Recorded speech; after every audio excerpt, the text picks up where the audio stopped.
significant lead in the map 1 of this series, so you're really relying on a big break.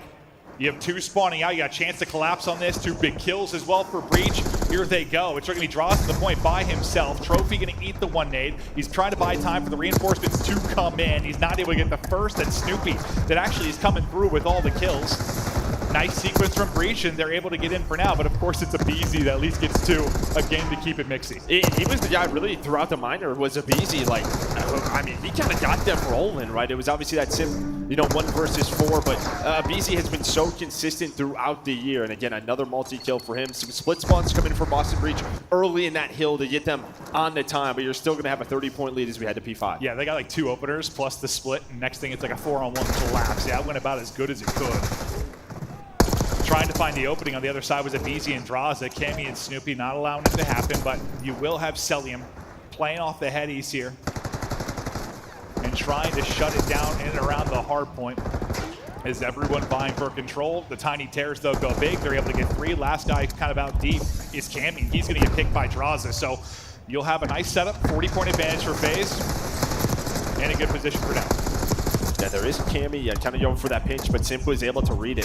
So just all the kills right now in the feed have been Atlanta FaZe. The ARs coming out. Simp's going to pull out a 3rd one for this hill. He's going to be on 5 in a row. He's leading the way with 18 on the map. And this was the problem for Boston Breach.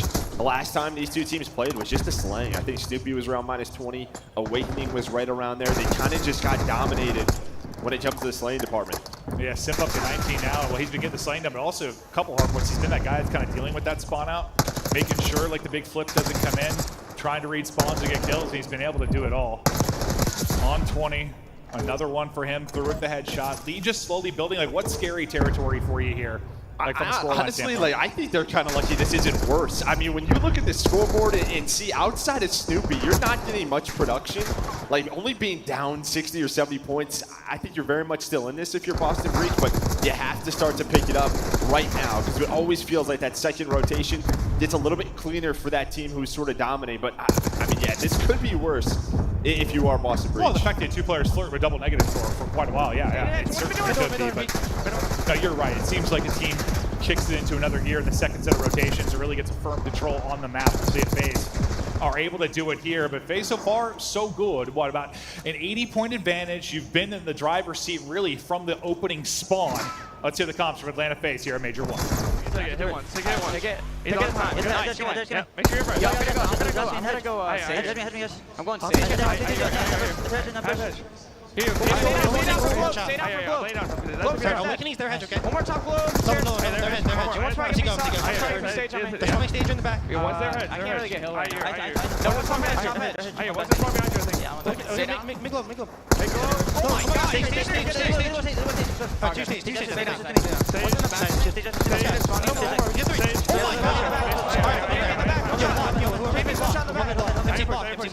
I have your cross down there, okay? Three team in row. Helmet. I'm trying. Cammy, their side. Top right. Their side. Cammy, their side. This guy's so fucking Nice. Holy fuck, you Yeah, spawning cap. Yeah. I'm Sean Cafe. Yeah, I'm just showing my cross. Cafe, holy fuck, welcome to land, boys. Yep. I'm nading over. Middle me. I need one on the side. What's close? Hey, Watch out the glass. I'm gonna to their side. They're all in there. Yep, I saw the... Push down. Yeah. I'll see Cammy out. Maybe top stage. I got time. Snoopy mid-stairs then. One more awakening mid in one stage, going front left. I missed that. I'm telling my friend. Missed that. One's mid-stairs. Nice, Chris. No, Let's no, go. no. There's one in the back. I think 2's running in the back. Absolutely missed that. Go mid-stairs. He's weak, missed that. Awakening. Two. Well, it was getting scary at the beginning to listen in, and it's just gotten scarier. Atlanta FaZe taking over a Breach at risk of being 100-point club unless they can hold on to control here, but draw some of this pop-off moments. Simp with some big plays. FaZe continue to click, and if we thought maybe the red cards were going to help out Breach, it's not looking that way so far. Yeah, this is what I'm kind of worried about. I mean, if FaZe's red card is going to be this good this weekend, right, they're a team that's going to auto-veto vault for the most part versus most teams. You're going to have to play them on red card or protocol, in which Protocol, they dominated the minor. That was their map. Yeah. It is going to be so difficult to beat this team this weekend. Well, and that's, I mean, if you talk over the years why they've been such a good squad, a lot of, yes, you have all the talent in the world, don't get me wrong, but it's just, yeah, the map hole has usually been one of the widest just year in and year out. They're trying to do that here at Major 1. BZ, I thought getting the opening, but not going to happen. Cammy hits the slide, hits the shots, but is that going to be enough to mount what would be the most insane comeback on the year? You at least were able to eclipse 100 points. Cammy's shot, I thought a little bit shaky at first, but no assist. He'll connect at the tail end of that. Yeah, Bush messing with his aim assist, but just 22 needed for the win. And Breach, if you're finally starting to get something going, some momentum, it's just one of those situations where it's probably a little bit too late in the map. Yeah, I guess what we kind of always talk about when you're down this much, but if the game starts to shift your way, can you carry some of this momentum into like the Search and Destroy, into that game too? Still a chance. If FaZe's going to get in and any scrap time, going to put them that much closer from winning map number 1. Yeah, it's not even like the momentum for me. Sometimes it's like, it's just get rid of the frustration. Yeah, get warm and get rid of the frustration. You're probably like pissed off. You're getting slammed. At least if you're starting to light it up in the feed a bit late in the map, you start to feel good about something. But you'll be 10 away from the victory here as our next hard point pops. Simp approaching 40 on 35 right now, and his Purge gets a double. It'll be him trying to answer back with a multi of his own, and he's able to do just that. 2 for him. Teammates now in, and that might be the one to decide it. You're spawning out pretty deep from the point if you are Boston Breach. All control here to Atlanta FaZe. A real team effort there. No bomb from Cell, but you didn't need it. Everybody putting on. Map 1 is a blowout as Atlanta FaZe dominate the red card to kick us off in this best of 5. And you know, as good as Boston Breach has been, this was just like the one probably toughest matchup for them, right? We just saw it, and it just feels like we saw last year. Like matchup-wise, it can go from team to team, and for whatever reason, well, I mean, a lot of people have trouble with Atlanta FaZe, but this is just one. It doesn't seem to go their way. And just for anyone, really, like if you were in that top 4, this is the one you didn't want to face round 1. Like, you were hoping it wasn't going to be Atlanta FaZe you're going to go up against. That's just due to what that 1-3 start that they kick off the year in. So now, more pressure to Boston Breach to try and answer back. If they thought maybe the change up in the order of the best of 5 map set was going to help them, it certainly doesn't there. FaZe go up, 50 to 60 early and really never look back. I mean, that was just a dominant one. There's not much you can take away from it from a positive standpoint for Boston Breach, other than maybe the guns got a little warmer towards the end. Yeah, I mean, Soupy had a pretty solid game, but I mean, you just look at the stat lines. Simp just from the get-go. Draws had a couple of big multi-kills into the amount of non-traded kills that those two have. They just set the pace. I mean, maybe like the one big sort of momentum change was that one Simp spawn out where like you finally had some control near that P3 for Boston early on in the game. But I mean, it's still a 30-point game right from this point. It's just like as soon as that second set of hills got going, they just did not find many kills. We're wondering when FaZe is going to turn it on. One of the slowest starts, if not the slowest start they've had, is that core 3. When you talk about the inception of the CDL, it was surprising. I mean, there are a lot of, listen, here, they get booed as they come out. There were a lot of people that were very happy that they came out struggling early, but it just feels like the break happened, and then it was just a totally different team. And you know, you just wonder what it is, if they were, you know, playing the game wrong fundamentally, or if it's, you know, we suspect it's more, listen, that core 3 is playing together a long time. We're talking like 6 years. To stay on top, and yes, I know they haven't necessarily won the most events every year, but you've been on top. Like, you've had the most CDL points. You've been a contender year in and year out for 6 years. I don't know, man. It's just hard to do. Sometimes you just have to remind yourself, like, we got to do all the little things we used to do that took us to get here. We've got to communicate better, whatever it is. Like, they may just had to iron some stuff out. Yeah, I mean, they're like married couples. Yeah, I mean, that's right? just like, what it is. When you play together this long, like, I'm sure a lot of it was just little stuff that other teams don't have to worry about. Or like if other teams do worry about it, they make a change. Whereas this team is just stuck through all of it. Yeah, here's that game flow from map number 1. You just see sort of the middle, right from that P4 to the P2. They just kind of flatlined this Boston Breach. And I mean, you get a massive lead, 228 to 93, and that just get you the map win. Yeah, that'll be enough to close it out on a map like Red Card. But now we get to Search and Destroy, where we'll see if Breach can bring it back. A look at how the maps are going to break down for it. But for those in attendance, those at home, welcome. We're looking to have a whole hell of a lot of fun. If you're on the West Coast, good morning. I know it's interesting for us here. I made it through pretty well though. Like how you doing? Like jet lag wise, I'm okay. I'm good. We had a plan and it worked. We did. We got stayed here. Awake. We stayed up all day. We walked around park. We did some shopping with Allie. We went exploring. But I mean, that first day we got here, Tuesday, I was a zombie, but we stayed up all day. That's all we had to do. We made it tonight, and we're good. We're locked in now. I was working. You know me. At least we haven't been here for years. Wait, Yeah. is it like 2019 was the last time? Yeah, 2020. Yeah. But I used to be, you know me, I got it bad. Like jet lag, I was always bad. I never like followed that rule of staying up. I just come in, like, oh, I'll take a nap, it'll be fine. Then 8 hours pass and you're just screwed up. But so far, so good. Feeling good. Yeah, that might be a thing with the players too. I mean, it's not something we're going to talk about much because we don't know who's dealing with it. But you got to imagine you've competed across the pond. No, I would expect some upsets, honestly. Like, Yeah? I mean, Is that big of a deal? Yeah, no, 100%. I mean, it just really depends. But yeah, I think these guys sort of take care of it. But you can see right here, just sort of days since the last win. I mean, yeah, you have FaZe and Optic there at the top, and then it's Ultra, but it's been over a year for them. My God, we'll see what upsets we'll get this weekend. I don't know. I mean, we were kind of, I feel like a couple weeks ago, we weren't really sure how things were going to shake up. We weren't really sure where the separation was. I think we still have a lot of question marks. Like, we're not sure how good Ultra is. I don't know what I think about Thieves. I think my gut tells me we're looking at like a FaZe Optic type final. Like, they seem to be the two most consistent teams coming into the major, but who the hell knows? I feel like, yeah, I mean, it's those two since the break that have just looked like they know the game better. Individually, 100%. The stars are going off, but outside of that, yes, there is a ton of question marks. Absolutely. Across the board. Carolina's starting to go the wrong way. This Boston team, outside of this FaZe matchup, how well do they play? Vancouver Surge is on the up and up. Like, there is just a lot of shifting parts right now in the league. Yeah, because we thought they were a bottom team that won 3 straight. So it's like, who knows? They might be a team that turns up a lane because they're competing from Vancouver. Like, I got no idea. But hopefully it's going to be entertaining and a whole hell of a lot of fun. But map 2, answer back time now for Boston Breach. They want to avoid the O2 hole. Because you're thinking protocol, I mean, we go there for the control. It was a 3-0 slamming. So they need to get this map. They need to. And you saw the records there. This is really where FaZe struggled early on in the year, but then started to turn around since the minor in the search and destroy. But Breach getting aggressive over towards B. Now, Bomb is still in spawn, so this is really just maybe a faker just clearing out the room so Snoopy can get here. We have one player in the back, but all of FaZe are here. They have the info. They're not seeing anything A side. All 4 players from FaZe in position now to defend the B side. Yeah, I mean, he's just laying there that entire time to set up the trap, and then he goes ahead and pounces. Camby does get one to bring it back to 3 versus 3, but quickly that'll go away. Now they are just swinging on the final player, FaZe.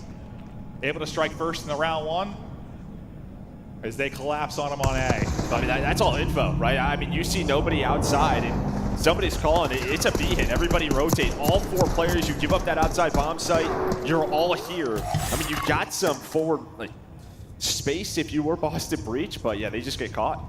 Bomb wasn't there. And yeah, I'd say it's just like if you have that space, well, you have to act quicker or you need to show something at the opposite side. Like, what needed to change? Well, I think maybe you show some info on the outside, but it felt just like maybe they were playing for some info. That it's just Snoopy with Bomb wasn't really there. It was just really a 2 versus 4 on the site.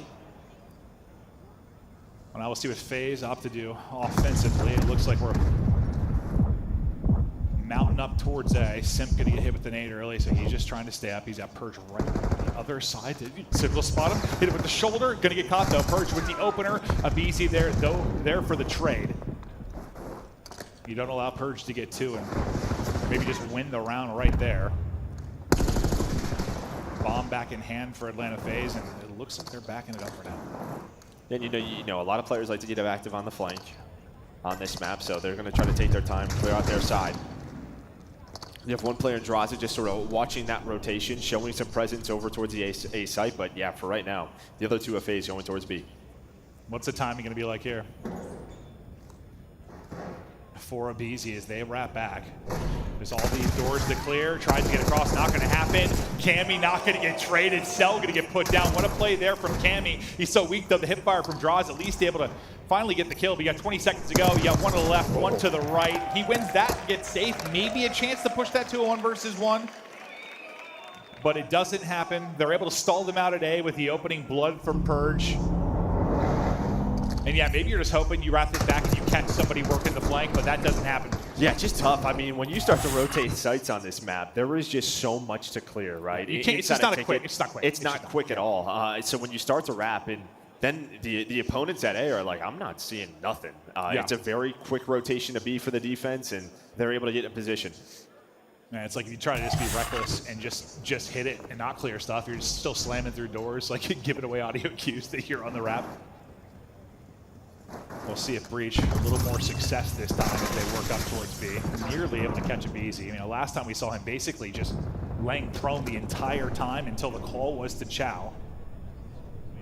Celium this time gets the opener. Purge taken out of it. So you'll have numbers in the 4v3 on defense, and now this push just becomes so much more difficult for the offense. This is just such a strong position from Draws, right? Just he's watching that cross towards stage. So again, this is your info towards A. I'm not seeing anything. So what does that mean? Cell and Sim can go and lock down B with a BZ. So they pretty much have all the info in the world right now. Snoopy. Here with the route, just seeing if he can get eyes and just block one. Damage in, and there's the kill. Nice little jump, gets the headshot. Big opener from Snoopy. Now this is down to a 3 versus 3. Draw's kind of out of it for now, but so is Cammy, who's trying to get back into it. So the timing from Cammy and Draw is going to be big. Will they pick up Draws? Number 4 on the map starting to work in. Awakening able to win a big fight. Sim can't do it from his back. The pre-fire from Cell not going to do it either. Draws doesn't get there in time. He'll now be last alive in a 1 versus 3. Great patience there from Boston Breach, and well, Snoopy just giving him numbers. Well, and honestly, Draws is just hoping that his teammates find one and just buy him a little bit of time. He's just trying to work the flank, but again, not easy, not quick to do. You had Cammy lurking on the other side. They're not able to find each other, but Snoopy with some great shots there after that first blood from Celium to even things up. And then, yeah, it's just sort of the timing's on the flank, and well, that time it paid off for Breach. Yeah, before BZ's able to realize where he's getting shot from, go prone, he just gets caught. I thought he was just going to go prone, hopefully stay up, but just enough time for Snoopy to get that kill. In the corner and just piss you back up. Yeah, right. But no, big 3v4 there from Boston Breach.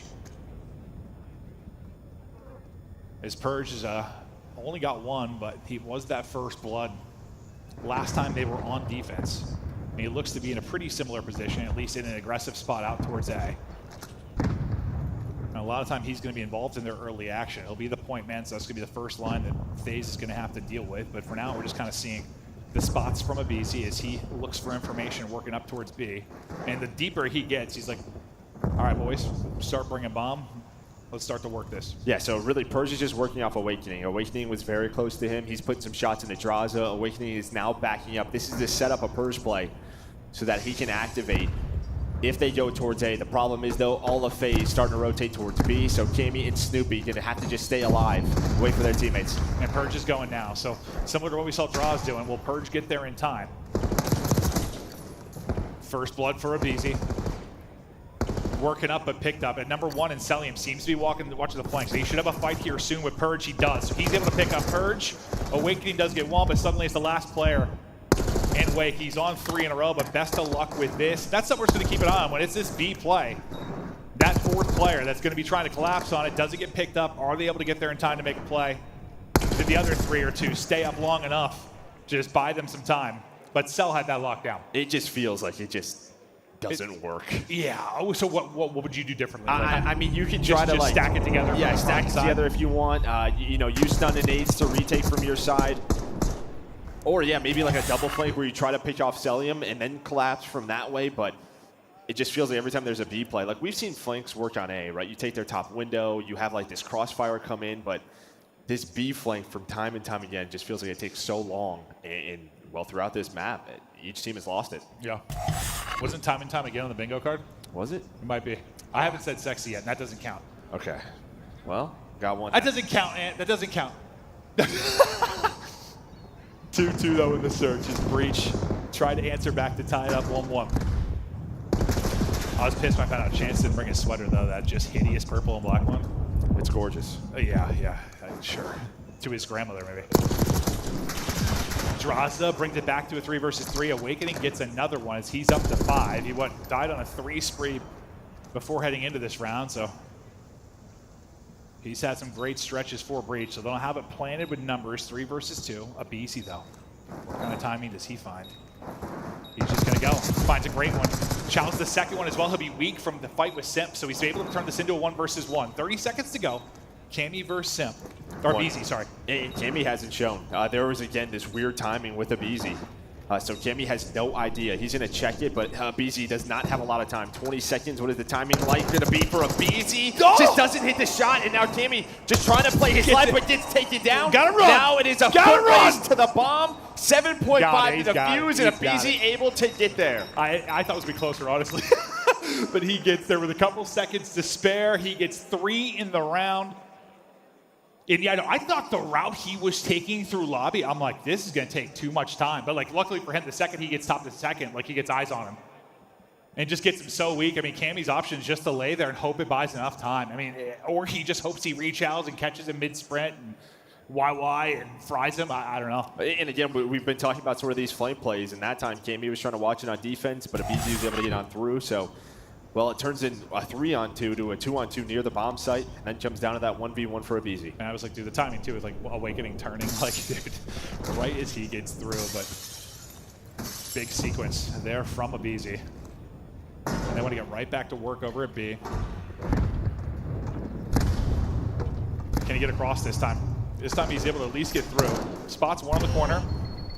Stunned. Aid. Not doing too much damage. Well, never mind. He hits.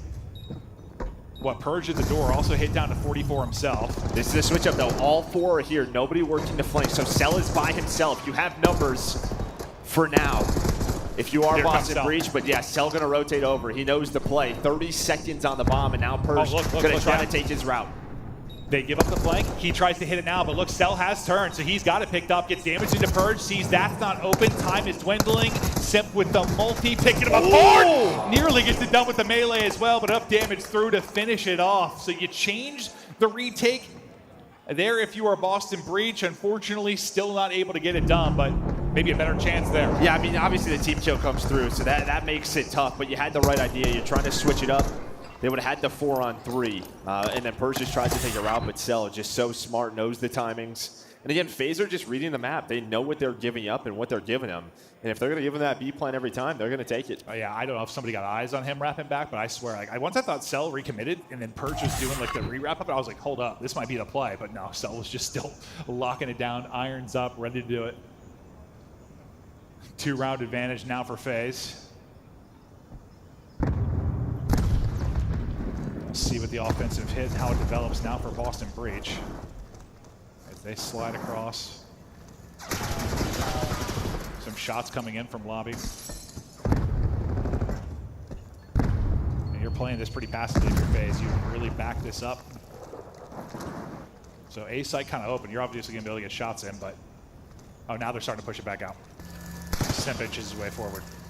And again, just all info, right? So you still have Abizi playing B, but he's not going to see anything. Everyone else from FaZe going to play towards the A site. 45 seconds off, and well, you go 1 for 1 at least. I'd say you're challenging Cell with the AR from that angle. But now Snoopy, it's his turn to get active and try to make a play. And well, he's going to make it. He's going to find Simp. Awakening finds Draws, all down to Abizi. He just played so deep defensively if you're FaZe. A lot of map open to Breach, and they take advantage of it. But Abizi, he's already had a clutch. I say, don't let the man do it again. This time they shut him down quickly after he gets 1. And that was one of those rounds you really had to win if you were Boston Breach. Yeah, and they just take their time there. Right there does Boston Breach. I mean, Awakening's the bomb carrier. And with 20 seconds left, he doesn't want Abizi to find an opening to make a clutch play, right? Maybe catch someone on the bomb planning it. He just stays there, waits for Cammy to rotate, able to find the last one. But as you said, yeah, much needed round there for Breach. And we'll see. I mean, this is the big question, though. They work that B plan. How do you deal with it if you were Boston Breach? You've tried a couple of different things now. Do you set up early to deal with it, and then FaZe just hit A, though? Well, it looks like they're sticking with their same strat with Persian Awakening out here, right? Persian's going to try to lurch on one of these staircases, go right back to his setup. Bait Awakening, so they've kept it very similar. But he's not going to find a kill. At least there's a team kill for the 1 for 1. Awakening just going to get out. Oh my God, doesn't quite get out. The rechow in, he just could not escape. At least he got 1, I guess. I mean, it looked ugly at first when Simp got around the corner. I thought he was just going to get dropped instantly, but you have numbers if you're FaZe. The map kind of flips on its head now. And FaZe looking to wrap this all the way around towards B. Snoopy just got info. So you know the last one's here, though. No, Cell just waits. He waits for that pinch right there. And now it's all down to Cammy bomb being planted. He isn't in a position maybe, but yeah, he's gonna have to open a door. Can't get the first or the second. Looking tough in FaZe. Again, win on offense. For a second, I thought he's catching the bomb planter, and then maybe he's got a one-on-one for a second. Cell is gonna have to track back. It's so close. to Cammy maybe catching them, but not going to happen. And yeah, I mean, just the fact that FaZe were able to take out Purge, then also like Awakening just could not get away from that with his life. You take numbers early, wrap it, get bomb planted, and control things from there. So far, they've handled their post plants. We'll take a look at it one more time. There's a BZ, he ends up getting 2. And yeah, he just gets so much damage into Awakening here. Like, I don't know. If he had help there, maybe you play your life a bit, but I mean, I think he's by himself. And you just know he's spreading out. He's trying to catch a timing. Yeah. Kind of what we were talking about earlier. Like, that's your only option. Like, what can do from the 1v1. You lay there and hope the time pays off, or you just catch somebody. I mean, Kenny's 1v2, pretty good example recently. He pulled off on Hacienda. Like, just catch someone and smoke them. But first blood again to FaZe. Numbers, though, down to a 2 versus 2 for now. Cell trying to trade shots, not going to happen. Hold up, Boston Breach keeping this alive. All in draws now, he's nowhere close at all. Still a lot of time to it, 50 seconds remaining. FaZe can take the 2-0 edge with the round win here. Breach can continue to push this. I mean, you had a nice setup there from Abizi and Simp, but it was traded effectively. And then again, this Draws starts to work the flank and Cell gets caught. So he's into a clutch scenario. He has a good read on it. He's able to spot one. Is like checking maybe Awakening is watching that cross, but he's proned. So nice little off angle there from Awakening. Yeah, no, he had the read, but you said it perfectly. Awakening just lying in wait. Kind of like what happened to Snoopy in the last round. Like, thinks he catches the time to get across and not able to do it. So they get within 1 again. It's just can they pull off back-to-back? That's what they've struggled to do. Defense. Yeah, they just need something here on defense because, yeah, FaZe continue to win on attack. Attacking both bomb sites. Just that default setup really not working on either side. Well, if you're going to change something, what a round to do it. Get yourself to around 11. A little bit different setup here from Purge. It's almost like FaZe is kind of expecting like maybe like an all-out rush through mid or something. The way they're kind of playing it, they show something towards A, maybe throw some nades, but now it is a fast wrap to B. Abizi gonna be the point man as he normally is. Gonna throw the stun, wait for his teammates. The stun connects onto Snoopy, and Simp and Draza find the kills. Okay, they just picked them apart here. Damage into a third as well. Purge will drop, and Awakening, best of luck in this. 1 versus 4. Their defense has just never had the answer. FaZe dominated through the offense. They take it 6-4. They've got a 2-0 edge, and now we're a map away from, well, what we just had in the league. A protocol to close it out, and FaZe take a 3-0, but so far so good. They just dominated this matchup. No, yeah, I mean, they look comfortable. Obviously, map 1, like, you know, first series of a tournament, you have a little jitters, but they just very cool, calm, collected, hard points. Yeah. You had some pop-off moments, and in that search to destroy, there was a little back and forth, but yeah, they always held on to that lead. No, they absolutely did. Just never gave up. Yeah, kind of back-to-back rounds. Let them take an advantage, rip off 3 straight. We've had a lot of that, too, in Search this year. Just these streaks between 10, win 3 in a row, win 4 in a row. You haven't had a ton of that, at least in this one. Yeah, 2 and 10 on a Purge, 4 first deaths as well. I mean, you win the first blood category 7-3, that's a big deal. But I mean, Purge just got caught in a lot of the plays, right? He tried to flank, shut down. He tried to like work the middle of the map quickly on defense. A lot of the times traded, shut down immediately. And he's a guy's found a lot of success in that role and on this particular map, just not against FaZe. Like, they know how he wants to play. They want to take him out of the equation. I think they think, like, if we shut him down the opening, we have the best opener in the world in Abizi, that they're going to be feeling pretty good. They're able to do exactly that, just dominate the early rounds. And Purge, just who's been far more consistent this year, just not. I mean, it's be tough for him at 2 and 10. No, I mean, this is a team like, you know, FaZe. They just, they're watching a lot of prep, doing a lot of VODs, and sort of like, all right, who do we need to shut down on these maps? Who are the playmakers, right? Like when, they're going to circle that name, right? Make sure they know where Purge is. Certainly. Well, before we continue on to our map 3 and see if FaZe can shut it out with 3-0, we're going to kick it back to the desk quick to break down our first 2. Thank you, gentlemen. This one looking even worse than the previous meeting between Boston and Atlanta. You saw a beatdown in that first hard point. Welcome back to the desk. I got Alley Cat and Nameless as always, and today we have a very special guest with some fantastic hair. Miles the Ross Boss. Thanks, mate. Why are FaZe booed wherever they go on the planet. This team is so good. Well, I don't know. I mean, well, they're fans of as passionate as their haters. That's all I can say. I know there's a lot of serious FaZe fans out here, but hey, the biggest FaZe fan right now is me. I love Sim. He is unbelievable. Yes. He took over map 1. Yeah. It was a very, very, a classic Chris Lair performance. I enjoyed it a lot, man. He was there picking up points. He was there picking up rotations. He was getting the kills. You name it. He did it all. He did do it all. I think that map 1 was just kind of like I said, it was a big opener. Atlanta FaZe usually comes out really, really hot during these weekends and then sometimes kind of taper off near Sunday. But for me, like, it was just unreal. The P1s and P2s of Atlanta, they outscored them on P2 like literally 90-5. So Boston Breach, a really, really slow start out of them. But I'm happy to see Draza and Sip sponge in the map 1. Nameless, I know you're a super fan of Awakening. You have been for multiple years. He just had a terrible game 1. Do you think he can bounce back in the respawn? Well, he bounced back in the search and destroy. He was playing phenomenal. We'll get into the search here in a moment. So, yeah, I have faith in him. But, yeah, when you talk about Atlanta FaZe, crazy performance. They're hard to play against. I mean, they pick up on things the other teams don't. You're watching the ticket hill right here. I mean, both times just phenomenal on this hill. A player gets a random spawn out in the back, and who picks up on it? Sim, the guy on the right. And that's the reason. He goes 38-21 with all that damage. You can't win many hard points when you have Simp and Draza dropping bombs like that on you. 98 seconds of hill time as well over a minute for Simp. These two are cooking. In map 2, though, some games you just see a BZ get shut down. This was not one of them. Oh, no way. If map 1 was all Simp, map 2, it was all a BZ. It was all a PC. I mean, he's called the First Blood King for a reason, or the First Blood Demon, depending on which side of the coin you want to go for. I mean, just the aggression that he was setting on so early, because it was just defense after defense after defense, and then it's that one attack round where BZ just literally flies into B. He has no fear. He's checking every corner. Nobody's trying to contest him. He ends up dying first, but it's just enough pressure to allow his teammates to get that bomb down and win that round, and that was the momentum change for that map number 2. Yeah, I mean, their attack rounds were awesome. Yeah. They had a lot of great B pushes, and it's very hard. It's like, what do? Do you flank? Because then Celium's watching it. He's going to pick up on that. Or do you just stack it, and then Abizi's going to pick you apart? And that's kind of Atlanta FaZe thesis on the map. It's like, okay, Abizi, go work it, play for information. We're going to use our attacks, and we're going to clear B and get the bomb down. It worked every single time. And then Miles, the clutch was just unbelievable. Hey, that's the icing on the cake. Another thing for me now is seeing land for the very first time in Black Ops 6. It looks crisp. It looks clean. It does. Our players are taking the advantage of that very, very low latency. Players like Abizi, players like Celium. I'm challenging.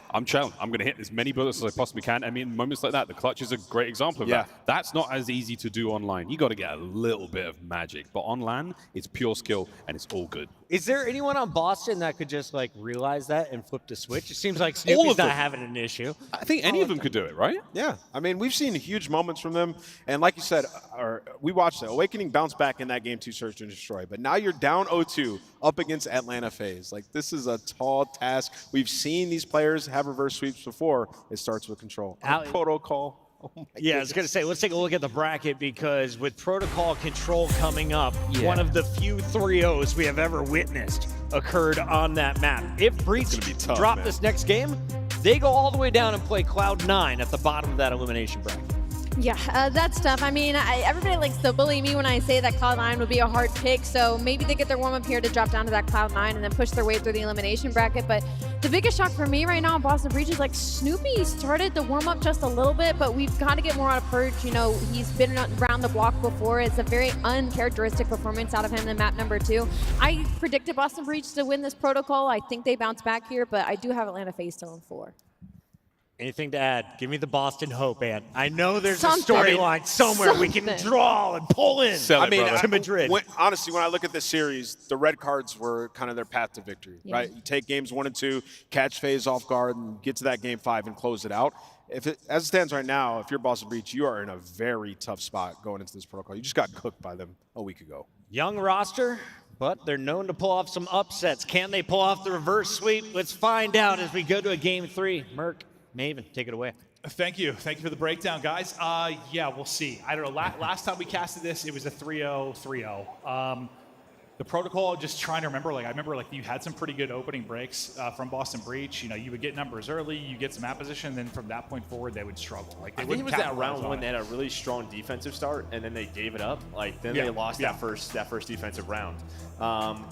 And that kind of, was the momentum shift for Atlanta FaZe. So one of those, you played good defense until, remember, it was 10 seconds left on the clock. It got down to a 0.9 or something like that, if I remember right. Like, it's just, yeah, they should have probably had a defense win, and then it just unravels. And again, sort of the minor victory path for FaZe was, it was a lot of protocol. They're one of the few teams that sort of switched it up, got away from that vault that, you know, a lot of teams dominated early on and said, you know what, we're just going to force teams. We have Hacienda in now. We're going to start to switch up this veto system. And yeah, now you have this opportunity again to close out the series on protocol. Yeah, I thought maybe we'd see Hossie just based on how the protocol went, but maybe you're thinking of your Boston Breach. We're a couple little situations away from fixing this, but we take a look at the control defense this season. You've been solid there. If you are FaZe, you know, it must be the offensive struggles then for them, considering one of the poorer control starts they've had on a season, but they've started turning around as of late. Yeah, no, 100%. You can see right here, yeah, just sort of defense they have been dominating. 7-7, it's all right for Boston Breach, but yeah, 10th in the league right now. Yeah, a lot of improvement there. Yeah, I mean, that's not good enough. If you're going to want to fight to a top 4, that's not going to be good enough. We'll see. Maybe the improvements start here. The good thing for them, you just played this, right? Just a week ago, you had this exact matchup. You can go back and look at the VOD, see where you screwed up. It felt like it was just these little moments that got away from them. How do you clean those up? Cell this month, we're talking about since he got back to the break, a 1.3 in control, starting to put up Cell-like numbers as well. His individual play and his team have improved, but to the map 3 protocol we go. FaZe looking to shut this down with the swiftness and get moving on to Saturday for them, but Boston Breach want to give it their best and at least purge, maybe get started here early as he struggled a bit so far. Yeah, I mean, if you're Boston Breach, you kind of want to do what FaZe did to you in the online matchup. You started on defense, and they were able to take round 1 here. Can you do that now, right? And then go up quickly 2-0. We'll see what happens there. And yeah, I mean, you had some changes to protocol. We don't have that quite yet. With that B point moving, just excited for that once we get back home. But yeah, we know that B zone can be so difficult to take. Well, this is a particular map we talk a lot about, those flankers kind of getting in behind enemy lines. And one thing that stood out the last time they played, like, BZ was kind of the lone guy doing it at times in that, and doing a really good job staying alive, doing a really good job continuing to be a threat. Like, Snoopy and Purge were kind of trading off, but they just weren't finding success. Like, FaZe were doing such a good job just making sure there were players behind them, dealing with that before they moved up the map.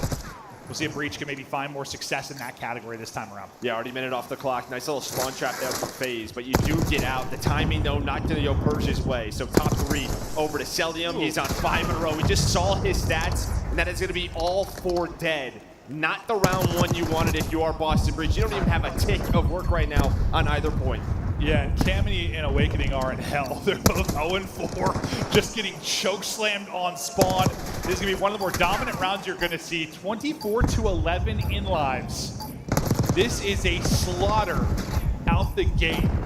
Protocol has been all FaZe. It continues here. That is diabolical in round 1. Like, that is an absolute chokeslam. Yeah, I mean, I don't even know what the comments would be after that one. Like, Hey, good job. Guys, it was tough. Let's go again. Let's just do the same thing to them that happened to us, right? Like, that's how that goes. Hey, guys, it looks like we're going to losers.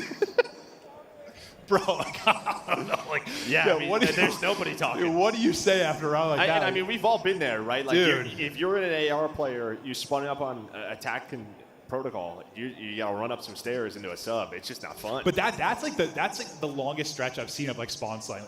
We've seen like a wave or 2 of it, but that was like a solid minute, bro, of just getting slammed. Yeah, 0-10. That's not good. Woo!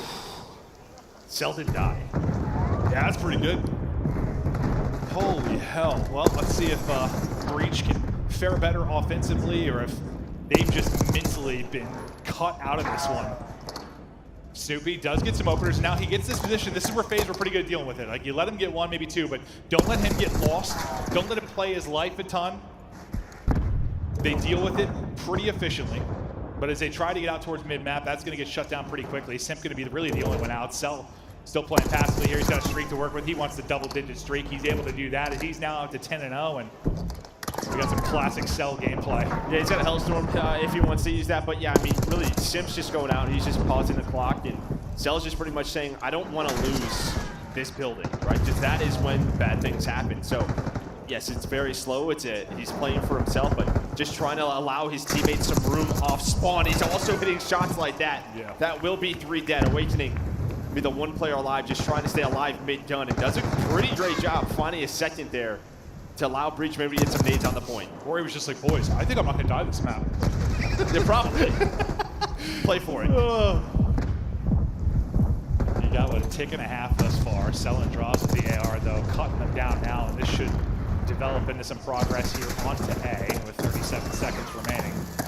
Once again, the AR is doing a nice job over that stretch now. Abizi, Key's getting involved in the mix. Just a little two-man game, but Abizi, he's been their one guy that really will sort of work the flank. I mean, last time we didn't see Simp doing a whole lot of it. It was really just the Abizi show, and he was doing such a good job playing his timings, playing his life, just being a nuisance for extended periods of time. And he's looking to get right back to that, and he's doing exactly that. Now the Def's coming at a time where this is going to be interesting. You got to hope 5 and 8, at least in Perch and Snoopy, are able to get some damage on the other side of this, because if they don't, this could be a quick transition on over to B for FaZe. It looks like they've kept bodies up, so now you're in this weird 2-2 split right now if you're FaZe, and see how you want to play it. Yeah, some tough timing right there for Abizi. Awakening was able to get on through. Cell's still alive though. He's on another streak. He's 16-1. Yeah, he's gonna have some insane control stats to start this tournament. He might. He absolutely might. Awakening able to shut him down though, but time's starting to become a factor. You know, FaZe will often want to play this down to that battle of attrition into the lives department. We see Purge hit the grapple, and as he gets up top, we'll see what will open up for him. But they want to use the streak. They want to go for the offensive round win and get it done now. Play for info, play for map control. Well, I think the call right there is they're going to play bottom middle, right? You say Simp and Abizi, and they're just hoping they can catch one top mid with the Hellstorm. But all of Boston pretty much just stay alive up top in the buildings. But now it's starting to get a little bit scary. A couple of players near B, Abizi and Draza in that area. Cammy's just looking, and again, just trying to pause the clock, bait some players out. Again, force it to come down to lives. And Breach doing everything they can to make sure it comes down to time.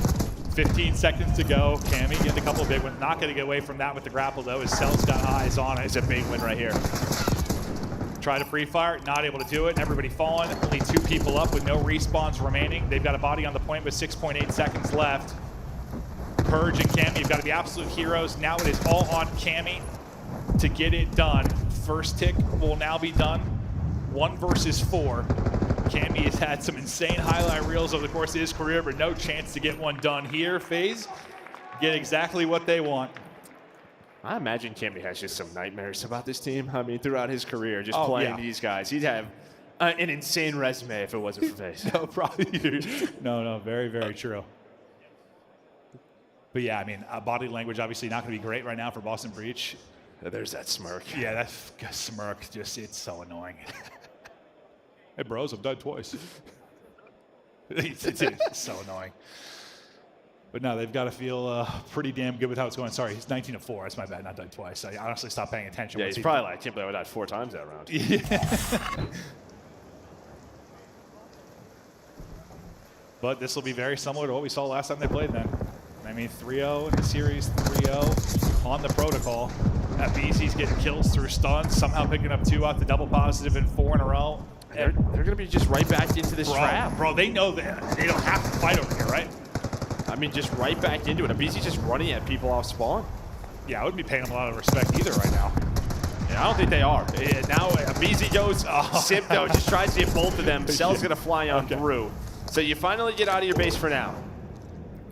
Yeah, I mean, you got out of your base for about 15 seconds. Your last offensive round. See if we can double that up. Maybe get a tick. Maybe one. Yeah, but now Draza, he's found the opening behind him. He got one. Or does he? His Cammy silences him. And yeah, you at least get a tick. Maybe working on more.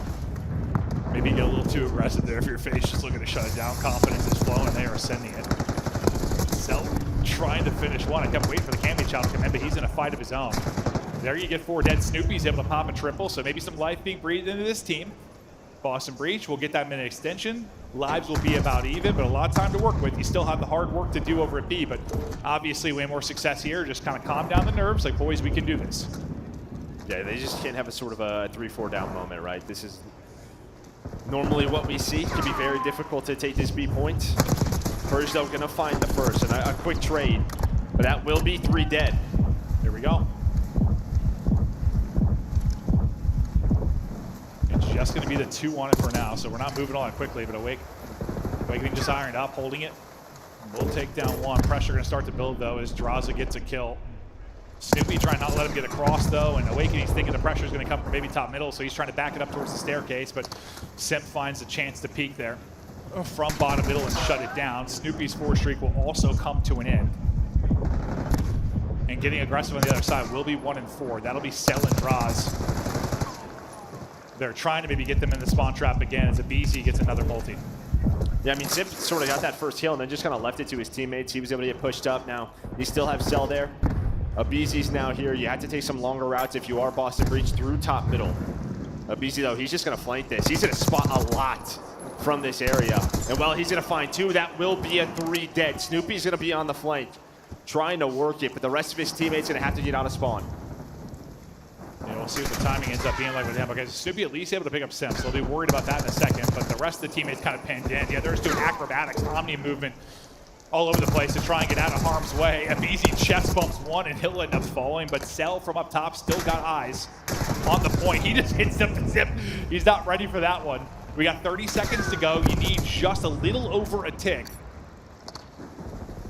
And it's just still a lives conversation, though. Even if you're able to get onto the point, you trade effectively. You've still got that edge if you are FaZe.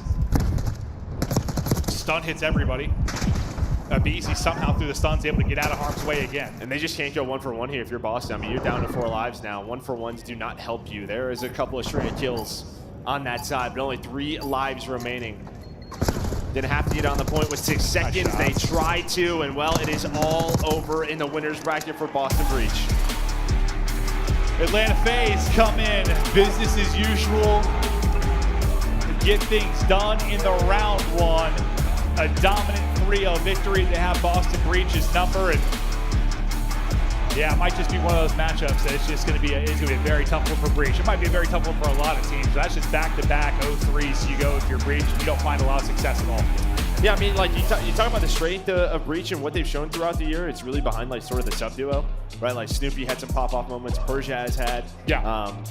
And I mean, the sub duo on the other side is just better. The best to ever do it. Right. So Sif and Avizi, they just kind of shut that down. You don't allow their playmakers to go off, and you should see what it does to this Breach team. Yeah. No. It really puts a lot of pressure then maybe on Cammy and Awakening to have monster maps, and well, you still have a tough matchup there if you are Boston Breach. That's a look at how it went. Cell slows down a bit, I guess, after that 8-0 start. Really a full team involvement there for the FaZe roster. Everyone flirting with negative to double negative on the side of Boston Breach. You had no answer from what FaZe was bringing. Just, dude, they flipped the switch since the break. They're right back to looking like one of the scariest teams in the league. Felt pretty confident. It'd be like them and Optic probably make a run to the final. It's still looking like an opportunity to be that. Yeah, I mean, you won both the red cards, yet you dominate the protocol control. So, I mean, this is just, you got what you wanted, I guess, map set wise. If you were Boston Breach, you get the 2 red cards early, still lost it. Yeah, no, we talked about before the series, like we thought this was going to look much different. Just due to the fact that 3-0, usually you see some different maps. When we saw it was the same, we were pretty surprised. The only thing was the difference in order, and I think the first thing I said to you was like, is that going to matter much to you? And you're like, probably not. Like, no. FaZe are good at red card, and it didn't matter. I mean, at least it's what the Skyline being map 1 last time was like a 22-point game or something like that, right? It was a really, really tight one. Skyline a little bit different, but you just get this is worse. Is this worse for you than the last time? I mean, yeah, no, it was. It is. Yeah. It's just not all that competitive. Like, FaZe look that much better. And that's why it's tough to trust teams like Boston Breach and maybe even Carolina right now. It's just tough with some of the losses. Like, do these teams have what it takes to actually make a run deep on a Sunday? I don't know. Yeah, now you drop down to play a Cloud9 team that, I mean, there's some individuals on that team that get going. They can win some series, but you'd expect Boston to get through there. Yeah, I would think so. I mean, Cloud9, not good at all. I would think they do. We'll see if this one ends up hurting them too much, so they're trying to recover the next couple of days. But the venue's starting to fill up, the fans starting to get fired up. This is going to be a fun weekend in Madrid. We hope you guys are enjoying the show so far. We got a ton of matches to come. I know that one. Listen, we came out a little flat with our first match in here in Madrid. It wasn't really hotly contested one. It wasn't all that close, but we got the flags out. We got the chants starting. Shirts are going to be coming off. For gentlemen, they play tomorrow. They don't even play today. I love it. I love it. No, that's actually amazing. Yeah, they literally don't play today. But let's keep this energy going all weekend long. I am absolutely loving it. It is beautiful here in the venue. More fans are starting to trickle in. And I mean, we just ramp up over the course of the weekend. I mean, yes, Thursday and Friday are great. We get our winners round 1. We look at our the start of our loser bracket, but really Saturday and Sunday is where all the magic happens. But we're getting ready to get to our interview. The guy that really popped off in the series started off perfect into control. He's got the annoying little smirk. He pisses you off to play against. We've got Sel. Well, I'm here with Selim. First of all, welcome to Madrid, Selim. How it's been for you the first days here? How'd you deal with the jet lag? I mean, it's exciting, you know. I mean, everyone here speaks a different language. It's all different. So, I mean, I'm hyped to be here. And talking about you, you look completely different from the first 2 weeks. What do you work on? I mean, everything, to be honest. Just trusting our teammates and hard work, to be honest. Just that's all it is, hard work. And now, talking about the next round. Who you would like to face? Which team would you like to face in the next round? Who is it? Do you know? Yeah, Atlanta or Vancouver? Who is it? Atlanta or Vancouver? I'm down to play Vancouver. I think they're a good team, so I'm down to play Vancouver. Well, let's see. Good luck for the next matches, and thank you for the interview. Well, let's go with the desk. Thank you, Yuli. Awesome stuff there from Atlanta FaZe, the first 3-0 of the major. And what a shockingly fast one this was. Brutal. We got our scuff play of the game. Miles, can you just walk me through what Celium did to these kids in half 3? I mean, which part, Chris? I mean, that entire map. The 13-0, I think. Yeah, look, this was an unbelievable spree. We were talking about this again.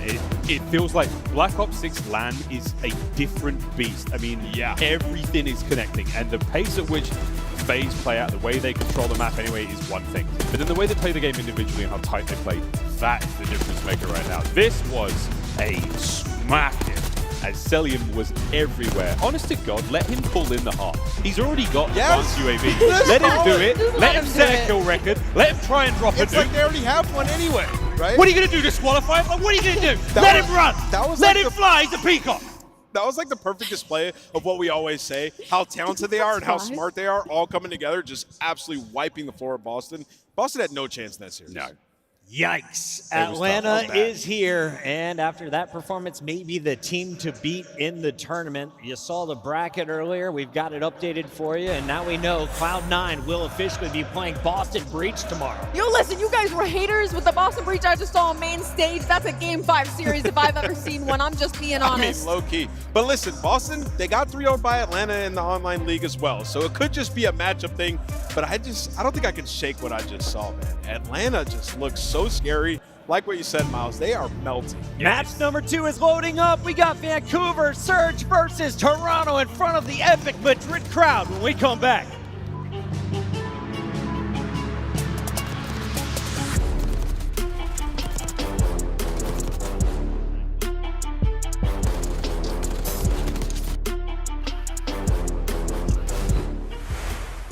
Upgrade your game with the Scuff, the official controller of the Call of Duty League. The Esports World Cup is an official partner of the Call of Duty League.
Major 1 of the 2025 season continues right now as we are live from Madrid. An excellent crowd showing up, taking the day off on Thursday to watch our favorite sport. It's Call of Duty League featuring Merc here at the desk. And you just got a chance to cast probably the fastest series we're going to see in Madrid. Yeah, Boston put me to sleep.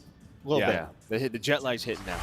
Atlanta doing work. And of course, we have already checked off 2 boxes of our bingo card. Can you believe this, Merc? The team killed that happened right away, and then Celium the 10+ streak in that game 3. That's already done. Wow. Maven said sexy. Yeah, but it didn't count. Unofficial. Unofficial. What? That 100% counts. What? Talking about the Production's bingo lying card. once There's no again way. in Maven's favor. I'm telling you, there's something going on. That's crazy. This is the start from Celium 12-0. Abizi with a takeover, search and destroy. The first bloods were all in favor of Atlanta. Boston sent packing to the losers bracket where they'll face off against Cloud9 tomorrow. But this matchup now should be a good one. It's the Canadian Clash. Toronto, who was in first place for most of our qualifier, going up against a surging Vancouver squad. Let's start with the Ultra.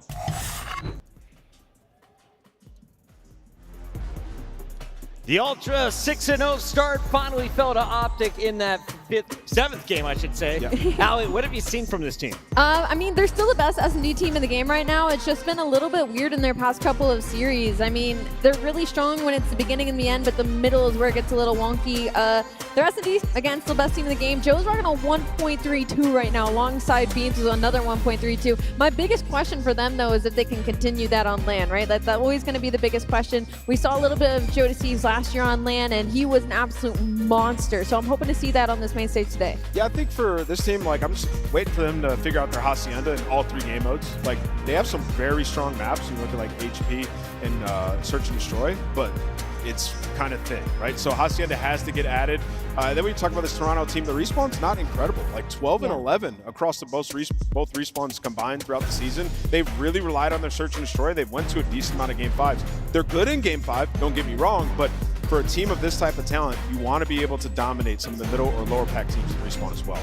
You know, I mean, this is a team with a foundation with Clunice and Insight. Like, normally, these, in their coaching staff, normally they get better at LAN. Like, they do prep well versus teams, but map pool, yeah, it's a big question mark for Ultra. On the other side, we have Vancouver Surge, who I wrote off after their first few series. Then we found out, oh yeah, they're playing all the way from Vancouver, Canada. Maybe this online match thing is a little tough.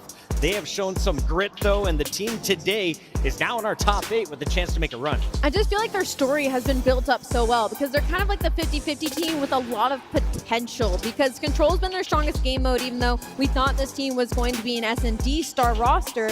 And then we saw in their most recent series, like, they've kept all of their hard points within about 50 points. So, and they've been playing from Vancouver and been very vocal about that as well, of how difficult that's been. So now they kind of set that expectation, like, you're going to all these game 5s, you're getting so close to beating some of these teams and being an upset potential. Now you have the opportunity to actually do it. Joe, sometimes we just have interesting matchups where one team has the edge over the other, or one team struggles with a certain play style. How do you feel Vancouver Surge matches up against Toronto Ultra?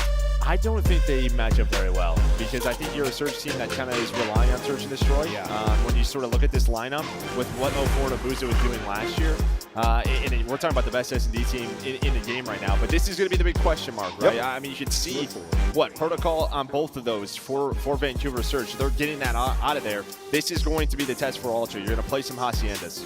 Yeah, I mean, it's a test for both of them. I mean, you look at Vancouver, they haven't played Hacienda Search or Hardpoint, right? So it's going to be very interesting. And then for Toronto, we've been asking them, like, what's your map pool going to look like come major time? They're going to answer those questions literally in this series right here. So far, our special guest is a perfect 100% accurate with the pick'ems. Can Merc keep the spree alive? Where are you going, Merc? I'm going to go Ultra. You're going Toronto Ultra? Yeah, I mean, home event, why not? Go home Ultra. major, Toronto Ultra, I too choose you. Alley Cat, where are you going? Upset potential, but I think I got to stick with Toronto Ultra after seeing that map set. Any Vancouver love? I'm going Toronto Ultra as well. I mean, we're at their home major. Boring. I'm expecting this crowd to get lit for them. Ultra gets it done. We got a little bit of time before the players are ready, so let's talk series. Yep. 3-1, 3-2. I mean, 3-0. listen, if we get the 04 that we saw in the last couple series here on that stage, then they have a legitimate chance, right, to take this one. He's been unbelievable in Search and Destroy. They've improved their first bloods. That was where they were last in the league up until their final 2 matches. They improved that, their conversion afterwards as well. So if they can do that and win that first Search and Destroy, maybe they steal a respawn and we get a game 5. Allie, let's take a look at Toronto's last LAN victory. When did they win a whole event? Well, it's been over a year. Take a look at this thing, 367 days. They're due for one at their home major, right? Oh, they are so due for that one. And like I said, they're very set up right now in this bracket to do so because they've already gotten a win over the Surge, even though it went all the way to a game 5. And when we saw those maps and modes, they have a very strong advantage, especially in the first 2 maps. We're talking 3-1 on Sky, 2-0 on Vault. So for Toronto Ultra, the path to victory is so far so good. And Merc, I don't think I was even working on the show when Surge got their last tournament victory. So It's been over 969 days for the Seattle, now Vancouver Surge. What do you need to see from this lineup to go deep in a tournament run? I feel like now 04 has those LAN reps underneath them. You got some leadership and Charlie Hixie joining the squad. What do you need to see? I think you need to see Nasty and Hixie elevate their game. To put it simple with you need 04 and Abuza to continue to improve and do what they do. But if they want to get to a final, if they want to try to win an event, I think you're looking at sort of a complete team. In just talent-wise, Nasty and Hixie, yeah, they have to be better. The Surge are starting to light up the Search and Destroys. That has been a difference maker. But if you're looking at Toronto's road, they have been the kings of Game 5. Allie, what has been the difference for Toronto's Search?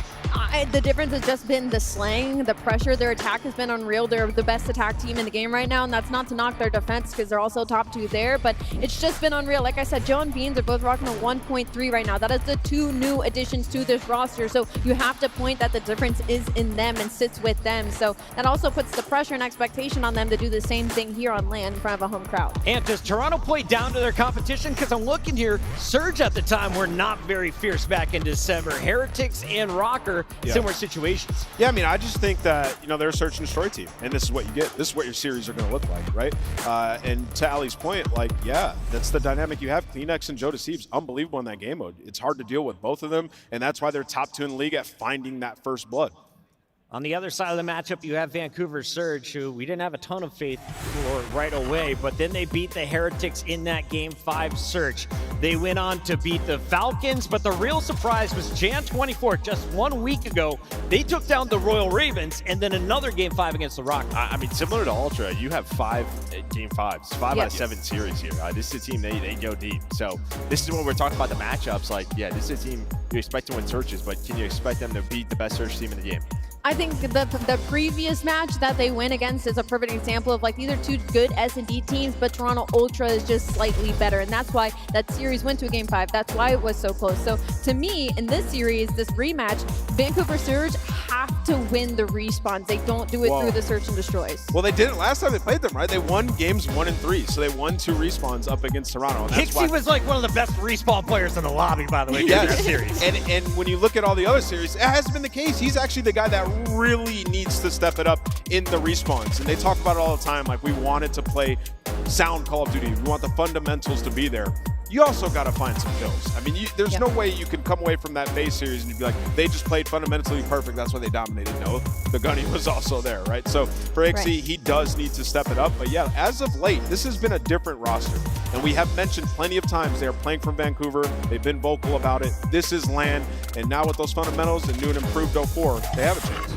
We got to talk big picture here. What is on the line for these teams? If you're Toronto Ultra, you already have 60 points towards COD champs, right? Only the top 8 teams are going to make it to champs. So Toronto feeling good. Surge, you've missed out in the past. How do you feel right now, Joe? I mean, I think after 3 wins in a row, you're feeling a lot better.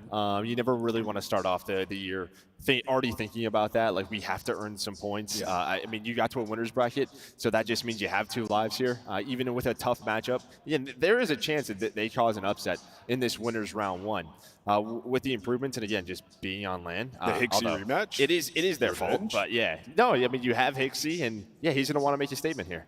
Appreciate your patience, chat. We're waiting for the players to finish their setup on the stage. As you can see, they're at their seats, getting everything finalized before map number 1 and the best of 5 kicks off. Where are we at? Well, this is winner's bracket round 1 in our double elimination tournament. Winner gets the award of playing Atlanta FaZe in the second round. We are going to have a banger winners bracket. Yeah, I mean, this crowd for Toronto Ultra, I mean, if they do make it, they're going to have to get extra hype because FaZe looks scary. You know, one other thing to note in this series, as you see Beans getting up out of his chair, there's a lot of pressure on him, in my opinion. I mean, coming into the season, there's already pressure. You're filling the shoes in for scrap, right? You got to lay down that damage. You got to bring that energy. And he has delivered. But we haven't seen a lot of massive LAN performances from him, right? This is the best team that he's ever been on, and they're at their home major, expected to make a run. And you're expected to win this series. So for Beans, I think he's got a lot of pressure, man, and he's got to pop off early. Joe, this is one of my favorite parts of the show, where we bring out the players, get them ready, then we send them backstage to get ready for round number 2. Toronto Ultra, it's their home major. Do they have anything special in store for us? In the past, highlight for me was Scrap pushing the squirrel out of the way. I don't know how you can top that one. I'm not sure. I don't know. I'm sure they have something planned. I would hope so, right? This being their event. But yeah, I mean, this is an Ultra team. Yeah, they're always doing a lot for the community, running events, so we appreciate that. I mean, they're the reason why we're in Madrid. Big shout out to Koi as well. If you haven't followed any other esports, Koi is known for throwing some amazing events with some incredible fans. So if you are a European local, please make some noise in the venue. There we go. Filling up in here. Where are the Yanks at? Any Americans make their way all the way to Spain? Woo! I hear you, Study. We got like 12 of them. Boo against the Yanks? Why are y'all booing us? I'm loving it. I'm Hey, sorry. why not? We're in their country. I didn't Deal with decide it. where my parents decided to. All right. All right. I'm told the players are almost ready. I'm so ready for this match to kick off that I'm already thinking about what tapas I'm going to eat when we're done, because it could be another 3-game series. Final prediction starting at the end. Who wins? How many games? Yeah, I think it's a game 5. I think we get all the way to that vault. I think we've seen some great improvements from Vancouver. Excited to start out on that skyline. Can go either way, but yes, I think it's game 5 and Toronto Ultra. Alley Cat? Ooh, game 5 is a good call. I might have to agree with you there, just because that Hacienda Toronto Ultra is sitting at 0-2, so that's a big opportunity for Vancouver Surge to maybe tie that series 1-1 and force that map number 4. So I agree with Ann. I think I'm going to go to game 5. I think Toronto Ultra is going to take it. And Merc, I saw you preparing your answer, which means I have to throw you a brand new question. Who is going to be the MVP of this series? Who is your player to watch if you're a fan at home? I'm going to go Joe DeCeves. You know, they kind of talk about Beans and sort of maybe the pressure for him to sort of be in the star lineup. Like, this is his second year, right? He's coming off a top 4 at Kai Champs under the LA Thieves banner. And this is sort of like, can he make that leap, right, to be a star alongside Kleenex? Joey D picks Joey D. That's my guy. We're going to give our players a minute behind the scenes to collect themselves. When we come back, we're kicking off match number 2, the Canadian Clash, Vancouver versus Toronto. Upgrade your game with the Scuff, the official controller of the Call of Duty League. The Esports World Cup is an official partner of the Call of Duty League.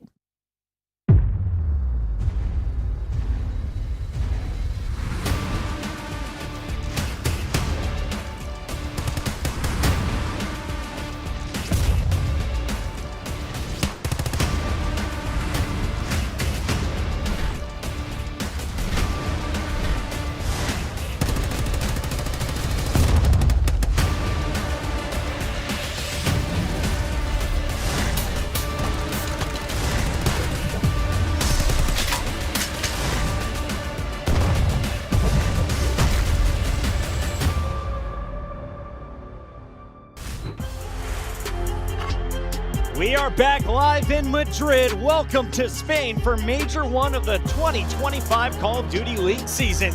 Today, we kick off our winners bracket with Atlanta FaZe already moving to round 2. We find out who will join them. Toronto Ultra, the number 2 seed, taking on Vancouver Surge at number 7. Welcome back to the desk. We got Merc, we've got Alley Cat, we've got Nameless, and the players ready in exactly 60 seconds. So they say. So they say. Merc, final thoughts on this showdown. It's great to have you on the desk. Oh, well, I appreciate it. No, always a good time being up here. I mean, listen, like, this is, a matchup that, again, we're kind of really looking at the search and destroy, but I think if both of these teams want to make runs, it could just be the respawns. Like, how are they improving? What is their map pool at this major? Both very good coaching staff, so it should be a great match. Toronto has gone up 2-0 against teams and then have been reverse swept. That, of course, happened in the minor against Minnesota. How do you stop that from happening ever again? I think it's just from the side of Jamie Insight has never placed outside of top 4 at a Major 1 tournament, so I feel like that's just that Toronto Ultra luck on his side. Call the cruise missile. How about What? that? We get to game 3. Why don't you call the cruise missile? That's crazy. I mean, the one pressure situation tournament that we had, they crumbled and got reverse swept, right? So that's why I say immense pressure in front of your home crowd. They have to deliver, and this walkout's about to be fire. Madrid, make some noise. It's time to get the party started. Let's send it down to the stage. Wow, wow, wow, wow, wow, wow. We already had our first match, and I can ensure that this crowd is ready for the next one. Hold on. I hope you have enough energy because it's going to be a long day with amazing matches. And now, I think it's a good moment to embark with the Port City.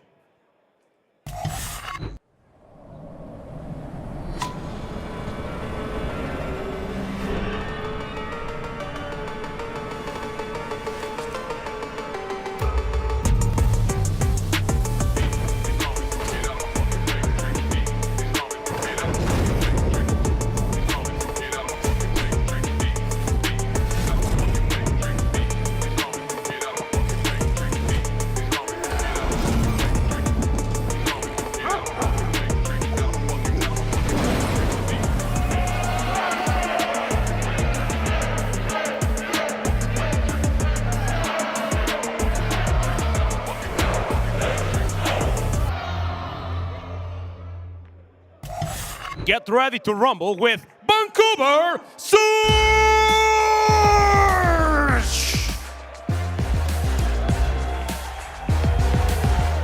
With Citiform, Abuser, Pixie, and Nasty!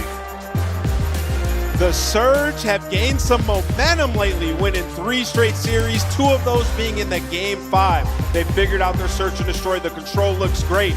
And 04 and Abuza have been slain. Trying to put it together here on that stage and make a run on land. They couldn't wait for this moment. But they got to go up against Toronto. Let's bring them out, Ulysses. We're already on his castle. So, friends, get ready to kneel on our king's return.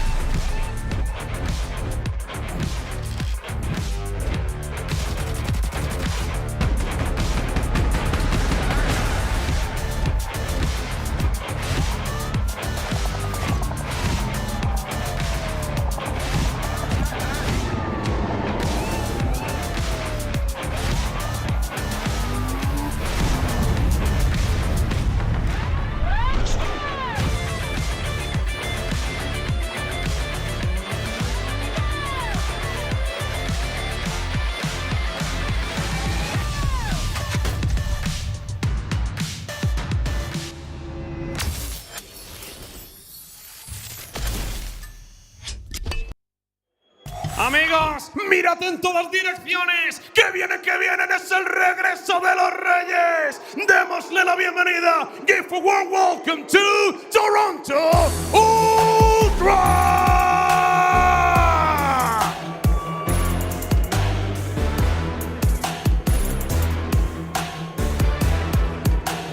They're ready to shine. They're ready just coming in the middle for us. The Kings are back and ready to chase his first victory. Let's see if our hosts are ready for the show and ready to rumble.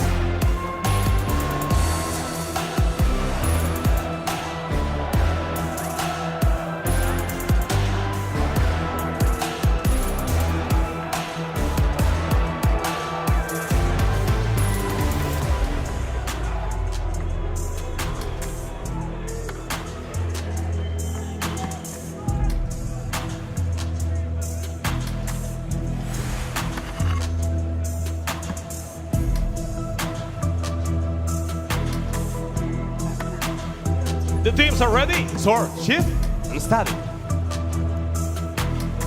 Julius, thanks so much. What's up, Madrid? Wow, we've got ourselves a banger here. Oh, yeah. Match number 2 in. The Canadian clash is puffing us, but it's the second time we've seen these two teams. But a little bit of like a reverse stock situation. Vancouver trending up, Toronto trying to bounce back after the beatdown versus Austin. Hey, Vancouver on the right foot, man. They end off the qualifiers with 3 match victories in a row. Some of them being pushed all the way to that game number 5. They had the icy moments, and at least for Toronto, they did fall short. off goal 7-0, but you lose to Optic Texas. And the way that you lost it, though, was kind of devastating. You got out-rotated, out-fundamentally played in the hard points. You get outclassed in the search and destroy. Now in front of your home major, you need to make sure you come out swinging. Big time. And I think Nameless put this really perfectly on the desk, talking about the fact that this Toronto team has hard set vetoes for hard point and search. Yeah. Big question marks surrounding the Hacienda. I love the fact that Vancouver will allow those maps to come in because flat out, if you're talking about an underdog story here, how do you beat Toronto? Put them on their most vulnerable map. So now we're going to figure out, is that going to be an issue for Toronto this weekend? The only reason why it's their most vulnerable map is because they played only Minnesota Rock on it. Two losses in search and destroy, losing 6-3 and 6-2. Not a lot of success early on in their first bloods. And then when they got to that hard point, just simply get out-rotated. For a team like Toronto, we watched them in HP. They usually suck at rotations when you talk about that category. But I just think that they have, when you look at the best of 5 series, opening up with a Skyline hardpoint, which has been a bread and butter HP for them to start this one off, perfect way. And I think the other part about this too is, like you mentioned, let's just put the number on it. Toronto's the worst team in rotations right now in the league. But when they do rotate successfully, they're the second best team at holding. So goes to show that why is Toronto struggling? They're just not playing the macro game correctly. That needs to change. Here is a look at some of the overall numbers that we were kind of already talking about. But Skyline, I will say, has been a moment of success for this Toronto team a couple of different times. And I think on the other side of things, talking about where they found their success, you need Hixie to show up in a big way to kind of counteract these SMGs on the Toronto Ultra. Oh, that's why I'm super excited to watch this Vancouver team, because the death touch on it, they play all the way from Canada. That's a difficult time when you're squaring up against teams that are on the opposing side of the world. But into the map number 1 in Skyline. Vancouver have added it to their map pool recently, but Ultra, they love this one. Indeed they do. Hixie down low, not getting the better of Kleenex, who's already off to the races. 3-0 to start. Toronto already breaking open the hot tub hard point. Top bedroom, the next play here for Vancouver. And they're being suppressed pretty darn nicely right now. Just the high ground control for Toronto looking clean, and Kleenex is 4-0 to start. Love the initial break off right there from Toronto. They would execute every single kill. Kleenex whips out that third AR. Try to maintain his positioning over towards B1, but the spawns do flip, give Vancouver an opportunity, and they are able to seize it. Because now there's still 20 seconds to fight for it. Yeah, really clean so far in terms of a secondary attempt here for Vancouver. 15 seconds means that Vancouver likely just trying to lock down this left side of the minimap. And so far, so good, although Ultra are working on it. Jodeci, nice little slide and a win on 04. Now can start to influence the spawns, but Hixie holds tight, and we're going to get a block of the spawns to the back. Yeah, it's just effective trade after trade. Vancouver not allowing them to completely take over this side of the map, but Ultra chain 3 kills in a row, flip the spawns out, and Vancouver now forced to break on in. This is where Ultra are usually flawless at, though. On a map like Skyline, their hold percentage is number 1. They average about 35 points every time they're fully set up. Well, so far, the first 15 has been good. Vancouver working on the high ground, though, and actually, 04 will crack the code up top, trying to turn his beans, but shut down. 04 now off the reset. Up high. Kleenex still off to a really hot start, 9-1. Cut short of the cruise initially, but still, Toronto regained possession of the hill with still 28 seconds to fight. Yeah, it's just that timing right there from 04 and that gunfight onto Beans. If he kills him literally a second earlier, Ultra Swan all the way across the map, but him just finessing his life allows his teammates to reinforce through the backside. Another 3 dead. Ultra starting to pull away with this game. Still 15 seconds here at P2, and you already have players off the rotation to do. This is great news for Toronto, seeing Kleenex have this kind of a start on land. Because I will say, at the beginning of the year, he looked like a player that very well could have built an MVP resume on this title. Slowed down since the break, but here on land, 12-2, first map in. Wallbang from Nasty turns that into a double. That works out nicely. Kleenex shut down by 04, gets Vancouver into the top. Yeah, this is where they got to take advantage of this. You know where they're all spawning right in front of you. Don't allow anyone to slip on by, and Ultra might decide to hit a couple routes with the lead that they currently have. A couple players working their way through underground. Insight funds a double to mid. Clean 4 dead, at least in the early break. It's just Vancouver's getting flat out dominated in the kill department right now. I mean, Hixie just 3-9, Abuza 4-9. Those are the 2 players that we really haven't seen showcase the abilities that we need to. Abuza, after his really kind of record-breaking back half of the year last year, is just not getting it going in this title at the moment. 4-10, another clean kill feed for Toronto with 18 seconds to fight 4-on-3. Yeah, good thing Abuza is still staying alive on this side. Even though his teammates spawn all the way across the map, they're able to execute the pinch early on for the final 15. And if you're Ultra, you got to start thinking about that rotation. Players hitting routes, all getting cut off. Now the next man up is going to be Kleenex through underground. His positioning is known. He's still trying to finesse his life, and he manages to get a kill. So now the last 2 players from Surge have have to iron up because you're going to spawn out next step. Yeah, and Abuza, good win. Backside of the patio, followed up by Joe Deceives, trying to track down, and he will find Nasty deep. That will move the spawns, and now Vancouver is coming in one by one, where Joe Deceives is ripping them apart on the high ground. Follow-up from Beans is good, and Vancouver are looking miserable here to P4. And the crazy thing is, Ultra are the best at holding down these hard points, but also the second best at breaking into them. Kleenex 16-5, Joe Deceives 16-9. The SMGs taking over so far. Just making it more difficult for Vancouver to even have a clean attempt at a break. They're going one by one, getting picked off. Yep, I was about to say the exact same thing. We saw that from Hixie in his previous light, hitting from lower bedroom, not waiting for 04. 04 is the next one in, and well, finally, Abuz is able to turn the tides inside the hard point. Scrap time, about 10 seconds to go the way of the surge. And you also have number 8 Hixie trying to play through New, but no, he's going to get shut down up top, and that's going to leave Vancouver trying to fight for their lives out of P4. Yeah, but you have to have a stand here at some point in one of these hard points, because fighting for the final 15 to 20 seconds with the lead that Ultra already have, just continuously trying to play catch up. As we go back over towards the Mixie P1, Vancouver combined for 3 kills in a row, make it all 4. Spawn secured. This is where you soak up time. Abuza on 6 in the hard point. Could be building towards an early Hellstorm here for Vancouver. And boy, if they can find it, they would gladly take it. One more elimination needed. There we go. He's going to earn it off just the passive score from the objective. So Hellstorm earned out for Vancouver, bringing this back to within 60 points. A little bit of a mixed fight here, just above the pool towards top bedroom. And Insight and Kleenex, the long-standing duo, able to find 2. Leaving Abuza by himself. He'll drop. And now Hixie has to hold his ground, but gets absolutely deleted top balcony. And now the last 2 players are on this side of the map have to clutch up in these fights, because you already have the other 2 spawning all the way across the map. Toronto still in towards this P1. Abuza from the back end again is able to find 3. Last player you got to take care of is Beans, but he finds a kill. His teammate spawn right next to him. Ultra win the rotation again. Dangerous moment here for Vancouver. Stun out to 04's direction, who's also kind of not been a factor so far. Just 9 and 16 with only 7 seconds on the hill. But maybe an entry here. Yeah, sure does. Him and Nasty working together. Clean out this sole Ultra member inside the hard point.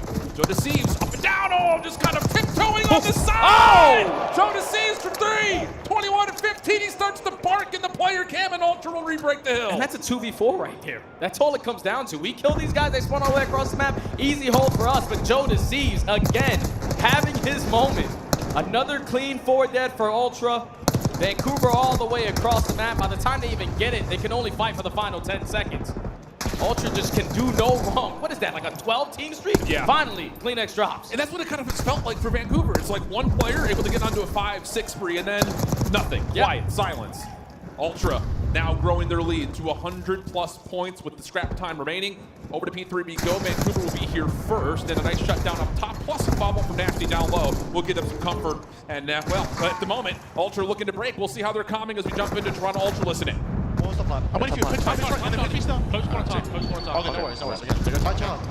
Yeah, they're on top. I'm deeper, okay? Oh, Jerry. Give me a hand of steps. No, what's that? On top of you. I don't see it, Jerry. Could be on the table. Yo, shift. Nice, 2 balls. Wait, watch out. Purge, get us right. Purge, stand out. Just look a minute. I have his in there. Okay, you're right. Yo, right on 4 we come to. One right.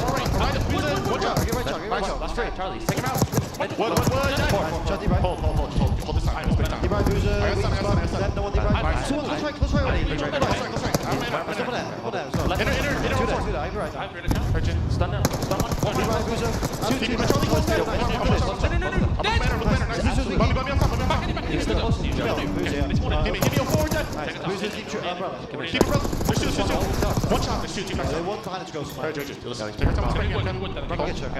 I'm sat front. Wait, I'm back. Just he's back right. Head bro, and 1 top, okay? He could 1 challenge. Keep holding. Okay, top. Yo, back top. Shoot. Hit table. Hit some. Yeah. Yo, top. Really weak. Hit me back down. Nice top. He's in the box. I spawned out. Spawn Q. Yo, hold your back bar and then slip the toe. Low rocks. I'm in trucks. Still rocks. He's dead. Good time. I'm on top. Listen, I did rush. Listen, we're all second time. Look at the time. P1 dead. I can eat under. Yo, one front rocks to me. I think the biggest point here is the coordination is just on point right now for Toronto. Vancouver just receiving a lot of these hits in reactionary form, and it's just not working out for the Surge. Yeah, it just seems like Surge right now are just playing like a 2-2 different type of gameplay. Yeah. Where the SMGs way too aggressive, the ARs are playing a little bit slower, trying to guarantee those spawns, but they're just getting overwhelmed by the numbers on the side of Ultra. Now only needing 24 points. As we get back over towards P1, you have them trapped in towards the backside of P4 and bedroom.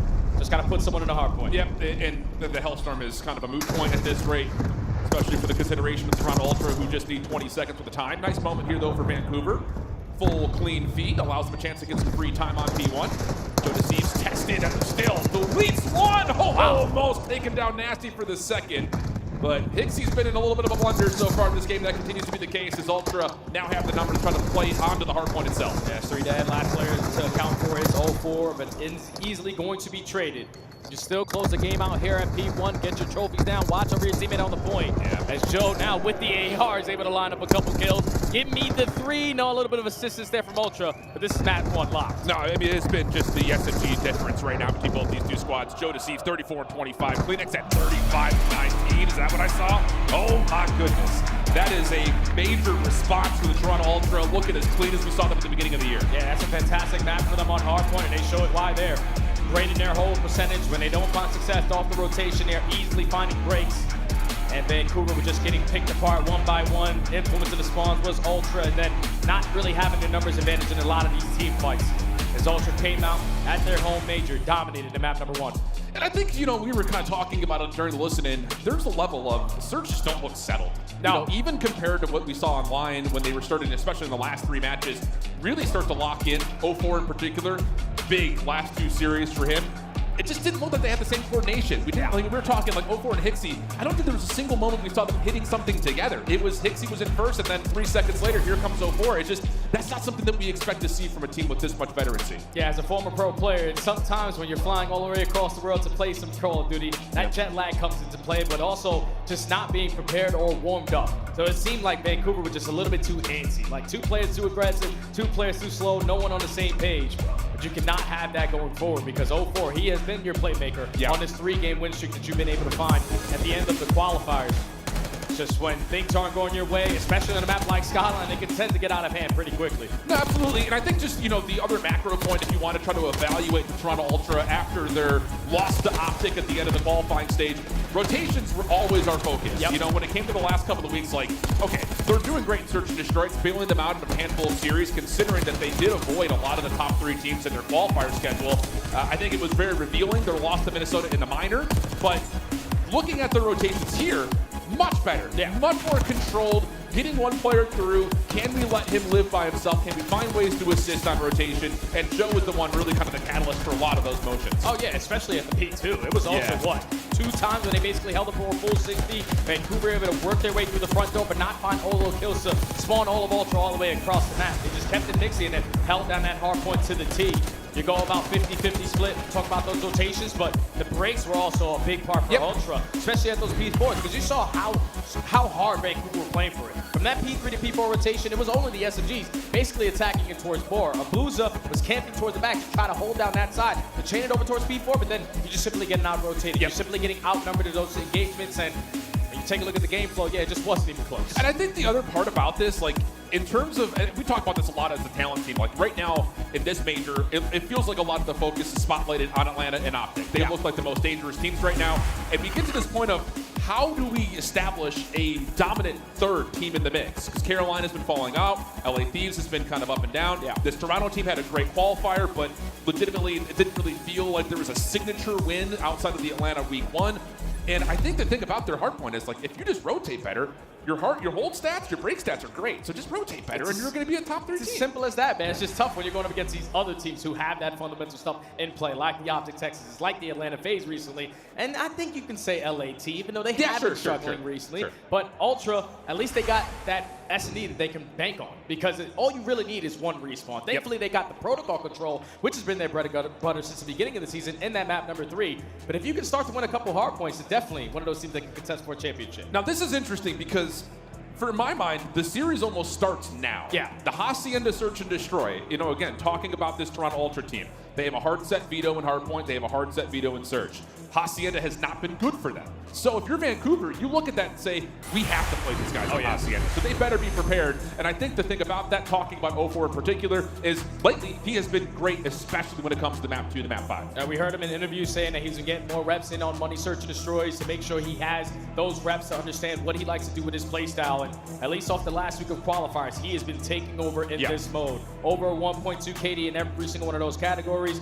Most likely he's going to find a lot of success in those opening dual win percentages, where Toronto Ultra need to make sure that they figure it out, because they're good on every other map but Hasi. And the only thing is, they're not playing against Minnesota, so they might have a different strategy. Yeah, top 2 in opening dual win percentage on both sides of the bomb, except for Hacienda, where they're 10th. So there is a level of, like, what is happening on Hacienda for these guys? And I think, you know, kind of to tell the picture on the other side, you know, if you're attacking Toronto, you want to try to focus on this vulnerability of Hacienda. Whereas I think if you're Toronto, you're sitting here saying, hey, if we just fix Hacienda, we've got a possible pathway to get to a grand finals this weekend.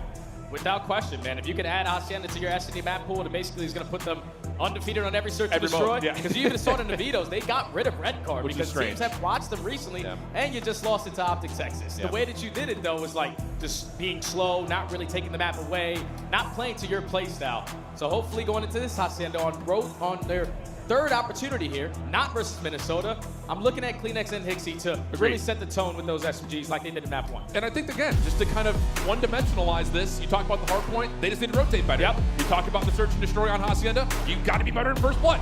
So those are the pictures to take a look at. Here is your overall search and destroy breakdown. Again, the opening dual win percentage, I think, is going to be the big key demographic that we need to look at here as we jump on into a Hacienda search and destroy. Have not seen it out of the hands of Vancouver yet. And the only time that we've seen it from Toronto has been, again, like you mentioned, versus Minnesota. So we'll see what we get. And that's what I'm really liking about this Picks Advance system for Vancouver, because there's no info on what they're going to throw at you so far on Hasi, but you know what Ultra have been struggling with. So Ultra are going to be the team early on the attack. They already are starting with the aggression right through bottom middle. Oh, good prediction from Kleenex, but Hixie still finds the first shut down. Go to an early 3v3. Insight still holding over towards the fireplace, has a multitude of things to look at, and there will be a little bit of contact, but everyone will stay alive. 3v3 we go. Yeah, Insight has a lot of info already, though. That's 2 players accounted for through top seeker. Jodeci still roaming through bottom middle, is able to take care of 0-4. I was thinking Ultra with all that info probably want to hit that rotation over towards B, but once they find that pick, I'm going down at A. Yeah, advantage. I think the thing about that, too, is you're evaluating, oh, Abuz is the other player. He's probably playing the island, so easy commitment for the call on the plant. 3v2. Nasty and Abuza trying to work together. Beans may sniff out this timing, but is very responsibly holding on to this top secret position. Shots are out, finds Abuza. Now it's just down to Nasty. 1v3. He's been seen towards well. Yeah, there's just no way he gets through this. First shots are decent, but he's about to be completely collapsed on. Nades are coming through. We're trying to extend outside the map. Not going to work. Yeah, easy round right there for Ultra, even though the first blood went in favor of Vancouver. The immediate response right there, they turned it into a 3v3, but then Joe Deceives doing what he does with that SMG, taking space away, finds that second kill onto 0-4, and then bomb site's free. You get it down, you play your numbers advantage. Beans in the perfect position to not allow that top secret window to get away from him. Then in the 1v3, even though it goes to a 1v2, just no chance there. Ultra, take the first. And I like your call, too, about Insight finding the information first, and then Beans rotating over and making sure that position stays held in the post plant. So, again, good focus for Toronto. Dangerous search and destroy team. The only vulnerability has been here. But Joe Deceives with the opening 3 kills has them starting off pretty solid. And how about this? A little bit of a delayed play here off the defense through this rock hallway. Insight first to drop. Tough battle here for Hixie, but he's got help. And a teammate comes through this, puts this round out of question. Yeah, that's tough right there, because Insight gets picked off. He was holding that nade to try to help out Kleenex, because he read the pressure early on, but he gets picked. Kleenex falls at rock. A team nade isn't going to help the situation.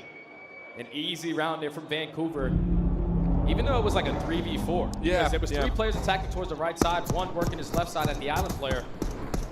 But when you find that initial first blood, also led by a team kill, easy round there for Search to tie it up. Yeah, really strange, I think, on the defensive mindset there, because it's a delayed peek over rock, so you really don't get the information of how many players are pushing over through Lambo, and the 2 players pushing through the rock hallway just don't get there in time. So, a little bit of a weird setup that time around, but we go 1-1 nonetheless. Ultra on their next offense, going to split their focus. Insight just going to try to put some noise over towards B. Oh, that nade is going to connect. So information already gained. Abuza just gonna lay on down. Puts down a couple shots, has to reposition now. But Ultra currently with a lot of A control. I'm just curious where the bomb carrier is, because if he has top secret, let's just get the bomb down. Oh, double swing here over through connector. SMG's trying to play off one another, and it works out okay. 04 though gets stuck. It will be a 2-for-1 exchange favoring that of the Ultra, and now they know they can rotate back through mid. It's going to be a wide open B play. Nasty will find one on the transition, but we're going to go 2v2 with likely a post plant here for Ultra. Yeah, bomb's going to go down. So now into 2v2. Nasty and Abuza attacking from different angles. Gonna have a one-on-one gunfight between Beans. And the timing on Abuza, but he's just gonna wrap back and help his team. Moment of pause here for the Surge. Hitting through the doorway at the same time. Look at Beans' timing. Just misses the look at it. Kleenex pops open, finds the initial shots. Can he finesse for the second? Doesn't need to. His teammates right there for the help, and the Ultra will secure the 2v2. Just great heads-up play to hit that rotation, read where the pressure was coming in. Once it turns into a 2v2. But then the timings come into play there. It was a split push initially for Vancouver. Said, screw that, it's gonna waste too much time. And they wrap back and then give up that mid-map control. Beans takes it away from them. And then Kleenex in a perfect position to at least find one, sets up Bean for the freebie for the number 2. And that round really just is broken down by that 2v2 bottom connector. Yep. Xeno 04 trying to work it together, doesn't really work out. And that was due to the fact that Ultra had so much control over towards that A side. So Vancouver thinking, all right, they have that much. We don't have anyone towards top secret. We got to try to contest it. But unfortunately, that bomb wasn't getting planted, and Ultra were prepared for those gunfights. Interesting setup here. Vancouver trying to put a trophy system down towards the front side of A to see if that can maybe move the defense over. It has a little bit, but I don't know if with, yeah, this is not good news. Oh boy. Inside's gonna shut down the bomb plant, and now Ultra can re-rack this completely. Tough moment here for Vancouver. Inside gets the info. Okay, there's another player here. He's able to recover the bomb. But in a man disadvantage. Gotta try to even up the numbers. A not able to hit onto anyone, but they chow through the front, knowing that Ultra have the numbers to trade it out. And a clean 3 from Kleenex to close out that round. That's a tough play call right there for Vancouver. You lose the first blood, but most importantly, you don't have an exit. Nope. And I think it's one of those situations where, you know, I think in reflecting on that, you just back up to Lambo and try to just reset the space, because all those Toronto nades hit, and that's where it just turns into a complete kerfuffle. And that's the thing about backing up to Lambo. They didn't want to take that risk of someone from the opposing side on Ultra already in that position for playing for that rotation. So they trapped themselves on the site. Ultra able to use their numbers and just send it on in, as Kleenex now finds himself on 5 in a row, but Ultra now up 3-1. A lot of options here for Ultra on the offense. Beans is playing by himself over towards it. We're going to get a mad dash right to the middle of the map here. Nasty hits. The first 2 kills come through quickly. Joe is stuck on the fountain. He will also drop. So now it's just down to Beans for 1v4, and that is just flat out a 4v3 at mid. Yep, Vancouver just said, all right, screw this. We're just going to take mid-map away from you. All the gunfights go their way. So now Beans left in a 1v4. Gets picked off. Where are we going? Or 0-4 at least, you know, it's a 1v4. It's not really his fault if they lose this round. But, oh! Yeah, I think we're all kind of sitting here saying, imagine that. Almost with a little turn to turn that into a 1v1. Heck of an effort, but yeah, that's just flat out a 4v3 at mid.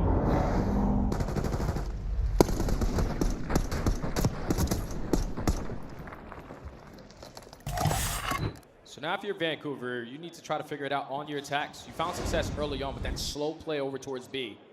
But the adjustments already coming in from Ultra as we take a look at the replay. The fact that Beans almost finds that third kill there. Could have potentially had the most insane 1v4 we've so far seen on the season, but Vancouver secured that round, stopped the bleeding, back to the attack they go when they're sending everyone this time to top open. Should be some sort of a double AR setup on these window crosses, but no, it's Kleenex for the first. Insight traded away, so we'll stay 3v3. Yeah, 04 is actually pulled out an AR. Hitsy a nice little timing through the rock hallway. We'll get the numbers advantage back to Surge, and 04 has seen a cross here. So this should be some sort of a commitment to let's just get together, play a 3v1 on one of the 2 sites. Yeah, everyone work together, play out the trades. Timing might be good enough for Beans. Look. He's got the first for free. Second on the top of the bomb. Whoa! Fade away. Pushes Beans off the angle for a moment. Helps on the way from Kleenex from the other side, though. Beans pistol out. Shut down by Hixie, and the exit is available for Surge. They got plenty of time to play with this round. Oh, man. I thought Beans was going to get a lot more done off that pitch. But now in a 1v2, Kleenex playing for the rotation. 30 seconds to go. Might have contact here to start us off. Picks out the AR. Unfortunately, you probably want to use the Jackal for that instant trade, but players holding hand in hand. Vancouver secure the round. That was a little too close for comfort. Little pop-off fadeaway. Being seen the flip side of the Omni movement. But Hixie, much better here in the search and destroy 6 and 3. And again, this is one of those moments where neither of them are even checking the, they check the same corner, which is just one of those moments you just don't want to see that. But Hixie, nice little turner, able to lock things in, catching his former teammate Kleenex in between weapon blocks. Oh, Hixie had 9 HP too, so Kleenex is definitely thinking in the back of his mind, I should have just stayed with the sub. That was an easy double. But now all tied up at 3. Ultra back on the attack. They're working their way over through B, and there's no one here to contest them. No, not at all, because it looks like Surge want to try to play for the wrap, maybe either through connector or maybe further towards, well, they get aggression over towards the A site. Nasty just kind of playing Overseer on the B point. No focus for Ultra on the commitment for the plant yet. Vancouver won't know this, though, and it looks like they want to try to contest. Yeah, Ultra trying to get them to invest a couple stuns and nades. Don't also want to get caught off that, wow, unguardable angle through the bottom side of the door, but 0-4 and Hixie, they just send it on in. They find the initial 2 kills, man advantage, Vancouver. Yeah. Timing was great on that retake. Nades over the top, allowing an opportunity. Insight seen bottom bar, looking to see where the secondary challenge is coming from, but does not expect to boost him right above him. Joe stuck, gets the first. He's got an opportunity to reset this. He's got 30 seconds, so a lot of time to work with. Potentially for Surge. So think that you're hitting that rotation over towards A, but they clear out this B site.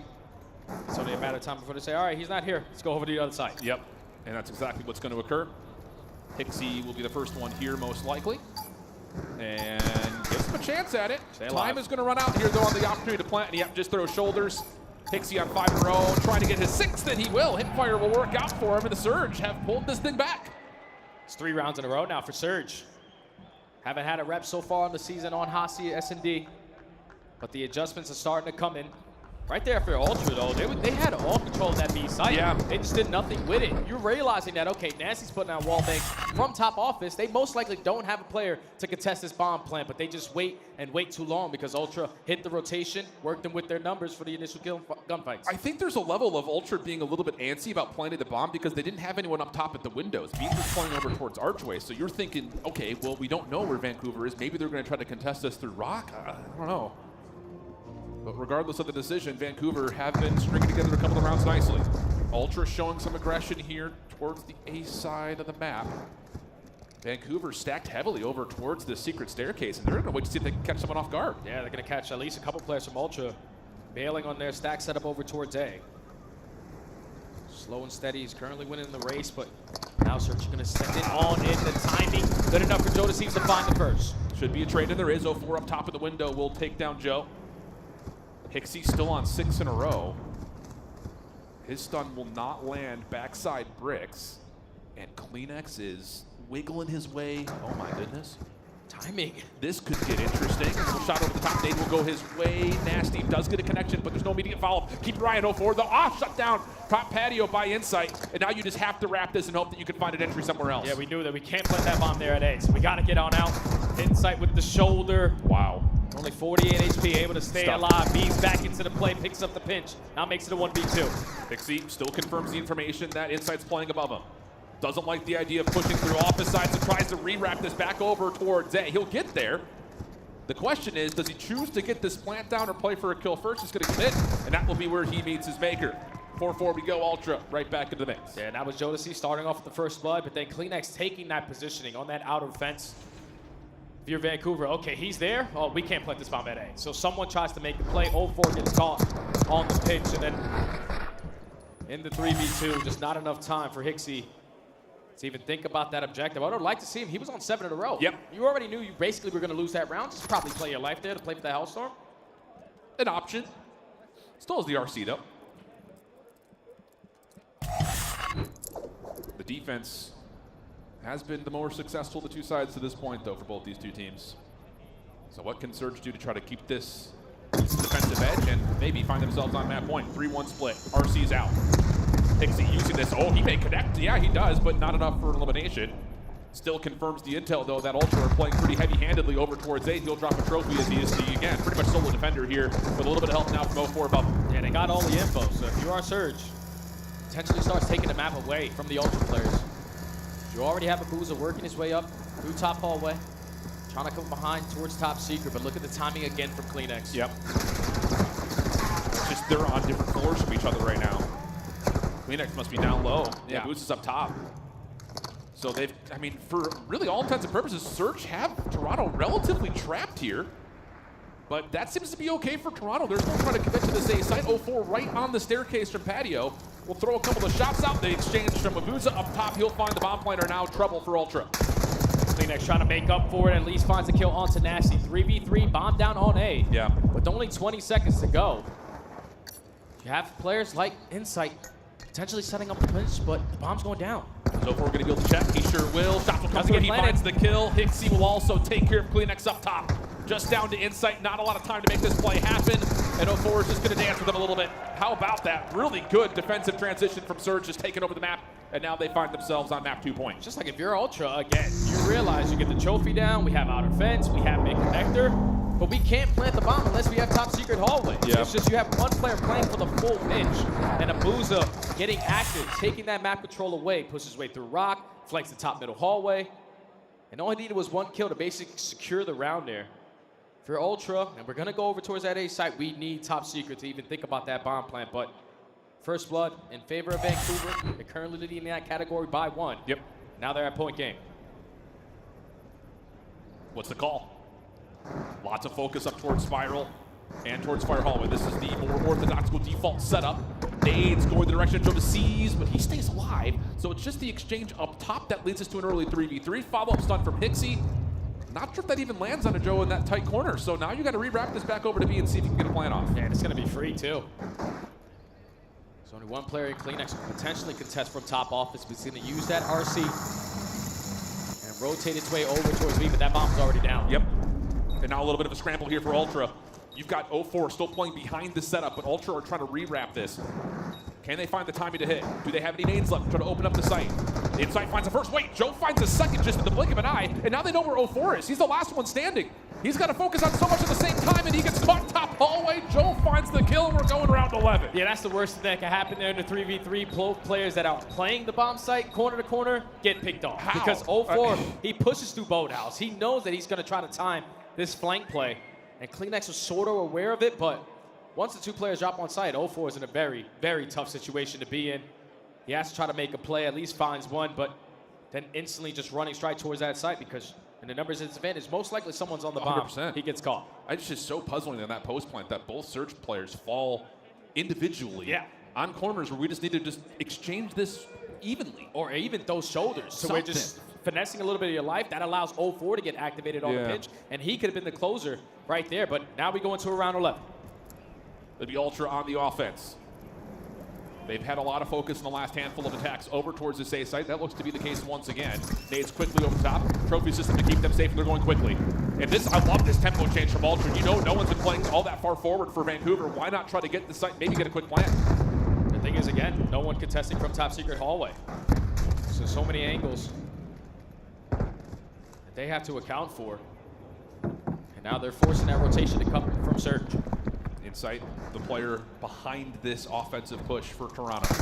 Joe trying to plant, but no one's even looking at the window at all. Kleenex is just sliding back and forth. He never really had an eye on it. That's a free first blood. And now Kleenex is going to try to play for the plan. 04's like, I can see you. Just hoping now that Insight on this pinch has to can get something done. You know that 04 is roaming through top secret. Insight going to go all the way around. He's going to be led with a gunfight and wins it versus Abuza. 30 seconds. Massive win that now rechanges the focus on what's happening on the site. Nasty 04 up top. Hixie behind the play. Shots start to come through, but no tags. Nasty has to re-clear out Tin with that gunfight win from Insight. So a lot of confusion here for the Vancouver retake. They're going to opt to go around the back, clear out Tin, then hit this from the front side of the play. Just down to can they find the next piece of contact because Ultra are just staying covered. Time is ticking. First shot's good from Kleenex. Activated now with beams around the back. Doesn't need to come through. Ultra clean things up to the blink of an eye. They take the round 11. They'll go up 2-0 in the series. Woo! Wasn't easy. Take that search and destroy there. Even in the 3v4, strategy not good enough to afford the initial A bomb plan, but once Insight finds that one-on-one versus Abuza, you see what it does right there to the Surge. They waste so much time trying to locate that player. Once they realize, okay, we haven't been able to find them, we have to try to gunfight these players on the site. Just not enough time because Insight was able to reposition himself and force Vancouver to try to locate where he was. Ultra make the adjustments. Obviously, they need to make another one if they're going to be thinking about that A bomb plan going forward, but they're up 2-0. They finally get a victory on Hasi S&D. And I will say, you know, just to kind of, again, take this as a moment to give some evaluation to both these two teams for, you know, again, a map that neither of them have really felt comfortable on or played for that matter. I will say, like, the macro game plan for Toronto does look pretty solid. A couple of weird timing things that's just a byproduct of Hacienda being Hacienda. But for Vancouver, there are just a lot of inexcusable moments that it's just like, guys, like, we're in a 3v2. We've got a post plant. We can't be getting our two members on the bomb picked through the walls, through the one entry point that Toronto can hit from. And I think, you know, you point to a couple of those moments for Vancouver, and you're going to have a woulda, coulda, shoulda kind of labeled over the top of this map, too. Yeah, it's a tough S&D to lose right there, man, because now you're going into a protocol control, which has been the best control map for Ultra. The same thing could be said a little bit for Vancouver, because they are sitting at 1-0. Both teams are great on the defensive side, but you really needed that search and destroy to try to keep yourself into this series, in my opinion. Yeah, it's one of those things that it feels like the reverse sweep doesn't feel that possible, let alone the fact that if this were to have gone to 5, it does feel like Toronto holds an edge when we eventually get there. So we'll see what happens. We've got a protocol control coming up, followed by potentially a Hacienda hardpoint. Our second match here in Madrid and our major one event here at Black Ops 6 in the 2025 year. Canadian Clash has been on Toronto. We'll see if that stays the case when we come back after the break.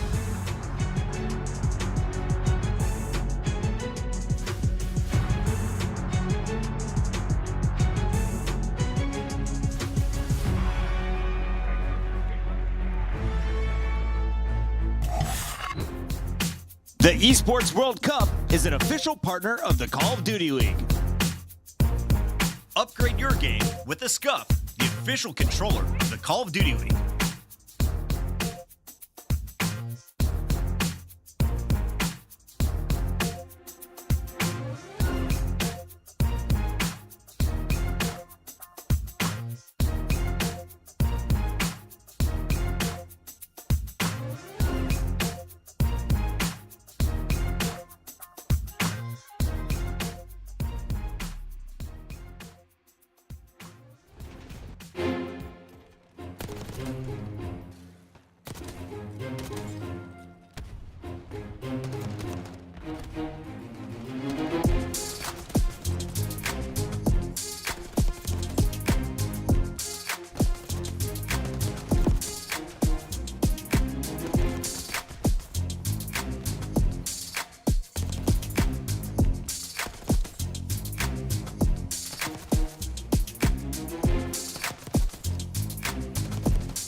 Welcome back, everybody, to Madrid and our second series from Major 1 here in the winner's bracket. It's a Canadian clash that has been dominated to this point by the Toronto Ultra. Vancouver fighting in the search and destroy, but coming up short gets us now to a map 3 protocol control. Jay, just talk to me, brother. What are you thinking? I think Ultra are going to be feeling pretty damn good if they spawn against some protocol control, because it's been quite some time. This is basically the beginning of the season. They are flawless on the defensive side, have yet to lose one of those rounds. They don't really give up a lot of segments on defenses, and on their offenses, they are the second best team at averaging the segments on their side. So this is going to be a tough match right here for Vancouver. It's one of those things that I feel like for Toronto, we talk about how sometimes they play more of the objective versus the kills type situation. They found success with that. That comes out a lot here in the protocol because they're not afraid to stack immediately, get the ticks done, get yourself at worst around 5 defensive advantage. Vancouver on the other side, though, I feel like we haven't really seen them as a full squad wake up into this series. Take the break, get settled. We need to see the SMGs start to really find some confidence on the map. Especially on a map like Protocol, where we saw it at least in that last series, what Simp and Abizi and all of Atlanta FaZe were able to do to Boston, trap them in the back of their spawn, and basically, like I like to say it, put them in hell. Yep. Like, that's as simple as that. You cannot afford that to be the case if you are Vancouver. The slaying wasn't there in map number 1, but you need it here to stay alive in this series. Big time. And I think the thing, too, is, hey, we talked about Abuza, and maybe he has not had the same start as he had kind of continuing from the finish of last year, but in control, he has been a lockdown AR. Will that be a factor for Vancouver as they will start things off on the defensive side? Toronto looking to try to play this largely through mid-map. A little bit of a delayed hit, seeing if they can catch Vancouver out on their push forward. And, well, they get a look at 04, but can't quite tally the kill. And now Toronto over to the B zone. Slowly working on that first segment. They take down 04, was roaming towards bottom comms, and that's already 3 dead. Kleenex, the tone setter, with this SMG in hand, allows his team to secure this first segment. You have spawns all the way across the map. If you are Surge, this might be the second one guaranteed. Yeah, I love this. You got Goodness Eves kind of playing bodyguard over towards the tower, and then you've got Beans up top to make sure no one hits the ledge. So the only place that Vancouver can contest from is from bottom PC, and wouldn't you know it, that's where they find the success. But now you know Vancouver's playing through PC, we can hop over to the A zone. So again, the split focus for Ultra strong to this point, but the kills are making things difficult now as Vancouver starts to get towards the Ultra spawns. Well, the good thing is they're trading out in the back of their base, and the player who's pushed out in Beans finds success in his one-on-one gunfight, so he's able to hop right back on towards that A point. Oza, okay, he's been Mr. Control for this team. 3-1 start. Insane gunfight there versus Kleenex. Yeah, he was late to the party, too. Hello. Caught between weapons, and now he takes care of Dota Seeds. Stun out. He will be caught in the corner. And Ultra will have this as a chance to keep the clock paused with one member over on A. Quickly dealt with by 04. The second tick going to be depleted. And now panic mode as Ultra really only have B to reside towards. Now you don't want to waste a lot of time wrapping back in towards 10. Trying to push your way out through top heli. Trying to work this overextension. You still have players roaming through bottom comms. Don't know if that second segment did get locked. I think Pretty it sure did, it did. But 30 seconds to go. Ultra need to try to extend this game clock. Yeah, just the 3 ticks for now. You're going to get insight onto the A zone. He may get a second tick here if he can stay alive a little bit longer, and he's going to secure it. Wait a second. That's pretty massive in terms of, again, tick progression, plus now you got the stack behind it. Abuza will only find 1, and this could be an extra 60 seconds, and it will be with Insight winning that gunfight. 13 plays 12 with a minute 23 in the clock. Now Ultra up by 1 life. Need to start off by taking this mid-map away. Effective on the trades. Now you have players working this overextension. Insight going to put himself in a position towards bottom grandmas, hoping that his teammates can find a couple kills so he can play for the spawners. This has been clean, though. Toronto now have the numbers advantage. Everyone's swarming on to the bottom level at B. Third tick being worked on. A pinch potentially on the way from 04, but we'll get here in time. He gets shut down, and with that, again, like we talk about, Toronto just stack, put the pressure on, and get the full offensive tick control. Wow, unbelievable start for Ultra. That's why it's so difficult if you're Vancouver, because you're thinking, okay, we're finding 2 kills, but the other 2 guys are keeping the game clock paused at the other point. This seems like Ultra have like 6 or 7 players on the map when they're playing a little bit of protocol, but when it came down to this final push to extend the game clock, it was Insight finessing on the point, turns into a one-on-one, wins that gunfight towards top grandmas, and then just way too much pressure. And also, great awareness to account for everyone on the side of Vancouver. Correct. Because 04 was in a position to contest it, but he instantly dies as soon as he peeks that window. So, fantastic opening offense there from Ultra. Yeah, you tell me I'm missing 1, I'm looking behind me on protocol. Especially if it's 04. Especially if it's 04. So, really clean offensive look from Toronto. It'll be a 3 spree carried into the round for Beans, 4 for Insight. Pending the scoreboard is correct, which looks like it very well may be. Early pressure from Kleenex, traded by Hixie. And Vancouver are looking to establish early control over towards A, but that gets shut down as the ARs for Toronto win the day. 2-2 so far in the split. You have 0-4 trying to take a little bit of space away, working over towards B, but that's already 3 dead. Abuza, you got to get a couple kills to allow your teammates to get on out. Yep. At least finds first on the Joe. Off the regen as well, an opportunity to get some high ground control here at 10. His teammates flooding on over, but look at the patience from Ultra on this flank, saying, nope, we're not your base. We'll just come up behind you when you get out of the zone. Beans now behind the play. Even exchange over the top of the site at B. Hixie the last one remaining, and that's just an angle that Beans is never going to lose. So the trades come out, and with that, Toronto will keep the clock ticking. Right now, if you're Hixie, or at least Abuza, you've been on a 4-speed sitting in top trips the entire time where your teammates are just getting slayed out. Yeah. Probably want to jump out and potentially try to assist your teammates on this map control, because Ultra just always in your grill. Now here we go, though. Vancouver find the exit off the spawn, down to the B zone. Block paused, first tick of progress locked. Joe deceives up top at ledge. Free angle for him. Nasty's trying to get here to assist, but he's not really in a position to do so from top window, and now Joe's behind the play. Easy follow-up in Ultra. Well, now you're in the position of control. You got Vancouver spawning in front of you. 18 seconds, they have to go A. Joe is just trying to time this flank. Phoenix able to find one, but Nasty off the respawn takes care of Joe, so an opportunity here to extend the game clock. Just need these other gunfights to go your way. Beans on 22 HP is able to line that one up with the AR, but first segment in. Second on the way. Joe caught from behind. Here we go. Vancouver's got some presence over towards the Ultra spawns while still hanging onto the zone itself. Second tick's gonna get locked. Kleenex in trouble, just trying to get away. Down to 2 HP, somehow slips by some of the defenders around the outside of the zone, but still the focus for Vancouver is successful on the 8-point, extra 60 added. Now you just need these kills after you execute this extra time to go your way, because it leads to a clean 3 dead. You already have Ultra in your spawn, but thankfully you're able to line up a double to work your way on out. A minute to work with, you only need 2 segments, and all the kills going their way. And this is a really good setup. You're going to have no focus up top towards ledge, so Buza has to keep his eyes on it, but you've got PC control. Can you get here? Can you stack? Here comes the dive down. Ultra try to challenge. Kleenex able to find 2. Beans shut down on the zone itself, and Hixie, the last one remaining, is just going to hold on to PC. Yeah, you just want to hold control off bottom bunker. And now Kleenex, your job is potentially come up behind him or play for these players on spawn. Too bad Joe Deceives is already thinking about that. Kleenex on bottom, comms clears that out. That second segment does get locked, but 9v6 with 40 seconds. Yeah, and again, the positions of control for Ultra very, very, I would say, dominant here in terms of what you need to clear if you're Vancouver. And they may just avoid playing through bottom comms and try to rewrap this. You've got Hixie on a route right now. Lots of focus up top here for Vancouver, but both those players get dealt with, and now Toronto can just keep their eyes on the zone itself. Kleenex off 5 in a row. Deals with what very well may be one of the last contestants for Vancouver. Abuza's going to have to make a hero play. Yeah, how many more can Abuza find? He knows there's at least 2 players coming off a respawn. Clean. A freebie there at P2. You're giving yourself another chance, 5 seconds. Here we go. They can contest this through stair side. 2 players for Toronto playing over the top, and you got a stack here. Hold on a second. Hixie can watch the cross. He finds the first. Nasty gets the second. 3v1 situation, but Nasty down low is dealt with. Ooh, it got close. Vancouver with the stack nearly gets the 3rd tick, but Toronto capitalized at the right moment. Take advantage of their situation. I think it all starts with that initial break attempt there at that B push when Kleenex flies on in, finesses around boat, allows his teammates to clean up all those kills, but then just dominating towards bottom bunker made it more difficult there for Vancouver to work their way on out, as they were able to earn 5 segments there. Back at the replay, obviously in this situation, you're starting to panic a little bit, especially when kills are not going your way. Yeah.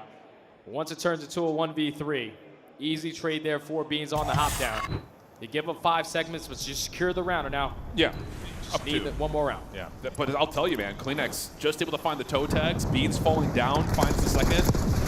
That was a very winnable round for Vancouver at the end. Now they've got to pull off the Giga reverse sweep. Get 3 in a row here, the control, plus map 4 and map 5. Kleenex is already in respawn. Oh boy. Ultra off again, hot towards this offensive point, but they will get cleared off the A zone, and that forward pressure has been alleviated as well. And now if you're Ultra, you got to reinforce your way over through B now. So you don't want to waste time wrapping your way back over towards 10. Kleenex, your job is to work your way slowly out of spawn. Try to catch these players who are working on these deep pinches.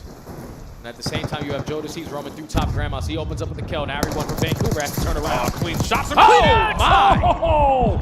Snaps over and And here goes Ultra again, stacking the point. 3 members on. First hit done, second quick to be finished. A little bit of presence here, though, from Surge, top ledge.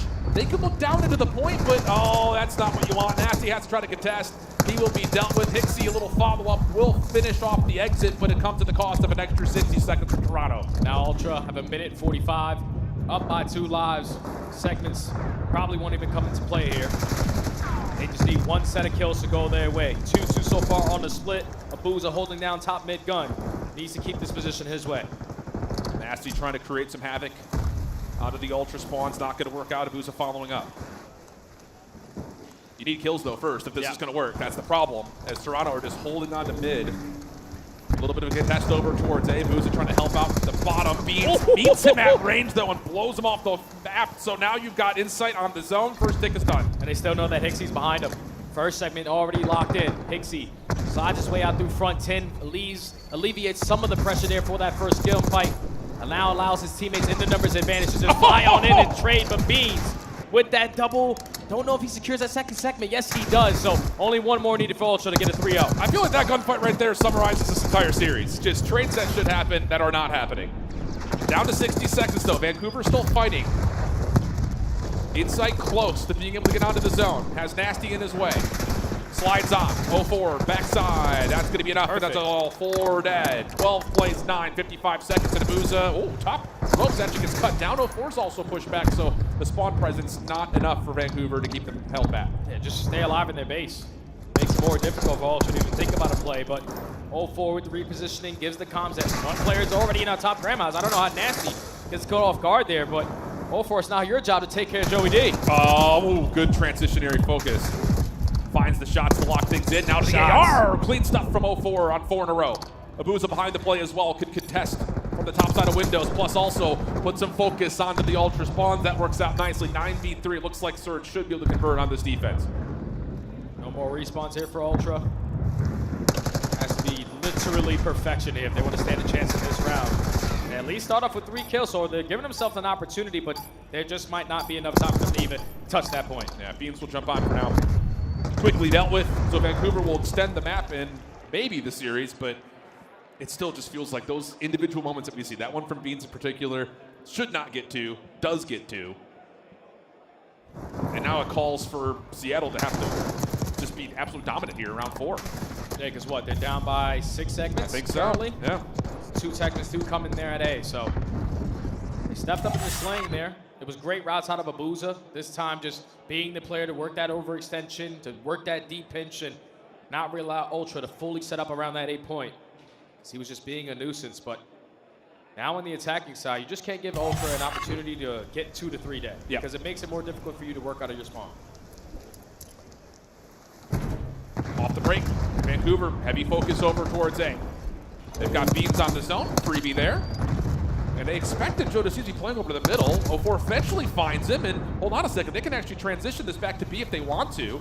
0-4 seems to just take this as momentary control from the high ground, and whoa, okay, how about this? The SMG starting to light things up for Vancouver. And 0-4 gives that comm right there to Hixie. Okay, there's someone pushing our deep left. Play for that kill. I'm going to play for the guys off spawn. So the communication right now for Surge is clicking. Second segment already secured. You're up by 6 lives. This is a totally different Surge roster. Yeah, sure is. CleanX able to contest, though. 0-4 trying to come back to the point, shut down. 3 straight eliminations for Ultra. Now using that as an opportunity to get forward defensively. But Hixie has stayed alive throughout this transition. Bean slides into the action, only finding 1. CleanX trying to follow up on the exact same route. Should have a freebie here on Nasty in the same breath. Joe Deceives does clear out Abuza. So again, it's just, where is Hixie? There he is. We found a P2. Ultra looking to isolate, but Vancouver quick to help him out. Yeah, Hixie just playing his life beautifully. Finessing on that side of the map, allowing his teammates to work this overextension because the players on Ultra have to put focus on him. Second segment already secured. Third segment on the way. Nasty does get picked off, but you still have 1 player on it in Hixie. CleanX tries to dive forward to contest, able to find 1. Joe Deceives takes care of Abuza at the middle of the map, so he will work on depleting some of the progress towards this 3rd tick. More focus towards, again, trying to catch players off spawn. So far, so good. Gets a secondary read, backs up. Good finesse here from Joe Deceives and turns that into 3 in a row now this life. Up to above 30 eliminations as well. He's had a great match. And it got the indication that the last player at least is going to be sent towards bottom comms.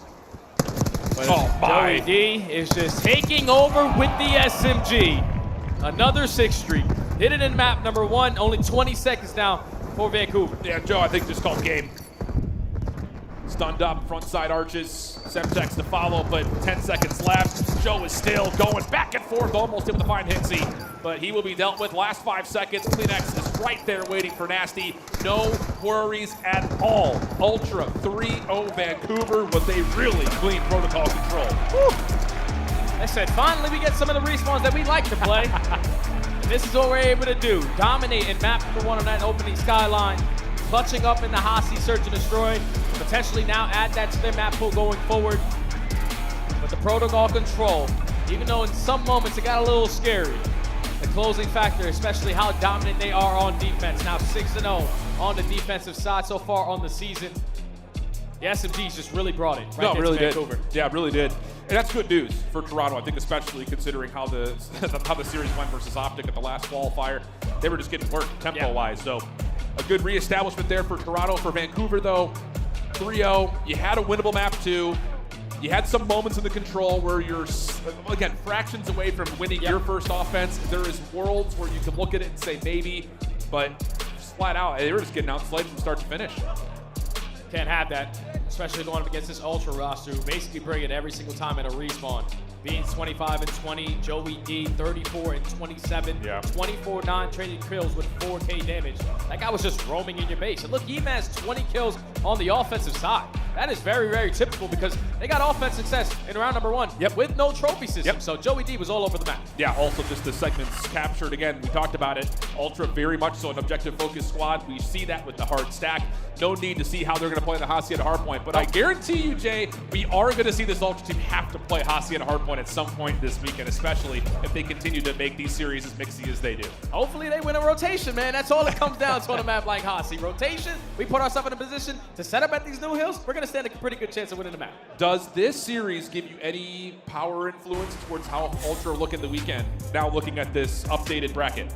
Well, they're going to go up against FaZe next series, so that's going to be tough because FaZe love themselves some protocol control. They also love themselves some Skyline, so that's going to be a tough matchup, but the good thing for them is they added a Hasi S&D. Like, that's the biggest thing I'm going to take away from that series, that they were able, even with all the mistakes that they threw in that Hasi Search and Destroy, still able to walk away with a 6-5 victory, so that might come into play versus the top dog in Atlanta. I think the vast majority of people out there who've been watching the CDL are looking at this bracket and assuming that it's going to be an Atlanta and Optic winners finals. It definitely feels that way, but after watching these two teams 3-0, I think there are levels of, yeah, maybe this matchup could kind of go the same way it did during week number 1. Now, granted, again, Atlanta was not the same Atlanta in week number 1 as they are now, but regardless, 3-0s for both of our two teams as we head down over to the stage with Ulysses and our post-game reaction.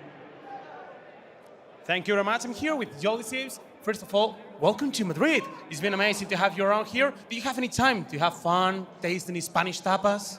It's definitely been a lot of fun. You know, we went out to eat in, like, I forgot the name of the restaurant, but it was great food here, great cuisine. I love the city. It's great fans. You know, it's been awesome. Obviously, just see them. Look at the crowd. They love you. Yeah, they're great. You know, we have obviously the Koi fans, all the different teams. We have Gentlemates up there. Those guys are insane as well. Shout out those guys. You guys are awesome, by the way. Yeah, it's just been great. I love it. They're awesome. And also, you and Klinks on the first map, you were dominating with this MC. First of all, you were having fun. Yeah. But the second one, how you did it?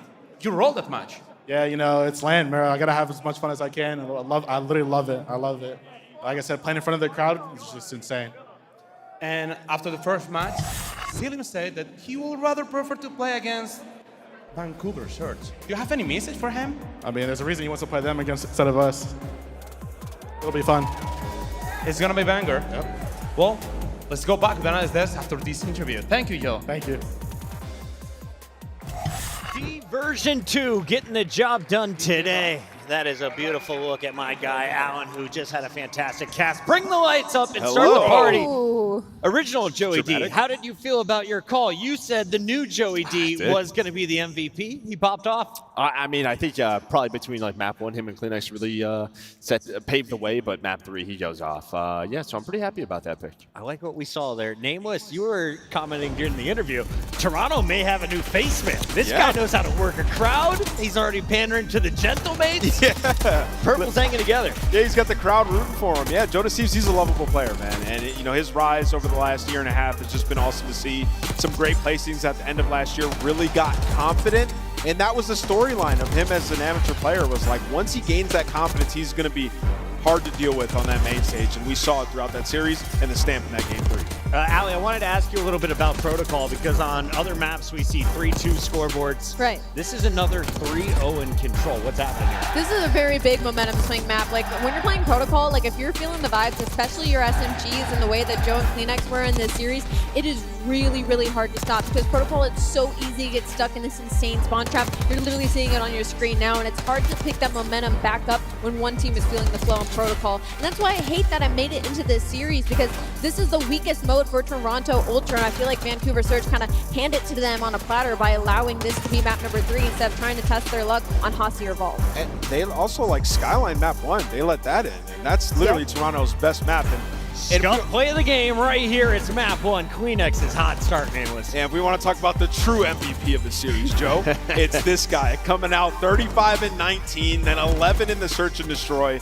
He is unbelievable, bro. Unreal. And the fact that they even let this map in, like we said, is ridiculous, because Toronto Ultra is actually like one of the worst teams in the league at rotations. And Skyline, you don't really need to worry about that when your subs are dropping 60+ kills combined. Let's take a look at our updated bracket, and I want to hear from you, Mr. Merck. Who is looking more dangerous? You just cast Atlanta FaZe and you just watched Toronto Ultra. I mean, this is a CDL classic right here between these two. I mean, they've matched up every single year deep in tournaments. I think you probably have to favor FaZe right now just due to the minor victory, but that is what we wanted to see from Ultra, right? Take care of business versus Surge team, and they did. They looked clean across the board. It should be a very good matchup. This is, again, Ultra, they are no stranger to this. They prep well versus FaZe. They have given FaZe troubles in the past, so it should be a great game. That matchup's coming for us on Saturday. For now, we continue in the winner's bracket round 1. When we come back, LA Thieves look to take down Carolina. It's the CDL.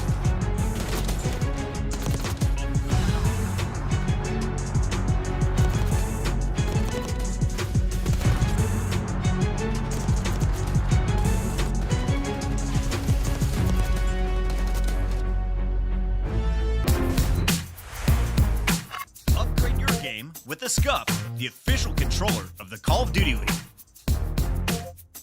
The Esports World Cup is an official partner of the Call of Duty League.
And we are back live in Madrid. Make some noise, everybody. The fans are going crazy, and Gentlemates aren't even playing until tomorrow.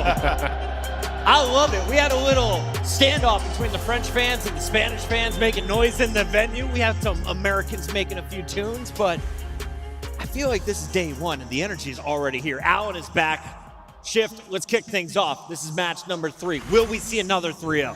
I don't think so, but we very well may, because this LA Thieves team could just show up on land and just destroy everybody. They've been prone to do that before. I think there's definitely a world where they could do that, Chris. Allie, let's introduce our rosters and talk about this LA Thieves squad, because in between seasons, all Twitter was saying is this is now the team to beat. They will be the God Squad in Black Ops 6. I mean, I gotta say, this team was kind of built for LAN. Like, I look at Hydra, you think about the absolute menace that he has been every single event. You talk about Scrap, he gets better on LAN as well. And then you got a world champion and Envoy, and then you got Dan Ghost, who you have to fill in for Optic Texas in his first year, and he stood up and performed. So very high expectations for this LA Thieves team.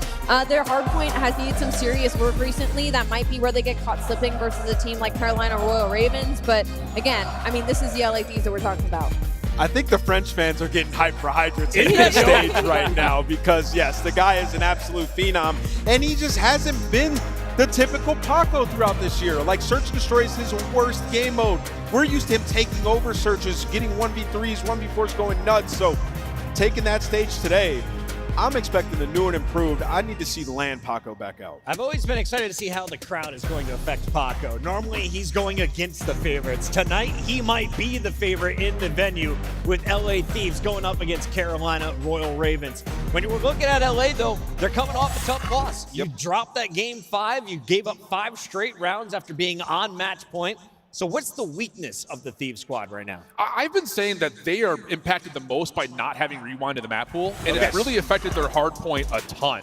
But the interesting thing is you look back over the course of their last 4 search and destroys, they've had 3 really embarrassing losses in the search. So it really feels like they need to find some identity in their hard point map pool while also getting back to what we saw them do in the early search and destroy, because their control has still been great. Yeah, I mean, this is wild to think about. Active maps in hardpoint, they're 6-6. I mean, they're like a top 8 hardpoint team. In the beginning of the year, they were 100-point clubbing people. And then you talk about Search and Destroy, they cannot get first bloods, and Hydra's like a 0.7. So, like, statistically, you look at this roster, anomalies sticking out everywhere. What is going on with LA Thieves?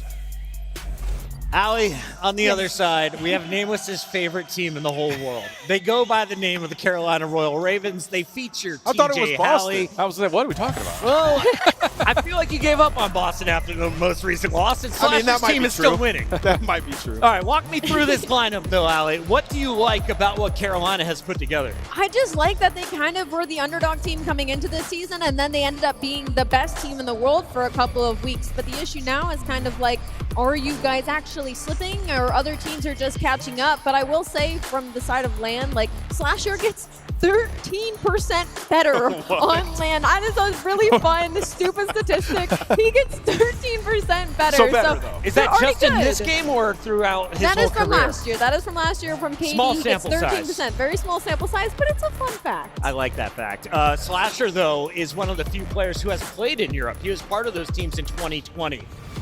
Does he need to bring anything special to this LAN, knowing that we're overseas, or is this just the same game, different setting? Business as usual. I mean, if you're Slasher, you've been great throughout this year. This is a team that has, they've had tenacity, 4-1 in Game 5s. Very typical. They got top 2 in our minor tournament. And, despite everything, like, as of recent, they lost a couple matches, but they got the train back on the rails. You saw versus the Heretics, where their hardpoint looked so much better. So for Carolina, every team has had turmoil. How do you respond? And they got to make a run here. Go ahead, I think the only good part about this is, this Carolina team, I think, surprised us by where they were in the rankings. But you have to keep in mind, this is one of the easiest qualifying schedules that there could have been. You had a weak phase team at the beginning of the year. You struggled versus Cloud9, but then you come after the break, and it looked like they didn't really have the same mojo. They got top 2 in the minor. Yeah, but who did they play? They played Cloud9 to 5 in Optic. Played Optic. Yeah. You beat FaZe, you beat Optic. You played Boston. It wasn't an easy schedule, I wouldn't say, when you include the minor. That's fair. Is the scariest AR in the game wearing blue or red? I'm going red. Red. Scraps in this lobby. Scrap? Scraps in this lobby. And let's run Hacienda. Then he's an Let's run absolute Hacienda. pop. He's the If run worst in the Hacienda, world. he's a complete nutter If you pop. guys answered blue, I was going to be so bummed because I was trying to set this up. Look what he has done. You heard him in his interview. He's ready to talk smack to anyone. He's ready to take on everybody. And against the rest of the league, 69% is a ridiculous Great number. stat. Oh, it really is. And I think it's just the stats versus the rest of the league. Like, you just take Optic out of the picture. This guy is him. Well, Scrap is going to have a tough time on that map 1. Uh-oh. The last no. 700 damage. True. What Because he's are we been like doing? single-digit kills on Hacienda Hardpoint. They actually really need that map to be a part of the map pool as well. It's pretty thin. It's time to lock them in and make them official. Will anyone choose a team different than me? I am going LA Thieves. I'm wearing Carolina blue.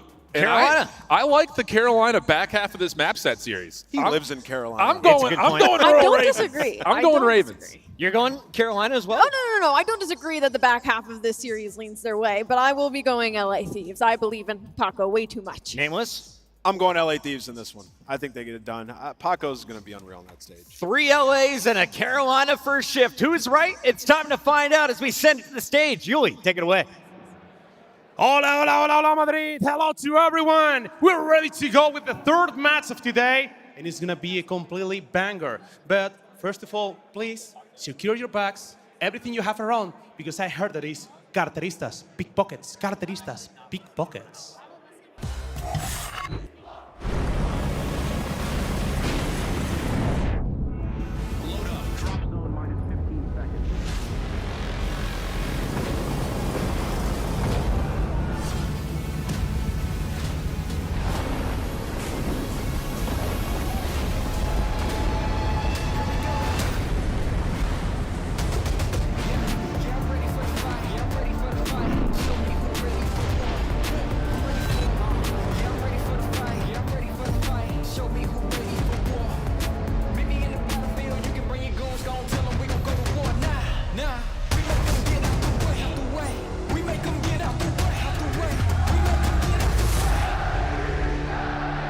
Common spawns, make sure we're counting names, listening to each other. Listen. This time, we take everything.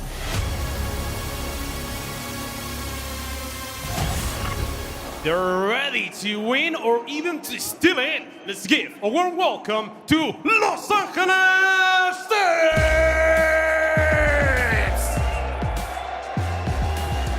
They're ready with Envoy, Ghosty, Adra, and Squad! A team whose confidence rivals literally no one, possibly a fun fan favorite for the fans as they get loud as they take the stage. It is all smiles from the side of LA Thieves. The expectation was set so high, and now we finally get to see what they are truly made of. They want to say they're going to take everything, and it all is going to start right here. Let's bring out their first opponent. Our Thieves are ready. Now it's time to see your prowess.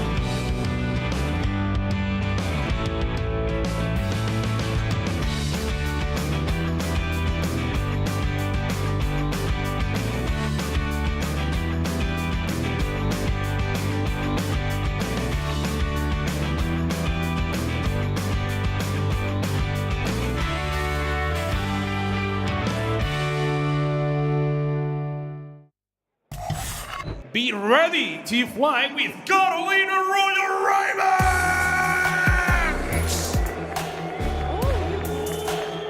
Dwayne, Slasher, DJ Halley, and Baby! Carolina have been one of the biggest surprises this season. Coming in, people didn't think they would be that good. Well, they have been unbelievable. Placing very well, top 2 in our minor. We expect them to make a run here at Major 1. Look at TJ Halley to pop off. He has been a demon on the map. And I know Churls are readily available here in Madrid, so he might fly. The teams are ready, and now it's time to rumble. So it's all yours, Miles and Tennis. Muchas gracias. Thank you very much, Yuli. Hey, we have got a very, very exciting matchup for us here, chat. Again, I cannot believe how much love Hydra is receiving there from, of course, the Genomates fans who are in the crowd. It makes perfect sense. So very, very stacked against the Ravens here, mate. It's going to be such a fun time, and this is going to be the most competitive match we have had today so far. It has been a gauntlet of 3-0s, but I'm expecting these guys to absolutely put on a show. And for a day where SMGs have been dominant throughout the course of the year, they've stepped it up even further on land. So I know Hydra might have the support, but TJ and Gwen might just come out shooting. And Gwen, I think for me, is going to be the focal point. We saw his stats. Last year online, he was a god amongst men, our rookie of the year. On land, though, he would falter typically. Now he's got some vets by his side that are going to be flying with him on the map. Will that be enough to take down the big buckets? The big buckets, indeed. Well, it's a big test for the Ravens. They've not looked as strong as they have done here on Black Ops 6 so far. Will they fall to the might of the Thieves? Will the Thieves find their rebound in time? This is two teams who are just gagging to get back into form. And what a matchup we've got to get going into here. Ravens taking on the Thieves. We start things off on Hacienda. Here we go, folks. And I'm loving the Hacienda right out of the gate. We get to discover if Scrap has a mental block on the map. Obviously, he put up the worst performance we have seen all year, the worst performance we have seen in CDL history. And of course, his follow-up on Hacienda was also mediocre. So we get to see if the ARs are going to perform, or if the SMGs truly will just exist in their grill the entire time. But we get to the SMG a little bit later on. Hacienda for a banger to kick things off. Map number 1, here we go. Eyes on our submachine gun players. We'll see if the Phenom, the man of the moment, the man with the fans, can find some success here. First blood goes to the Thieves. First time, though, does go towards the Ravens.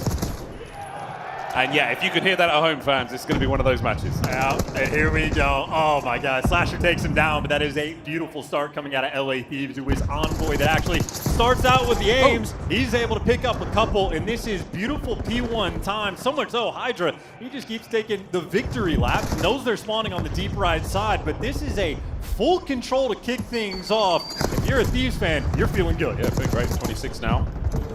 Ravens with a bit of a bounce back. P2 though, top right-hand side of the mini-map is where we go to next, and in position already, it is going to be the Ravens. Hydra can't make his way through the front. It's Vivid who catches him out. The backline now, Ghosty. He and Scrap trying to make entry. It all comes down to Vivid again. Can he find any more kills here? He can. Can he get 2? He cannot. Nice work. The Thieves are in. And that is the AR players holding it down and securing the back spawns. Hydra now on a freedom flank. He gets all the pressure in the world to try to make a move, and he gets picked up, but he still gets the intel. For the AR players, it's all guns forward. Through the front they go. Scrap with a big nade. Now anyone from the Ravens able to make entry. Ghosty, watching the water hop. That's perfect timing. Should be able to get that. Easy reads to the front. Ghosty and Scrap all good. Thieves hold it together. And this is a perfect P2 hold, and again, Hydra just captivating and taking that space. He might not win the gunfights, but he clears out mid in its entirety. Makes everyone's life that much easier. Envoy even. I mean, this is just a comfortable game. Outslang, outperforming right now. This is sheer and utter dominance coming out from LA Thieves, and they might be on top of the rotation. Hydra is pushing pace. Hydra's pushing pace. His timing's a little too good. He finds another. 4 spree for Ghosty in the hardpoint, 2 spree from Hydra as they make their way towards the new hardpoint. A foot race is on though, and the Ravens, they've got an opportunity to get a bit of early time here and even contest. Well, I mean, early time, but still the backline's going to be there at least long-term from LA Thieves, but that's 2 down in the feed. Envoy just wants to keep his life alive and wait for the reinforcements to come in. How about the minute in the hill that Ghosty soaked up? It gives him this beautiful gift. Oh, Slasher dodges the first, but doesn't dodge the second. Ghosty goes for the head. And now, Envoy trying to push the front line forward. Free and open hard point now as the LA Thieves, they finally get the break. Can they deal with the reinforcements though? Over to Vivid. Punches a hole. Scrap for the point. And he's got more kills than he's had for a while on this map. I mean, look, this is just setting the tone. Scrap out here performing as you pointed out, but Carolina just simply not giving anything on the map. I mean, they were desperate just to get these final 20 seconds of Scrap, but of course, on that rotation, it is Dylan Envoy, always ahead of the game here, bright and early. He wants to get that worm a P4. Yeah, it might be jet lag, it might just be that ambitious attitude he has. T's trying to make entry. Hydra wins the fight, wins the hard point. And there's a pinch developing here, but the Thieves have complete control of the map. Here we go, through the front door. Hydra, can he deal with one? The nade's going to be there to push him back. Ravens still slow on the approach. Can they find the kills? Hydra gets another, and that is a perfect hole through the front, and the pinch is secured as well. Yeah, and Slasher, last man standing, just not active on the map because his teammates all fall down. And now, you're ghosting, and LA Thieves are steamrolling map number 1. 130 now to the 23 of the Ravens. They have fallen flat, yet to take flight here on Hacienda. And Scrap is soaring. Scrap is absolutely ripping and roaring. Another 3 in the feed. The Thieves are lighting it up. Yeah, there ain't no mental block here. Scrap and Ghosty, it's the ARs running the show. We get to enjoy their beautiful comms. Nothing left. Right. Watch out, watch out, Watch out, window. Backing up, Listen, 2 close, 1 spiral. Yeah, Two close. he's front office. I have a cruise. We can streak then. We should streak then. I'm about. Let's get off this. Yeah, get off this. Get off this, get off this. I'm gonna hold the fire for us. In office, dead. I'm streaking. He can't go fire. He cannot go fire. I'm with you. Yo, one top close, 2 connector, 1 top open. Close. Vivid. Dad, I got 1. Close, 1 shot Vivid. Dead. Close Vivid, nice. Close fire. Half HP. You got almost turned on. That's what P2. Missing wind. Waterfall. Could be anywhere. I picked up He's secret. there's one. Yo, 10 spawns. Secret then. Nice. Yo, 10 I'm spawns. getting closed. I've open. That's close. Yo, open Slasher. Half HP. 2 open. Push it through. Yeah, push it through. I'm watching. I got 2 open. Yeah, He's jumping down time. Slasher. Yo, Our side open. Yo, P2 wins us the game. P2 wins us the game. I'm back P2. No, he's towards you. Back to the Watch out. I have 1 front. I stun 2 front. Yo, I stuck him. He's dead. 1 front dead. Nice. Last 2 off. Yo, this wins us the game right here. Heard you. I'm loading secret and top spiral. Can I get help the lobby? Yeah. Can you look my secret? I can look top, Paco. Okay. I can help you front, Ernie. Just let me know. Gotcha. Make sure you show I me have the a water bad too, angle. bro. I have a bad angle. I don't think I can ult secret, bro. Okay. I can hold secret. Can you look my top then? Yeah. Okay. Well, one is top. All in the back. Top. All in the back. Top. Oh my God. Top in the last 2. Top in the last 2. Both ARs. They're slow as fuck, bro. They're nervous. Wait, absolute close left still. He's hard touching. I needed him. Nothing front against him. Yo, 1 front on the head. Dead. Nice. I'm well. Yeah, took the timing. Front T is getting ripped. 2 front. Oh wait. I got one. T just front 1 bullet, by the way. I don't really. In the water. He went in the water. Yo, top mid. Top mid, Gwyn. They can go side. Secret. I think he's side. Front dead. Hold front. All for. Front dead. If not for a nice break here, potentially the Ravens are still being slaughtered in map 1 charts. Yeah, Vivid nearly just doubled up his kills in that one moment, but I'm watching Slasher try to slide in and be the entry AR. This is an absolute slamming, a stuffing. There is no hope right now from Carolina as LA Thieves. I mean, this is an effectively perfectly played Hacienda. Every rotation on point, getting double streaked out, winning every gunfight in Scrap, answering question 20-7, 2 minutes in the time. He found that hill. Oh, he found the hill. He certainly found his form here on Hacienda finally. 2 now in the feed there for the Ravens as they fight forward. Anyone there to get on time, and it's more big wins from Scrap at the feet. A break in the last possible second wasn't there. 225 and climbing. The Thieves are closing it out right here and now. I mean, frankly, I'm worried I jinxed it, thinking this wasn't going to be a hot 3-0. With the way this is looking, this has been the most dominant hardpoint map we have seen all year. Royal Ravens, chalk it up. They're on the menu, and the Thieves, if not a steal, they are eating them alive. Scrap. Can't pick up the last 2, but you got to contest the final seconds. You're there for it. Gwyn finds a couple in the feed, but he's down, out, folks. Map 1, the LA Thieves. Wow, that's a big scoreline. That's a tough one. At 47, the Thieves were slaughtered, and Scrap, we've seen him have one of the worst performances on that map. That was unquestionably his best. Unfortunate for Vivid as well. It looks like he took a shiner outside a game, and now he just had to take one inside a game too. That was a bully beatdown, and we shouldn't even show you guys the stats, because I'll tell you, it is not pretty. That is all 4 players positive across the board from LA, and the red carpet on the flip side, double negative for multiple players on Carolina, and the damage output not there either. Ghosty could have fallen asleep map 1. It would not have made a difference. It would not have made a difference. 250 to 47. Do not adjust your sets, folks. That is the scoreline from the first map. And yeah, Scrap finally found it. There he is on Hacienda. Went to the lab, came out, a new man. The Super Soldier Serum injected into that young one. Highlights here, folks. A lot of love here for the Thieves. Chance, it was nearly a perfect game. Yeah, straight from the opening break, too. It was Envoy pulling out the AR really just to set the tone. And, I mean, again, double streaked out ahead of every single rotation. And This is a rotation-heavy map, too. Carolina were never able to break the mold in any way, shape, or form. Scrap is lining them up like they are absolutely free. That is because they absolutely were. Maybe Simp had the wise words of the day. Welcome to LAN. It is different than what we have seen in the qualifying stages. Yeah, the game is fast and furious. It's going to take a moment to adjust for some of these players, but Scrap adjusting very, very well again. Seeing how quick you can take gunfights, seeing how quickly you can take care of opponents, we are seeing it all there. And we're giving a lot of love to the submachine gun players with good reason, but it has been, oh my god. That's the shortest one we've seen all year. It has been our AR players, but yeah, we only make it to P3 in the second set. The Thieves meant business, and that is a swift and violent execution there on Hacienda. We'll forget all about that one, folks. We're going to go straight to red card, S&D. Surely this one can't be as quick. I said that about map 1, was wrong about that. I don't know if it's necessarily up to Carolina at this point, when so much so, even in the comms, they're just hearing, these guys are so slow, they want to break this P2, what are they even doing? So an incredibly quiet first map.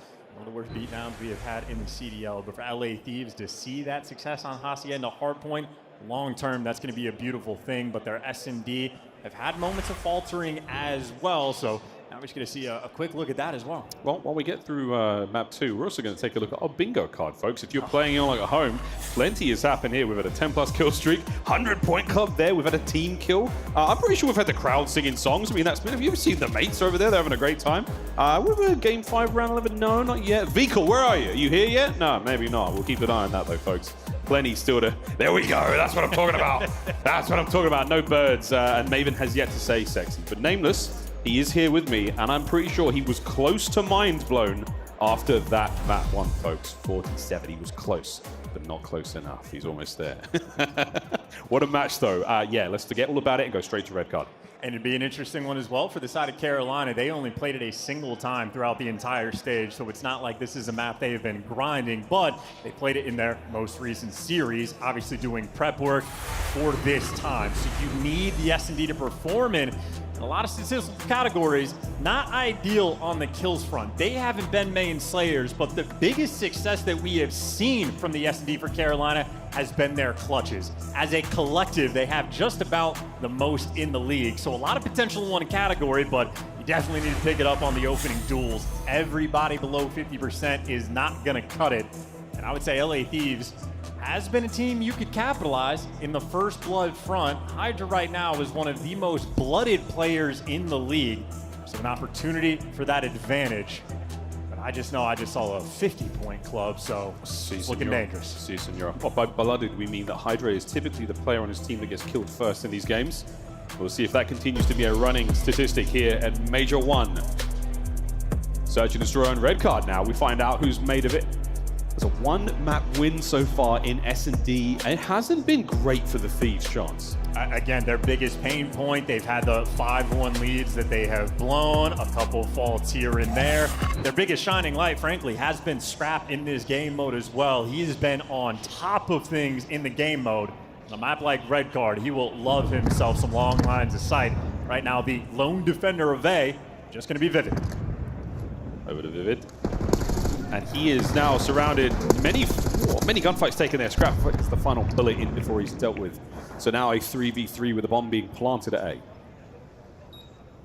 And Scrap was so quick to take some space as well. Might run into the hungry hands of Slasher. Oh. Or maybe just too much finesse. Yeah, Scrap getting active. We got a 2v2. He puts the pistol now to work, so he has a full magazine of aims to work with. And he was going for it. Envoy turns in a 1v1. 25 seconds. As Gwyn's on the wrap. And Envoy's trying to take some space, get away from the fight. Gwyn wants to get it close. And he's going for it, and there it is. Plenty of time to get the defuse. Gwyn clutches up. The stats chance were absolutely there. Gwyn gets the Ravens on the board. And yeah, the clutch absolutely been a theme for this squad. So Gwyn popping off there, and you got exactly what we're used to seeing out of Thieves as well, right? Scrap getting active, making plays, but they do not get the first blood. So it just became a trade fest down low. That is efficient work. That is the bounce back that you needed to see for Carolina. They are happy for the much, much slower pace. Chance to breathe, chance to rethink. Just over a minute that round took. A speedy one now as our boys make their way.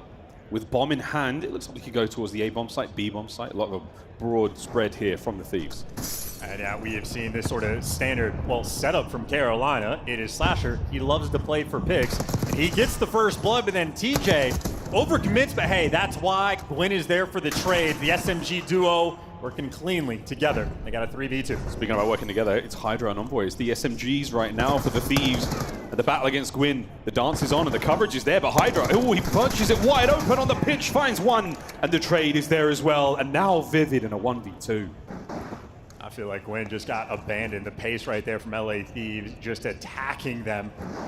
But yeah, flip the map on its head. Vivid can operate on either bomb site. It looks like he's leaning towards A, and the AR in hands, it's easy to understand why. Oh. And eyes on Hydra. Not going to get that pick, though. Hydra not going to give it to him. They'll play for the A site retake, a 2v1.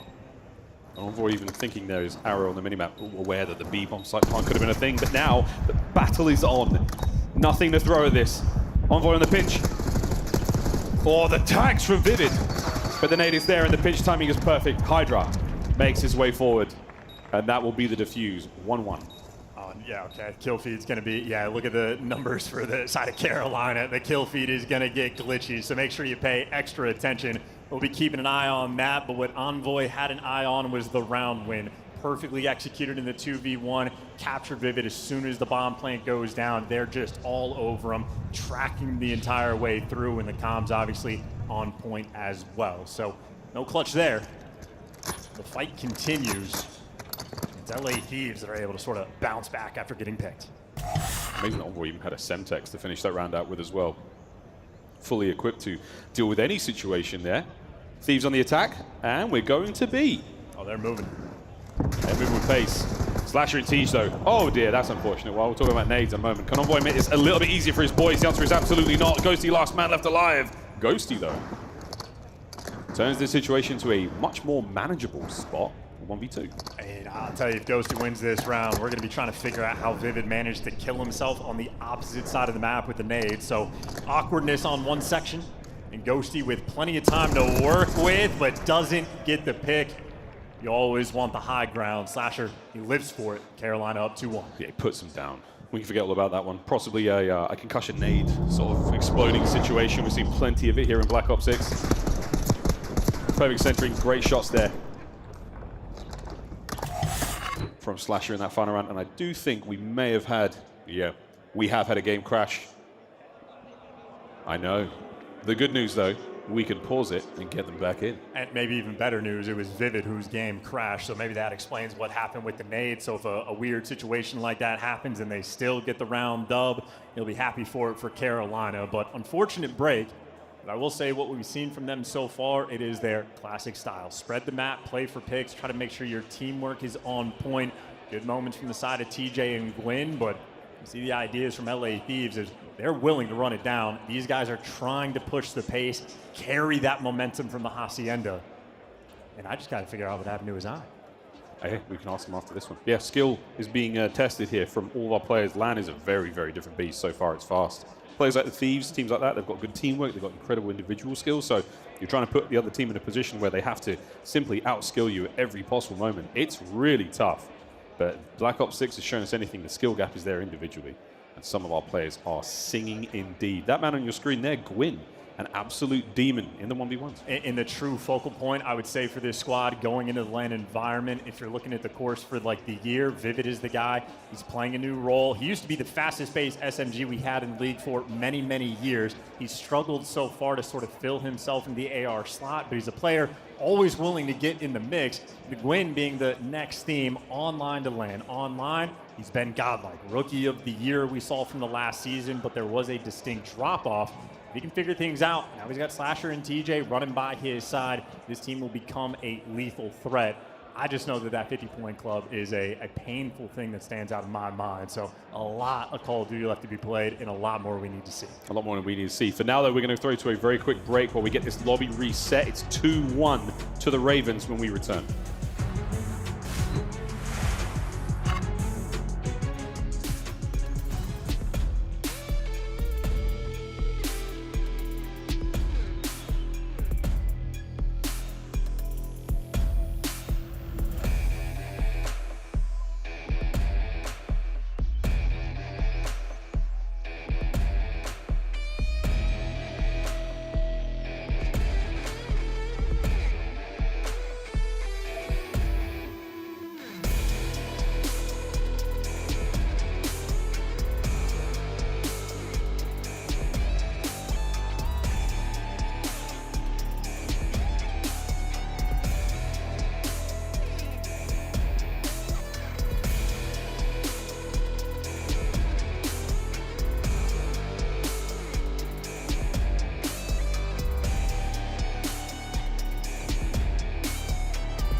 managed to fix the issue, and we're going right back into this one. It is 2-1. The Ravens have the lead, but for how long? Possibly just right now. Maybe right now. For now, they've got it. I was trying to figure out if we captured the B that stung Vivid yet. We got to get revenge. Not yet. Well, we're going over towards the A-bomb site here with the bomb. This is Tej watching. The ultimate play for picks. I mean, this is if you flank into that, you smash your controller. Yeah, there's no way you get that one. Over to Gwyn, who's enjoying the fresh air outdoors by the A-bomb site. Slasher is our bomb carrier now. Not terribly characteristic of the Ravens, but hey, making it work. Yeah, and again, really taking their time. You see TJ on the minimap getting a little bit active, so they were trying to play into the aggression from LA Thieves, and maybe Hydra has just found his place. He's made some moves. He's gotten into ticket. Vivid doesn't have eyes just yet, and there's first gunfight coming through, and there's Hydra for the first blood. That is a key for LA Thieves. I have 1 bullet difference there in the fight. Man advantage, Envoy. Back and forth he goes. Gwyn isn't able to make his way forward, but now Hydra on the flank. Hydra, will he time this right? Will he be able to catch a corner? Vivid, here we go. LA finds another. Perfect inputs there for the movement, and for Slasher, a 1 versus 4. He does have bomb, but he has a snowball's chance in hell, and gunned down by Ghosty. That is all you want to see if you're a Thieves fan, is Hydra finding those first bloods. A very patient round at the start. He worked his way into ticket. He was able to go for the battle against TJ. And he took him down with only 22 HP left. But if Hydra is picking up bloods, this team is going to be a force in the game mode. He picks up 2 perfect kills. The Tej kill was important. The Vivid kill was a nice sort of dance around the pillar. Perfect use of skill. A great, great spot to be in right now. Well, 2-2. Is our score. Thieves now on attack. And this might be just another full-on B hit, maybe working through the middle of the map, but they were aggressive their last go around, and this is their strat. This is what they're going for. Overwhelming force, or maybe a cheeky little belly crawl trying to mess with the timings, just a touch. This is good. This is so sneaky. You're not going to see this until it's too late. They've seen Envoy, but they cannot account for the second man. Oh, the pickup on the outside. Slasher throws a shoulder. Envoy now in the back. First blood, and now onto the bomb site. And that is playing with the timings perfectly as well. Not giving the intel, easy flanks to watch. Scrap says, you can shoot me in the back. If you're taking this route, it is just gonna be way too slow. Bomb planted, a B site hold. So hard now to find trades for the Ravens. It has to be 1v1 fights. Gwyn not in the right spot with the right weapon. Will Vivid be able to pinch from the outside? A perfect nade there from Scrap, and a perfect win from Envoy. Thieves take the lead. And again, it is calculated efforts. For LA Thieves, you continue to be happier and happier with every progressing round. Nice little strat. Change up the pace. Belly crawl to not give the intel. So instead of a stack from Carolina on defense, it's Slasher by his lonesome, and it was Slasher overwhelmed. So they're bringing out all the little stuff. Coaching staff maybe putting in that overtime coming into the major. With good reason.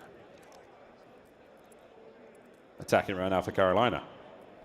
What will the Ravens now have to bring to the table? The B-bomb site hits have not been ideal. We haven't seen too many plants outside of the A side, so time to mix things up, hopefully avoid any self-nade situations. But we're going straight into ticket with Gwyn. Oh, we were hoping for a first blood, but Scrap wins it. Yeah, that's revenge. They squared up for the exact same gunfight, and Scrap just got the best of them. Gwyn technically able to trade him out, but there's the round getting broken down. Gwyn needs an ace in a 1v3 clutch. And he is in a trap. And he is able to sort of slip the net and get through, but Ghosty's making the reads, and keep in mind, doesn't have bomb. He needs this kill. He really needs it, and now he's not going to get it. And now the pick up from behind. Timing is so good. The snapper, though, Gwyn was ready for the fight, but the Thieves played their man advantage. They play the numbers. And another strong round. Yeah, Ghosty out here handling him as well. You know it's an SMG up close. You just want to run away. And living up to his name, he disappears and finds himself in the perfect spot. 3-0 post reset now. And more importantly for LA Thieves, they have gotten every single first blood. Yep. Wicked work here. Out of the Thieves. Hydra not being blooded this game so far. And that was a big difference maker when it comes to the statistics. The retakes are not necessarily there. So 4-2. Thieves pushing pace. The Ravens, what have we got here, lads? On defense, 3-1 split. A lot of love towards A, and it's going to be a headbutt. Trophies are in position. Lethals and tacticals have been thrown. It's time to go to B. Yeah, they got blind countered, but they just reset so quickly, and now they're just going to capture the B site. Slasher gives it up, and now you're going to have to retake in just the tried and true traditional way, and this is unideal for the team on defense, but Slasher does give you the first blood. That really helps. Reinforcements now making their way through. TJ on the pinch. Oh, this has worked out magnificently for the Ravens. There's another for Slasher, 2 on the round, and he sends it. Envoy now trying to make something happen. What a win! It's a 2v1. Aye. And he knows TJ was so far out of the picture, he might be able to isolate another gunfight. Gwyn's up next. You may have seen a shoulder. Less than 30 to go.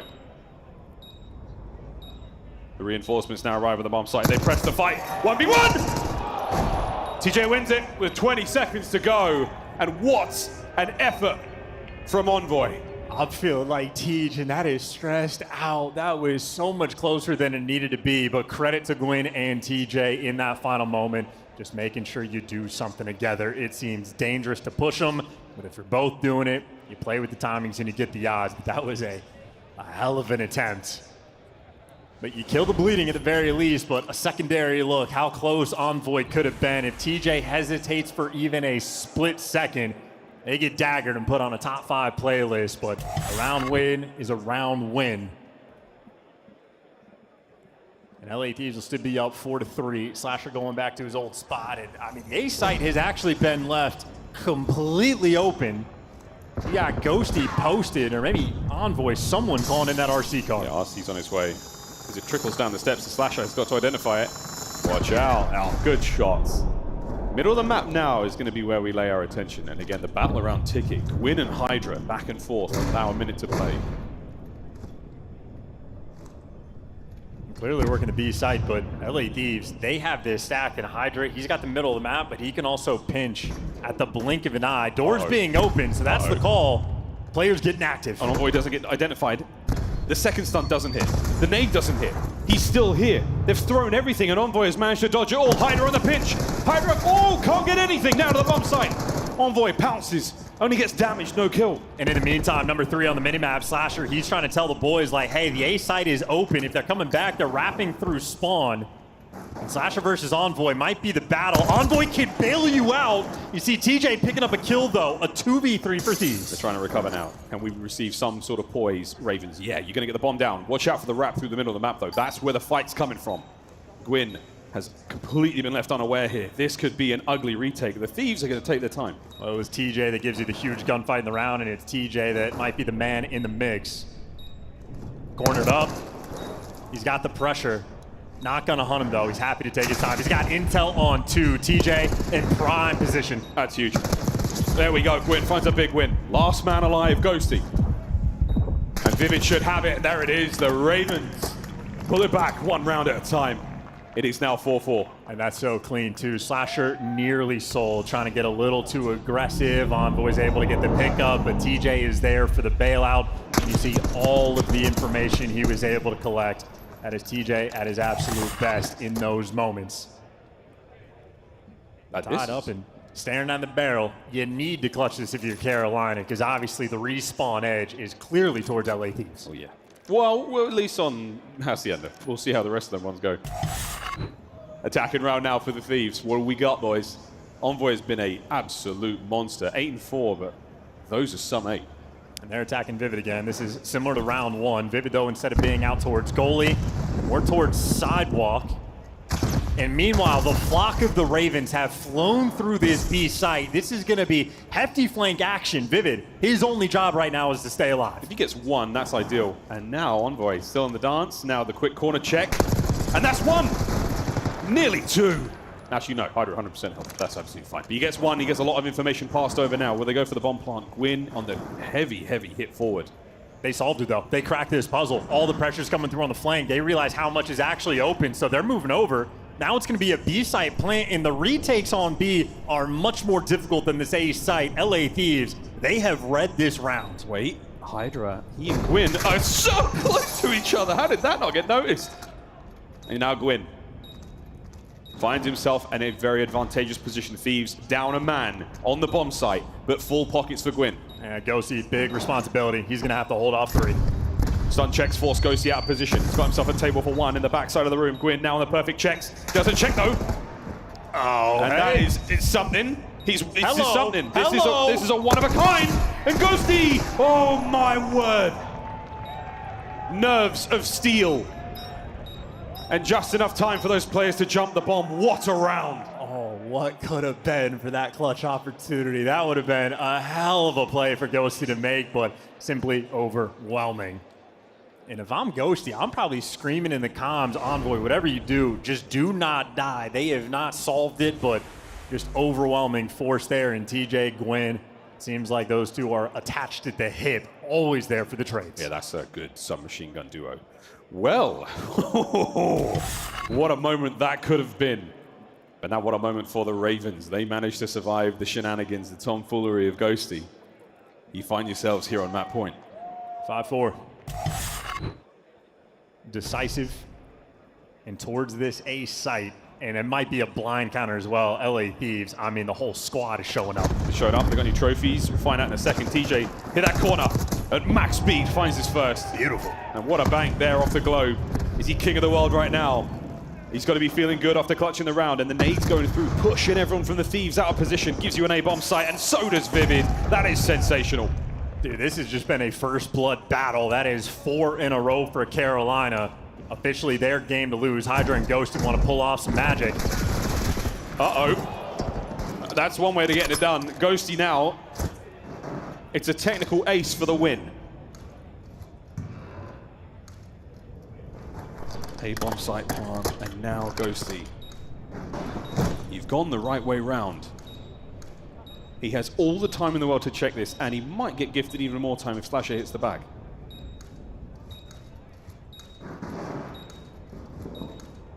Pressure. And a gift. Oh, good spot from Slasher. No exchange of gunfire just yet. Vivid with the tags. 20 seconds. Slasher's done it though. He basically just gifted them this round. Ghosty's gonna have to shred them, and just no hope with the angles. Carolina Royal Ravens fight back. And for the first series we've had today, it is not going to be a 3-0. What a deserved map. A little bit of a commotion there on stage. We'll see what's going on with the Ravens side. But for now, happy to see the 1-1 indeed. They have managed to bounce back and survive after a cataclysmic performance on Hacienda. And that's what you want to see out of the team that we lauded as one of the best teams in the league. They're in the slump, but that 1-1 helps. And answering questions about some of the online woes the squad has had, LA Thieves had a couple creative looks. I like some of the strats they brought to the table, but ultimately they just got blooded 4 rounds in a row towards the end. And if Carolina is the team picking up the bloods, you're feeling great about their chances. A lot of credit to Vivid as well. Big responsibilities on the defensive end over towards that A site, and he delivered time and time again. Hacienda control coming up in a moment, and we will see that Skyline hardpoint, whatever happens. So keep your submachine gun players hot and at the ready if we have to go to a game 5. And it is destined at some point this tournament. We'll be going to Hacienda once again. Interesting start to the series, Chance, with one of the most historic performances we've seen in a hardpoint, followed by a very interesting search. Thoroughly enjoying what I'm seeing. How are we feeling about this? I feel a lot better now. I think the sort of deeper it goes into the series, the better Carolina's chances get. If they go to a map 5, they're going to be fiending on the Hacienda. But I know for the controls specifically, LA Thieves still have a perfect record in the game mode. So pay attention in the game 3. We'll see how it goes. Well, for now, pay attention to the desk. It's going to them. Awesome stuff there from Miles and Chance. Let's break down what we just witnessed. We got Alley Cat and Nameless. You're watching the games, and Search and Destroy. We got out here. We were at the desk with like 5 rounds in, being like, this is going to be a 2-0 LA Thieves. Then Carolina comes back. How'd they do it? I mean, they had some great strats. I mean, you saw the round right before the last one where they end up just pushing all the way through B, go for the rat back. And even though Ghosty's in like a tricky spot, like the retake was dang near perfect. Then the last round, TJ goes up, gets a first blood. It's like the communication was just on point. Started off slow, losing a lot of first bloods, which has been a lingering issue for Carolina, but they figured it out halfway through. Let's take a look at some of the highlights here, Allie, and talk to me about Carolina. Who is the player that is going to get them to a game 5, or is it LA Thieves and Scrap continuing to dominate the respawns? I don't know. I'm still kind of leaning LA Thieves and Scrap to dominate the respawns just because that map 1 was so absurd. But I do want to give flowers to Carolina Royal Ravens in this map number 2 simply because not only did they get all those first bloods, they basically denied the win for LA Thieves. LA Thieves is one of those teams that once they get the first blood, they convert it 83% of the time. That is one of, if not the best in the league. So not only did they focus those first bloods and opening duels, but Carolina Royal Ravens, their attack, you can see the amount of work they put into those strats. They were already the best defense team in the game, one of the best retake teams in the game. It was their offenses that were hurting them. They were able to hold toe-to-toe in LA Thieves in this map mode. Guys, I'm happy that it's 1-1. You know what I mean? Yeah, we're not getting a 3-0 tonight. There's just been some 3-0 smoke shows. Like throughout this season, we've seen so many Game 5s, and I'm thinking that energy is going to be here on land. So Carolina getting the search and destroy. We're going into a Hacienda control where you look at LA Thieves, they're 3-0 on this map. Carolina have been good in control throughout the season, so they have a good opportunity as well. We got another respawn coming up, and something to look out for is the play from LA Thieves. Is that what we're drawing today? Yeah, you're right. I had a feeling after that hard point. Walk us through it. That map 1 was incredible, and out the gates, we saw LA Thieves were extremely comfortable. So let's jump in. And to you rank people out there, you're going to learn a little bit. So this is what I would call a good death, and we'll get to that in a second. Let's just talk about this rotation. We're going to zoom in on the mini map. So what you see here, Hydra, he ends up going through here, through open, just to get information on this player here. He shoots him in the back. He sees 2 go front, right? So we're setting up a pinch here. If Hydra gets a kill, great. If he doesn't, it's fine, right? So they end up cleaning up the players in Hill, but it's Hydra's next couple lives that are just incredible. So you find 2 players in the front, and then you get the third. So in his head, he's counting 1, 2, 3. Okay, I got to find the 4th player, then I can push out. So he's waiting for this, finds this 4th player, and as soon as he gets that kill, that's the green light, knowing, okay, I'm going to push out, I'm going to get information. It's all about waiting for your kill. So he ends up pushing through open, getting the information on the players there, and they end up communicating that over to the 2 ARs in Hill, where Ghosty picks up a couple kills, Scrap picks up some. This is exactly how you want to play this. You count the players first, and then you push out.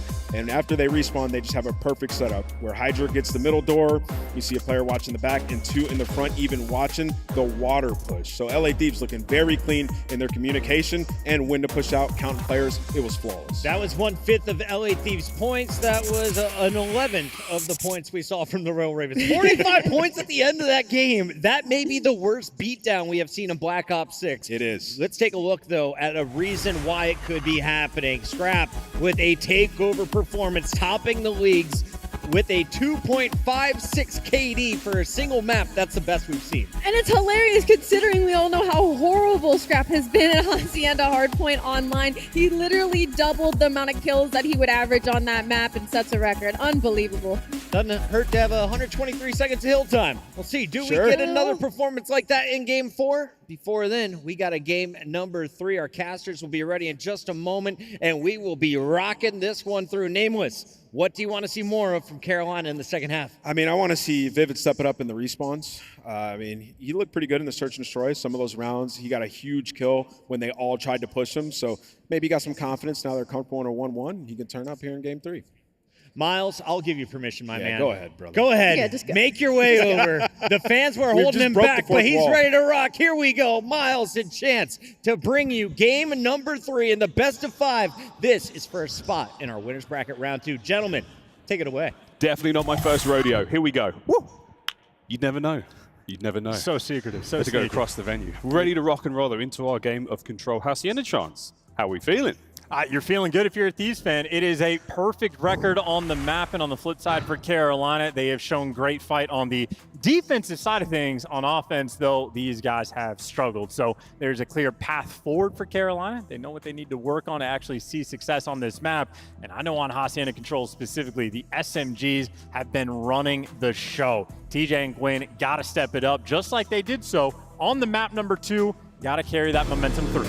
Momentum is the name of the game here in the Call of Duty League, and we're going to be rocking and rolling in this one ASAP. With Omnisires be praised, the COD gods appeased. Here we go. So far, Control has been the name of the game for LA Thieves. A 5-win streak in the mode. Scrap, a big reason why. And Scrap is also one I'm going to keep the pressure up against the ARs. You saw him and Slasher having battles in the First Bloods, but we know when we go to that Skyline, Slasher has been the factor at the start of the year, on point on that map, but lately he's been slow, so did Scrap. gunning Slasher down. You love your odds in this series. That's a lovely start there for the LA Thieves. Pressure towards A, and now pressure towards the back spawns. It's going to be Hydra, and Hydra finds himself 2 before being brought down. And look at how easy that little funneling system is. TJ, though, damn! Good movement, I suppose. Jukes him out, and maybe a little bit of room to breathe for Carolina to get out of their spawn, but they were waiting for the B pressure.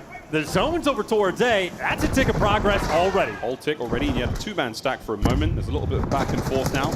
Perfect pick up there from Gwyn. Last man for the Thieves left alive is going to be Envoy, and now it's pole to pole. It's spawn to spawn, trying to find kills, and Envoy gets his. Well, there's no one left for him to kill. Does he want to continue to spawn trap Vivid, or does he want to help his boys get out of their spawn? Gwyn picks up a nice pick as well, and this is a mini-map that's going to get weird. You see number 6 spawning in absolute depths. You have LA Thieves struggling to get near this zone. Might be the Carolina special. They get 3 though. Scrap last man there on A, and he's put himself in a great spot. Holds his line. Can he find 2? Unbelievable! What a 2 out of Scrap. He is just dominating this AR battle. Big 2-piece as well, and just keeping this play alive. There's another tick of progress. It's only the SMGs that can take him down. That was essentially a solo cap, though. He managed to do that alone. A little bit more presence now. We're over the 50% mark. As damn Daniel Ghosty in, he goes towards the B zone. It's both zones being captured at the same time. The second segment at Aegon. Oh my word, the Ravens are being picked apart all across the map. That's a big man stacked there. The 3 members of the Thieves over by A, now right to B, and there's nobody home. Look at how fast this cookie can crumble on Hacienda. You need to go on the flank, and you need to go immediately. Scrap last alive, he's got 6 HP, he's gone down, and Hydra, well, last man standing. He's in a bit of a pinch, but doing a great job of just staying, get that pressure on the map. Oh my goodness, timing there from Vivid off a spawn, and right back at it we go. 15 lives for the Thieves left to attack the B zone with, and only a single segment. If you get 3 down and you're all close enough to jump on it, this map just got that bit hotter. Here we go from Scrap. What a route he's taken off the spawn. The quick decision making is the difference maker on this map. You need to figure out where Slasher is. He's playing a cheeky corner. There's a freebie pick right there from Scrap, and you identify Slasher as well. That's the pressure you needed. Everybody's going to be on this zone. Here we go, trying to send it forward. 2-man stack. Gwyn has got to get something going. Envoy, though, the man at the gates. A freebie, doesn't even check the corner, and that's the round. Ravens, defensively, not terribly sound there in the final moments. Yeah, that was just overwhelming pressure from LA Thieves. The quick call to stack the A zone and just leave Ghosty over towards A. This is when your communication has to be on point, because the shots clearly are. Best play right from the opening break. How many 2-pieces did Scrap get on the opponent's ARs?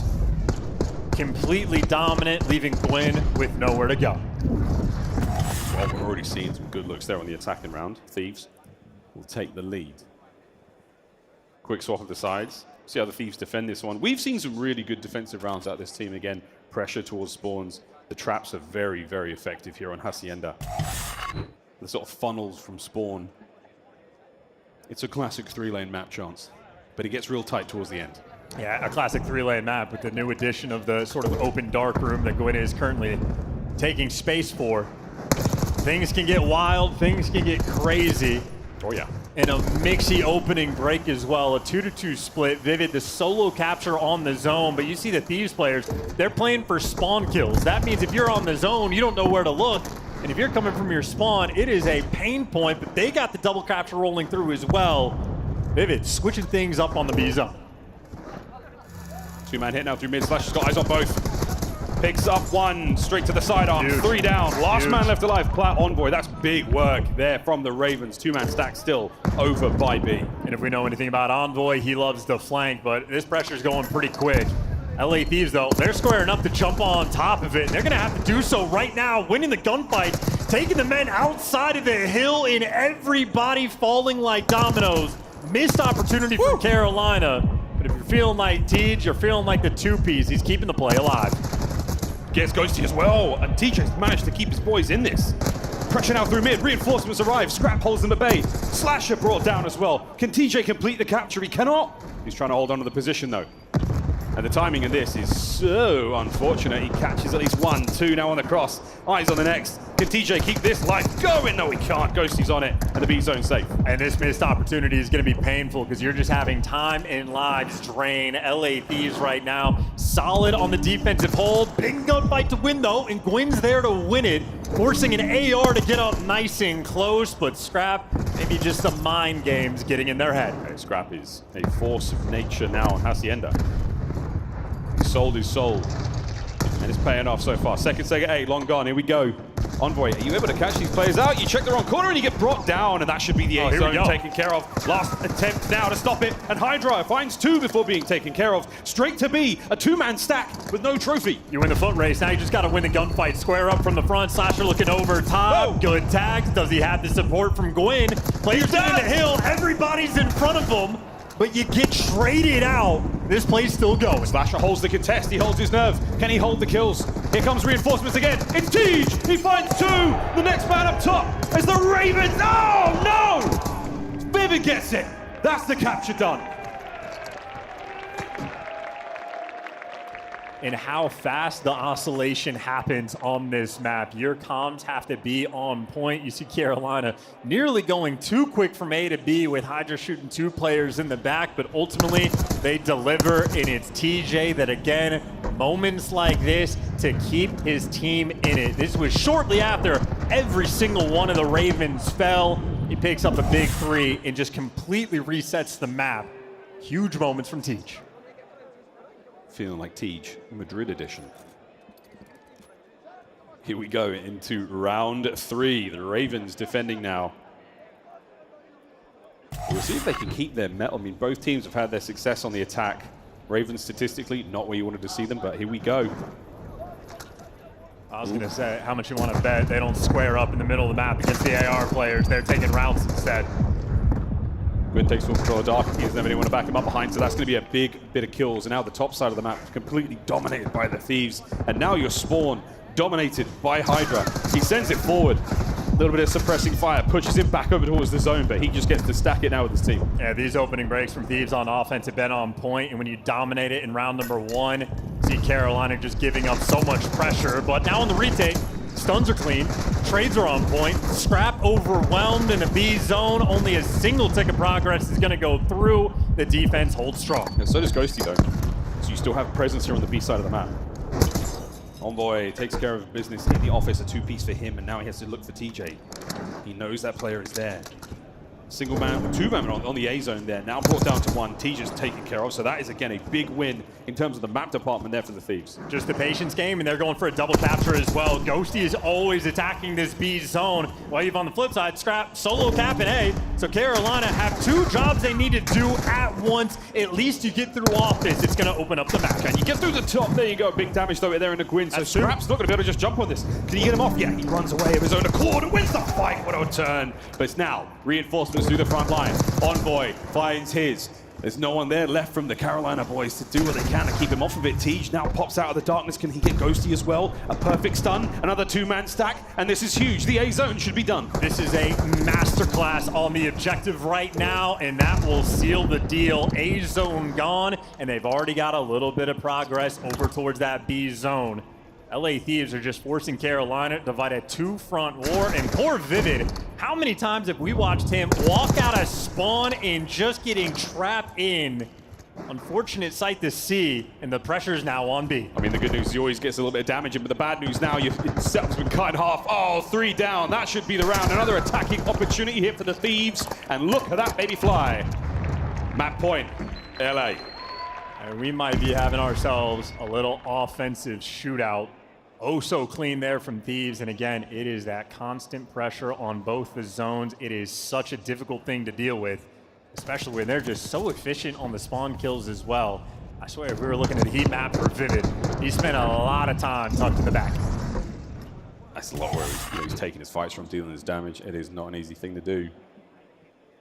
This is it. Map point here for the LA Thieves. Take the lead in the series.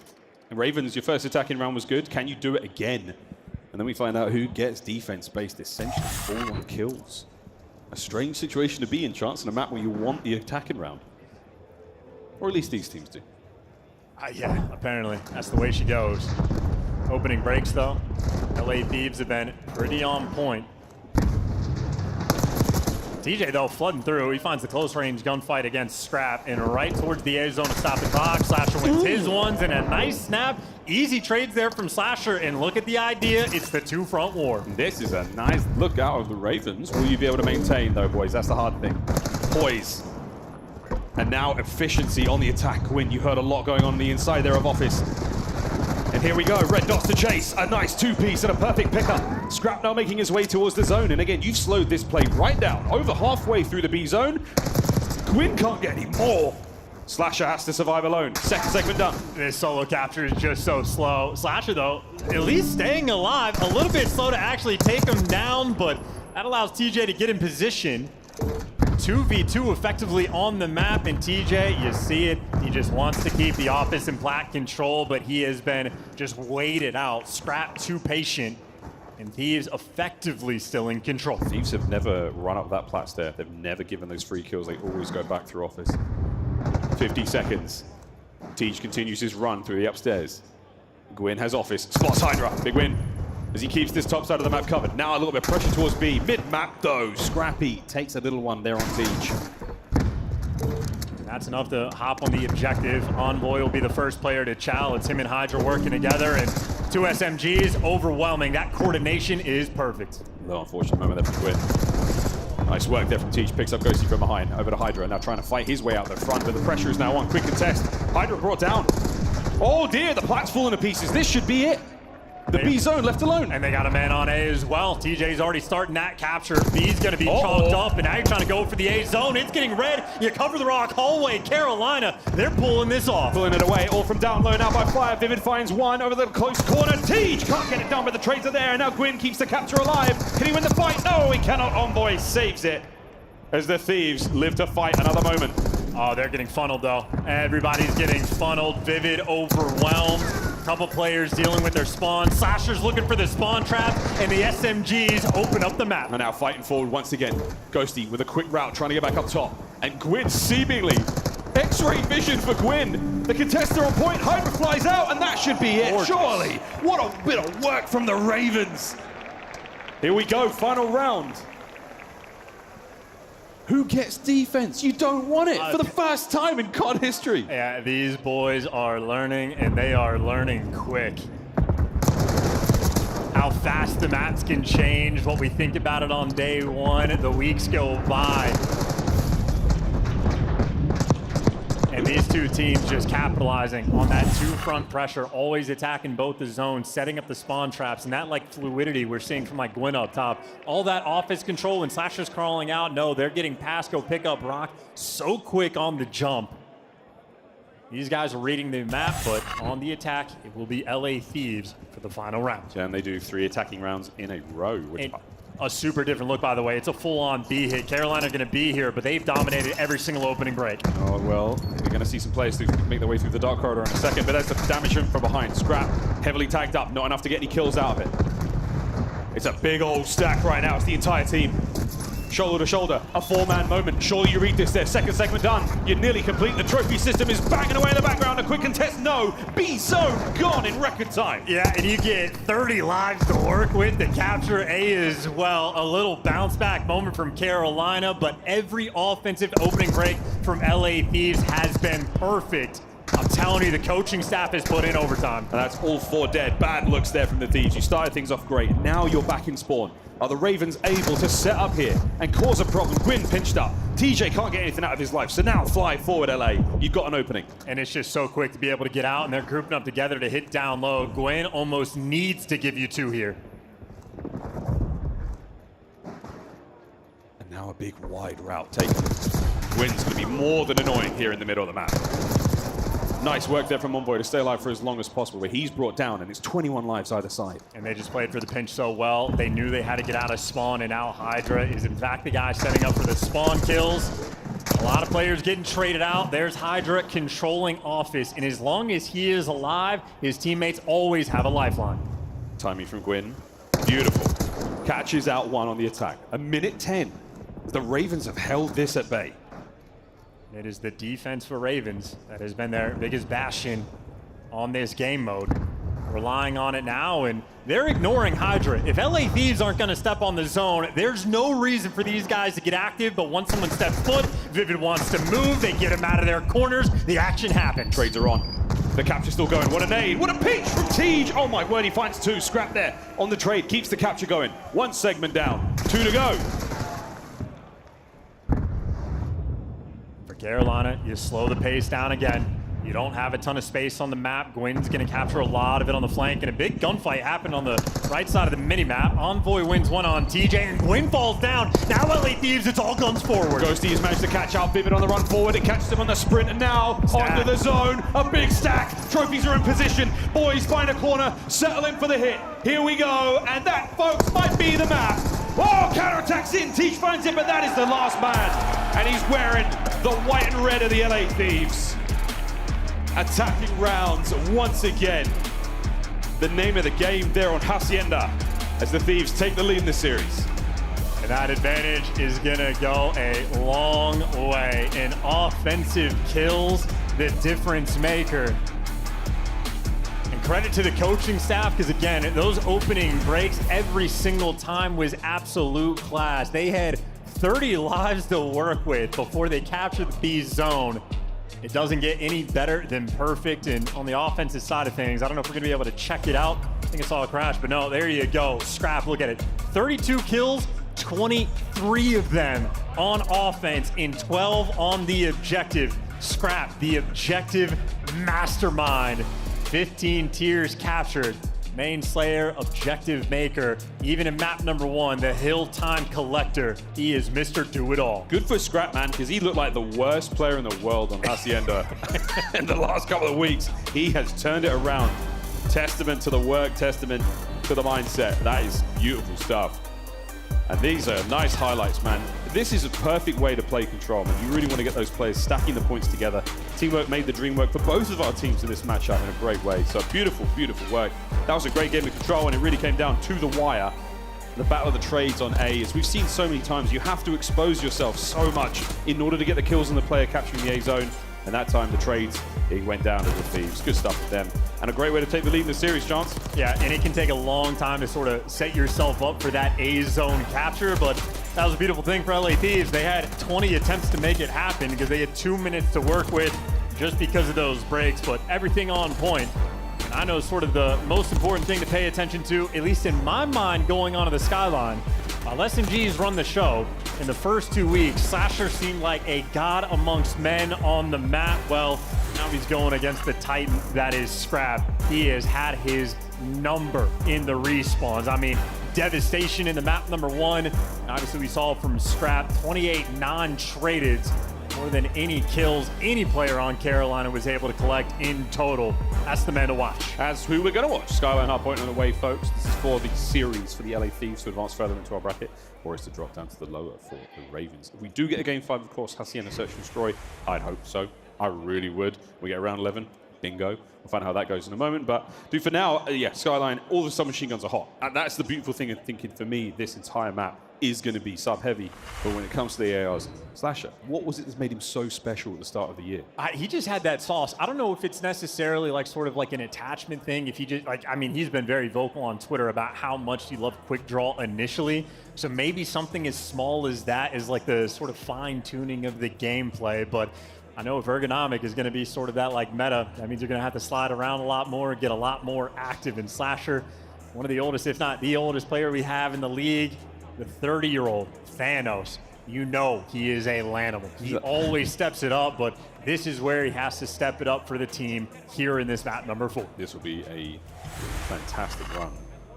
Map 1 versus Map 4 in the season alone. The Thieves have made a couple more comebacks, let's face it. But sitting at 4-4, I mean, there's plenty to digest there, Chance. And the idea is just that Carolina gets stronger the longer they play. We've seen them in the reverse sweep positions. We've seen them go deep in the minor tournament that we had. These guys, again, veteran squad. They're good at managing their energy. They will bring it every single step of the way. And for Skyline specifically, it's a map that they have loved to play. And if you're looking at the map records as well, it's an advantage for the map 4. I'd say it's an advantage for Carolina, for Skyline specifically as well. I just know for LA Thieves, these guys have been incredibly quick to improve. We've already seen some of those goods in this series alone. I mean, Scrap didn't, you see the Hacienda. Greatest They Hacienda. went from world's worst to a 50-point club, so yeah, they're getting better, They're Miles. definitely getting better. It's the best Hacienda he's ever played. We all saw it, folks. We were all there. I wonder if Nate's watching. He's playing it, right? Yeah, isn't no, he? he's I doing doubt it. both. He's doing both, yeah, right. Here we go, fist bumps are complete, folks. Map number 4 is upon us. Skyline, hard point. And this is for the series for the Thieves. For the Ravens, it's a chance to push it deeper. And, hey, I'd like a game 5. Madrid, we want a game 5? Some of you do.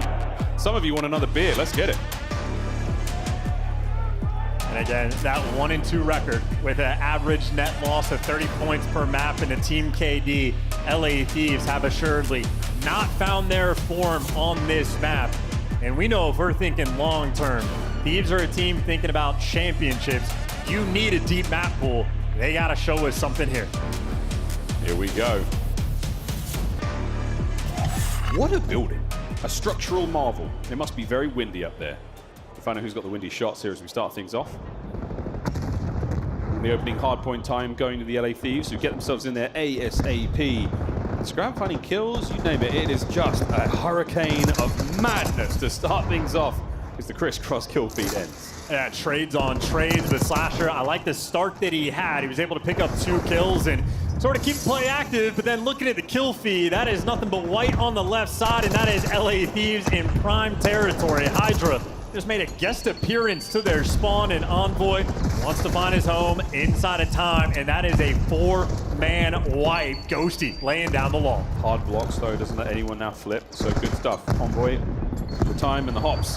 The kills once again, it is fast and furious from the LA Thieves, and our opening hardpoint was gone in 60 seconds. Yeah, that is a 1-7 start combined from Vivid and TJ. You cannot afford to start slow because that is going to be a 33-point deficit already in rotation being handled by Thieves. You see the bottom side of the minimap though, Carolina Ravens, they're going to be working. Making an attempt to whip.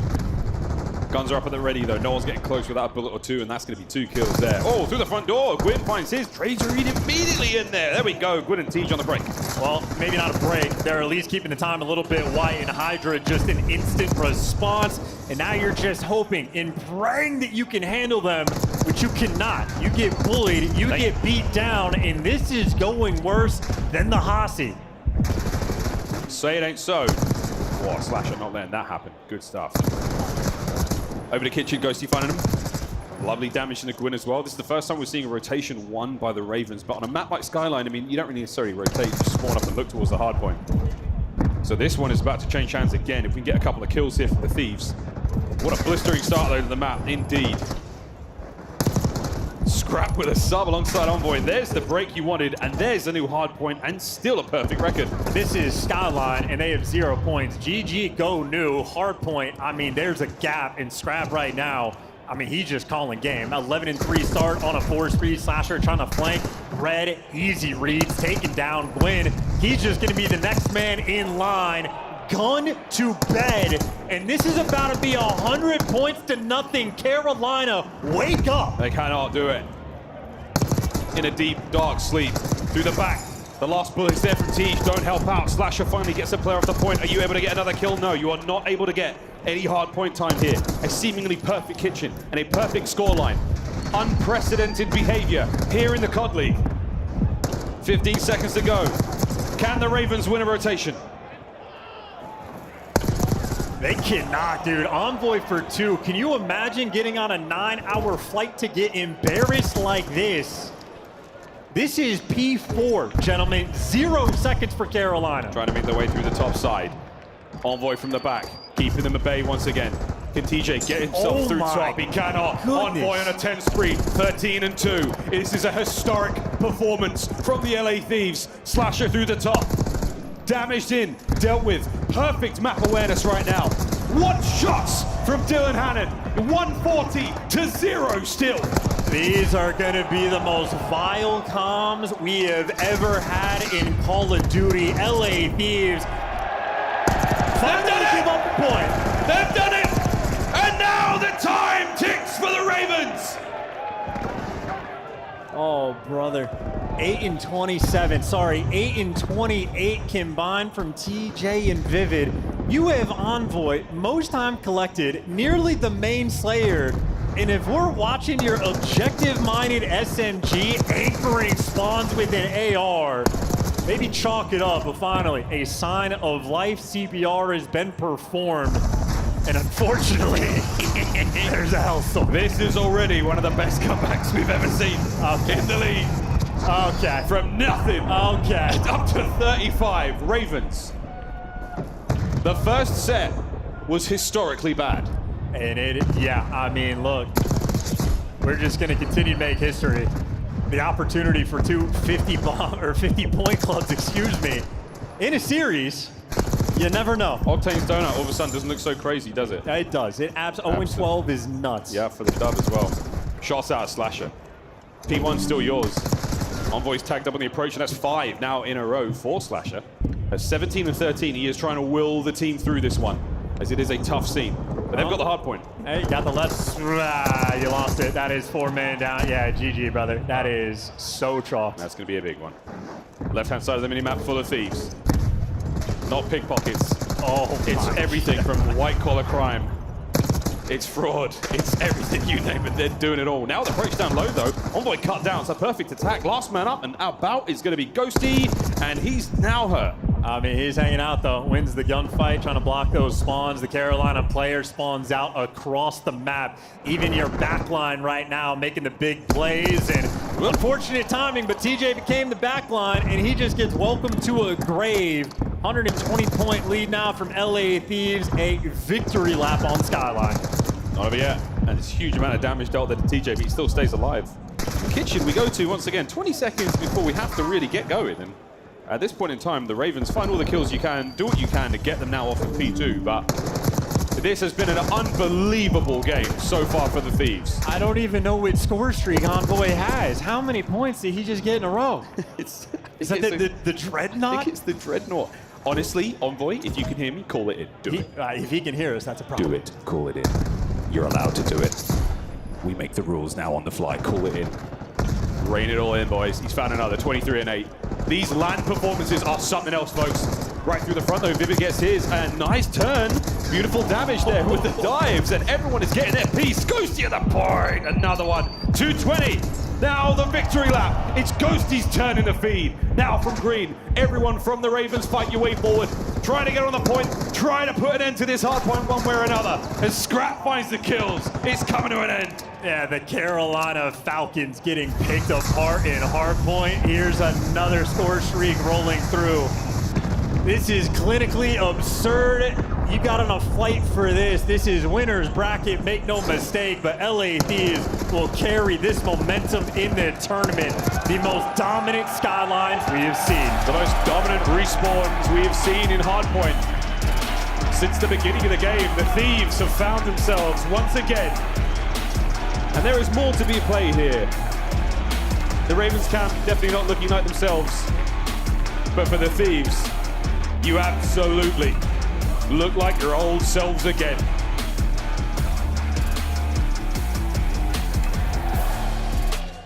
Something about those bird teams, man. Can't find dubs in hardpoint. You had LA Thieves, maybe just on that P3 alone on the Skyline, outscored Carolina on both of their hardpoints, getting 20 points in total across 2 maps. The most dominant performance we have seen across the board as a collective there from LA Thieves. That is a monstrous way to kick off their tournament. The Ravens will just descend slowly towards the lower bracket, and I'm sure we'll find out. I mean, Vivid definitely does not look like himself. We'll find out what's going on with him, but on a personal front, doing the very best they could there. 12 there, non-traded for Slasher. We don't get to see the spree stats there, but Envoy, it was double digits, and it was full streaks. I mean, full streaks, as in Dreadnought and everything, man. I mean, that's the AC-130 of the Black Ops 6 world. Go. 2 minutes inside the hill, Envoy was anchoring spawns at different points. He was locking it down like a man AR, and that is equally as short as the first game flow chart was. You did not score a point until P3. You need a goldfish memory if you're Carolina. They just ran into a beast. Yep. 250, 47, and 66. The hard points were brutal. They couldn't combine those scores to get a dub. That is something else, folks. But apart from the red card and, of course, the brilliant Hacienda, the Ravens did not look like their usual selves. They didn't even look like themselves in the last few weeks of online play. But the Thieves looked great. That's what you wanted to see out of them in the hard points, especially after we got rid of Rewind. Yeah, and I love like sort of the S&D play calls as well. You see him making improvements down the line, but shout out to the French phenom doing it in front of some home fans. In front of some home fans indeed. Hydra is on stage with Ulysses. Take it away. What a special guest I'm having right now with me. Hydra, would you like to say something to this amazing crowd of gentlemen around there? These guys are amazing. I mean, merci les refs de soutenir, ça fait plaisir.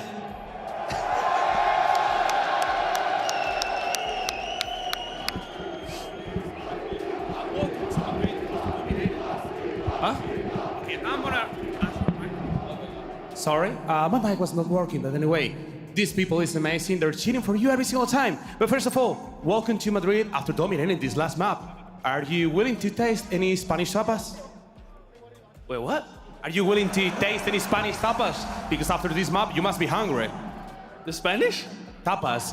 Spanish meals, meats, eat. Something to eat from Spain.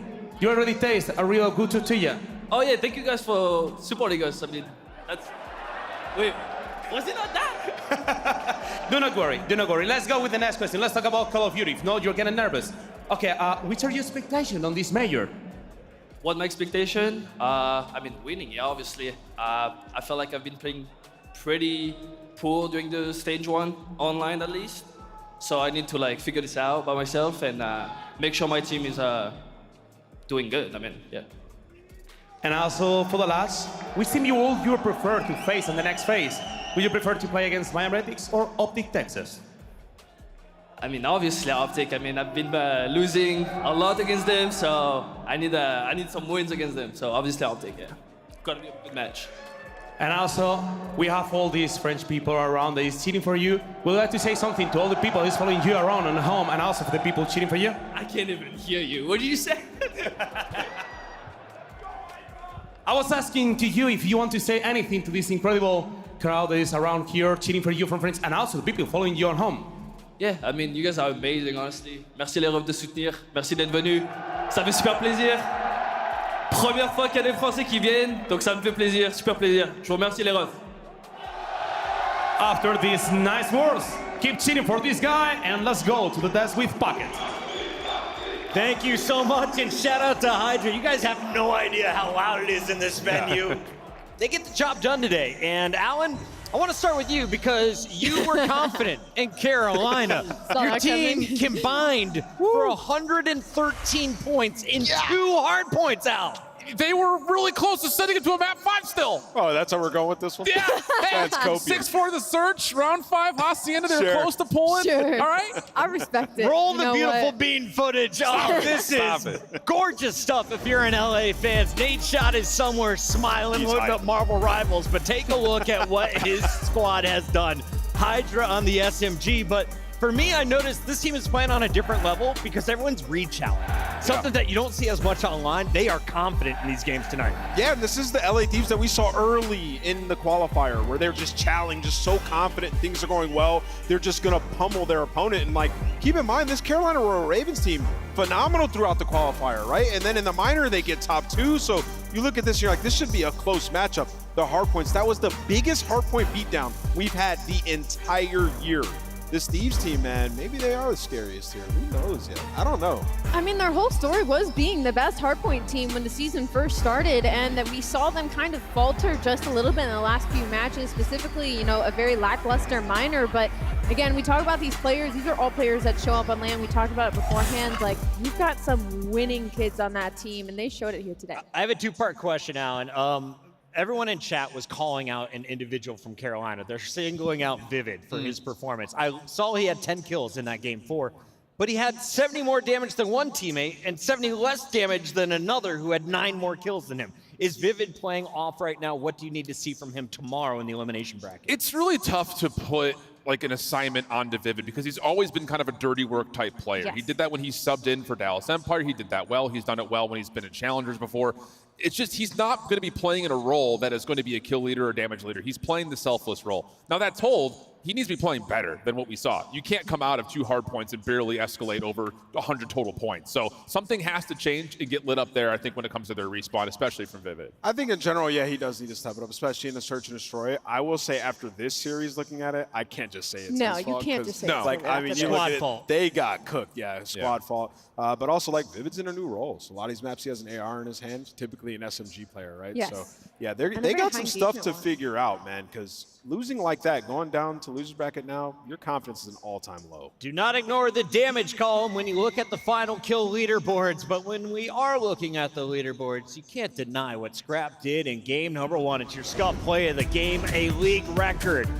2.56, I believe? 2.65? You tell me, production. Ridiculous hard point. Well, it's kind of like the Brett Favre. You have both the worst and best stat line on the map now.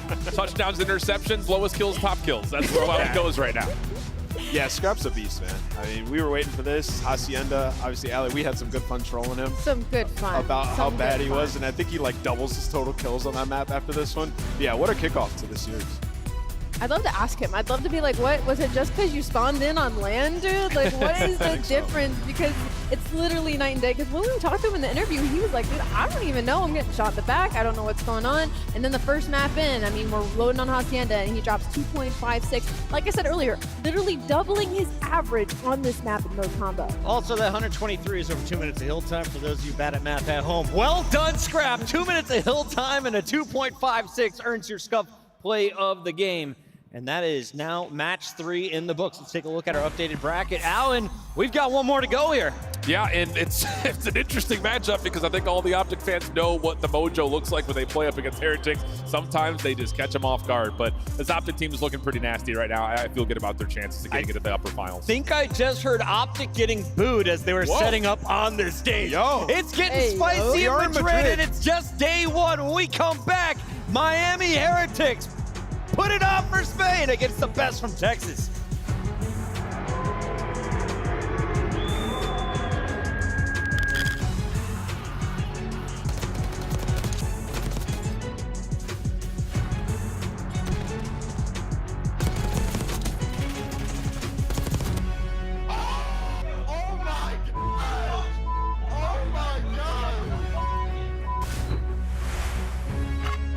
Esports World Cup is an official partner of the Call of Duty League.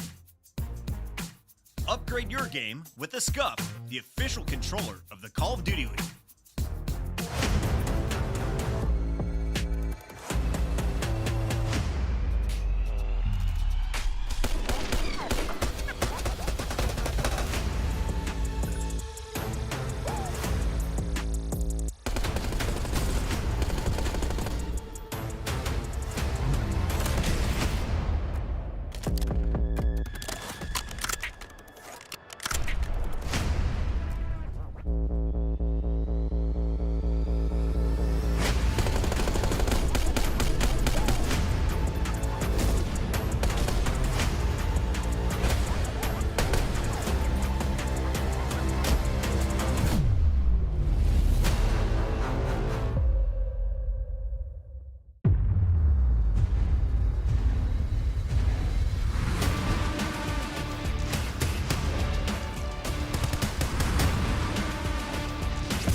Miles, I'll give you permission, my man. Go ahead, brother. Go ahead. Yeah, just go. Make your way over. The fans were holding him back, but he's ready to rock. Here we go.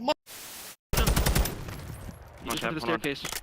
We're gonna be getting pinched. I have no ammo. I have to push up. Yeah, you just push. Dead. Umbrellas.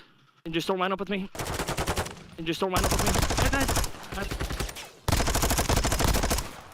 I had no ammo, bro. Dude, that's so tough, bro. I had no ammo, bro. I'm standing. Let's do it 2 week. One more. Get killed. He's back out. There's two. You can refill your secret in a second. She's one more back door. I know your secret. Secret. Back door. One shot. Holy Eric. Last one. Nice, Eric. Good story, man. You can't kill me. What the frick? What the f***ing I have a streak. Oh my God, here we go. They got the stack. Second tick is done. FaZe trying to go. It's moving so quickly. Can they get in and contest? They're soaring through. It's just about done. The contest is in. Shotzzy kills everybody in front of him, but FaZe are able to get in. Kenny the point man, here we go. Gotta hold with no respawns. They're holding for now. They win one. Nobody left. FaZe hold with no respawns remaining. As well, all down to the smoke play from up high. He's going for a joke. Johnny down, 1v1. And Real singing across the stage.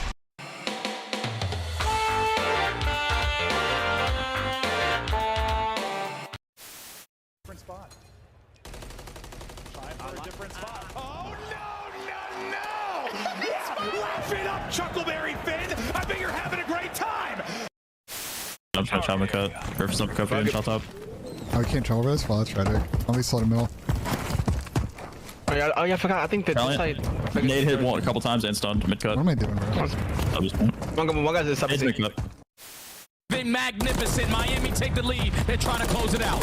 Cell first kill's good though, but Miami battle back. They've got themselves the trade. Oh! It's just down to Cell with the what? Oh! He's gonna get all four. Atlanta are gonna reinforce the hard point first. Miami, no trophy systems are locked in place by stuns. Oh, it's an absolute breakdown by the end as Cell finishes on 5 to steal away the map. I feel we're gonna be really good. I like your trophies. Which one's your favorite? Yeah. Honestly,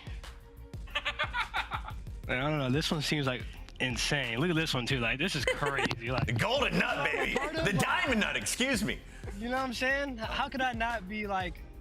How could I not feel like I'm not gonna lose? You know what I'm saying? Like, come on. Yeah, and that's what I was gonna ask you. Is like, Sib, you're coming into a winning culture. These guys won champs. We obviously.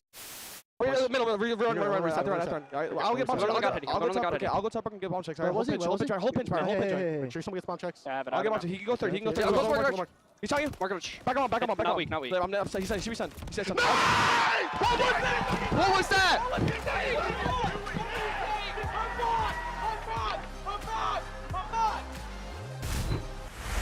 It's about to get loud in Madrid. Miami Heretics about to take the stage as they take on Optic Texas.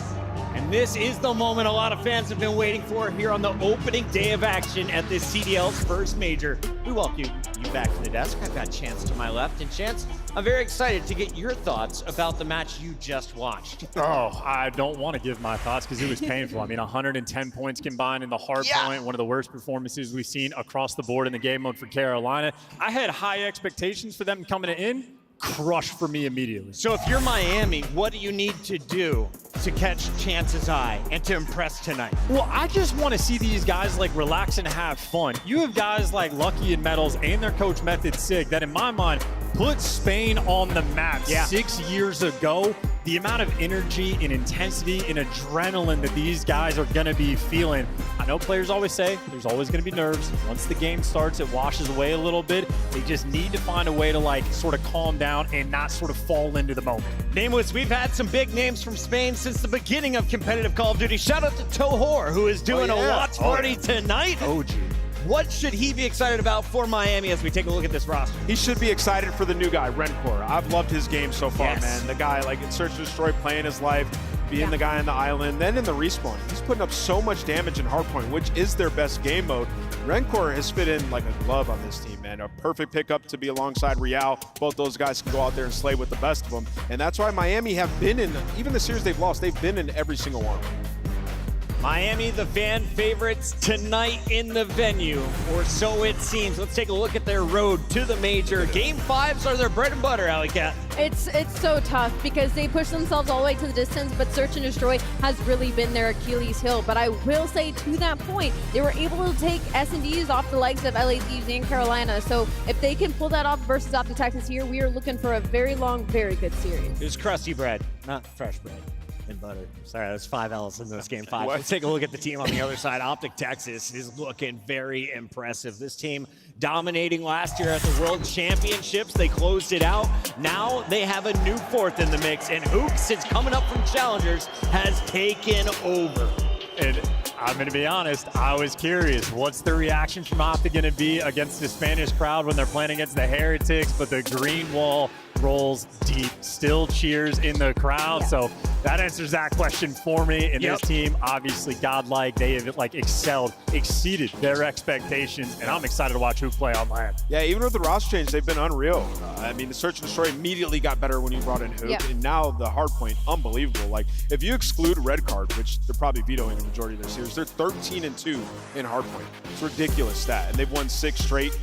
This team has really figured out basically every aspect of their game since bringing in Hook and looking like one of the favorites. Allie, we got to talk about what they just accomplished. The final match of the qualifier, they take down Toronto, who had that #1 seed. That gives Optic the top seed in this tournament. Hardpoint has been a key factor. It's literally been unreal. They are the best hardpoint team in the game. They're like 13-5 or something, just first overall. And it's not only that, it's the map ones as well. So they're starting these series very hot, very early, and that's not something we've seen from Optic Texas in the past, so easily one of the scariest teams that we're working with right now. If you've been following competitive Call of Duty for a minute, you may know there's a long-standing rivalry between these two teams. It seems to be a one-sided affair when it comes to wins recently, but Chance, walk me through these numbers. What's happened? I mean, look, whether it was the Mutineers or Heretics, if it's beef with Veecle or the ghost of Dave Patty taken over, for whatever reason, these two organizations have just always had these square-up battles. So I touched on it in the beginning of the pre-show, so Texas is winning this battle 5-2 over Miami. 5-2, okay. But that is typically with Pred, who is no longer on the roster, and also the last time they matched up was Major 4 last year, and Miami actually knocked them out of the tournament. So even though they weren't able to take them down in winners, they then went on to do it to kick them on out in elimination. So this might not be the only time we see this matchup this weekend. It's time for your Scuff maps and modes. What 5 games will we see? It's a double dose of Hacienda for Control and Search. Red card comes in as the first Search and Destroy, and we'll kick things off on Vault. Allie, I know you got the numbers. Who do you give the edge to? You got to give it to Optic Texas. Unfortunately, Miami's map pool is just way too small, especially starting off with that Vault hardpoint. I will say the tail end, games 4 and 5, Miami are like, they love Skyline. They can go toe-to-toe with Optic there, and we get to that game 5 Hacienda, anything can happen. Optic had to come back from 5-1. All right, it's time for your Scuff pick'ems, but I have a 2-part question for you, Nameless. Since we've been on LAN, our first LAN of Black Ops 6, seems like your shots are connecting. You're able to fry. Who from each team should be our players to watch? I'm going to go Real on the Heretics. Real's just an absolute dog. And I'm going to go with Shotzi on Optic, and I think Optic win it. Shotzi's been unbelievable. I think he's been the best player in this game so far this year. They get it done in 4. Nameless is locking in Optic Texas first. Rosalie? Oh, this sucks because as much as I want to do it because we are in Europe and because we are in Spain, unfortunately the numbers just go against them. I have to go with Optic Texas. Chance? It's the first time for Heretics playing on home soil in 6 or 7 years. I know how much this means to these guys, and I believe in them. I'm taking Heretics. He's going Heretics. For him. I'm going with Hook. It's Optic Texas. Madrid, make some noise if you're ready for this best of 5. Let's get it started on the stage. Yo, yo, yo, yo, yo, we're going with the final match of the day. And what a match we have. Ready to rumble with these amazing teams. Y es el momento de recordar lo que es la historia del Call of Duty en España. Tenemos 3 leyendas que están escritas como Method, Legend y Tohor. Hoy es el día de escribir una nueva página en la historia y que nuevos nombres se sigan registrando en ella. Así que from the southeast of Florida to the center of Madrid, get ready with that.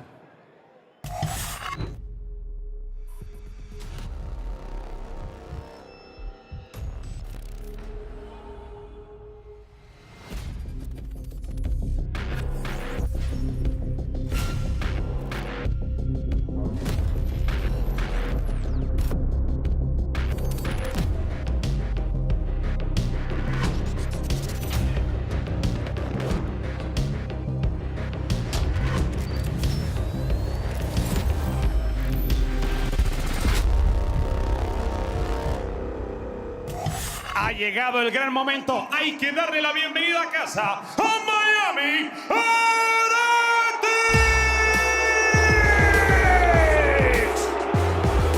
Loki, Metal, Real y Record. Y por último y no menos importante, que entre con nosotros, Bigul.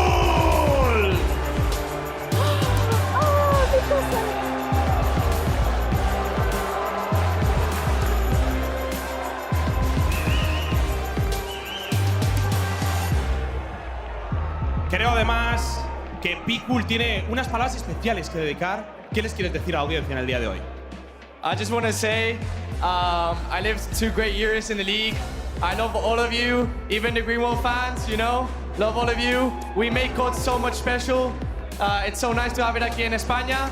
Vamos a todos, hola a las familias. ¡Vamos Heretics! Thank you. Puedes reunirte con el equipo. Muchas gracias por pasarte por aquí. And now we're ready to face them. We have to see how they're doing because the green wall is ready to rumble. Let's give a warm welcome to Optic Texas!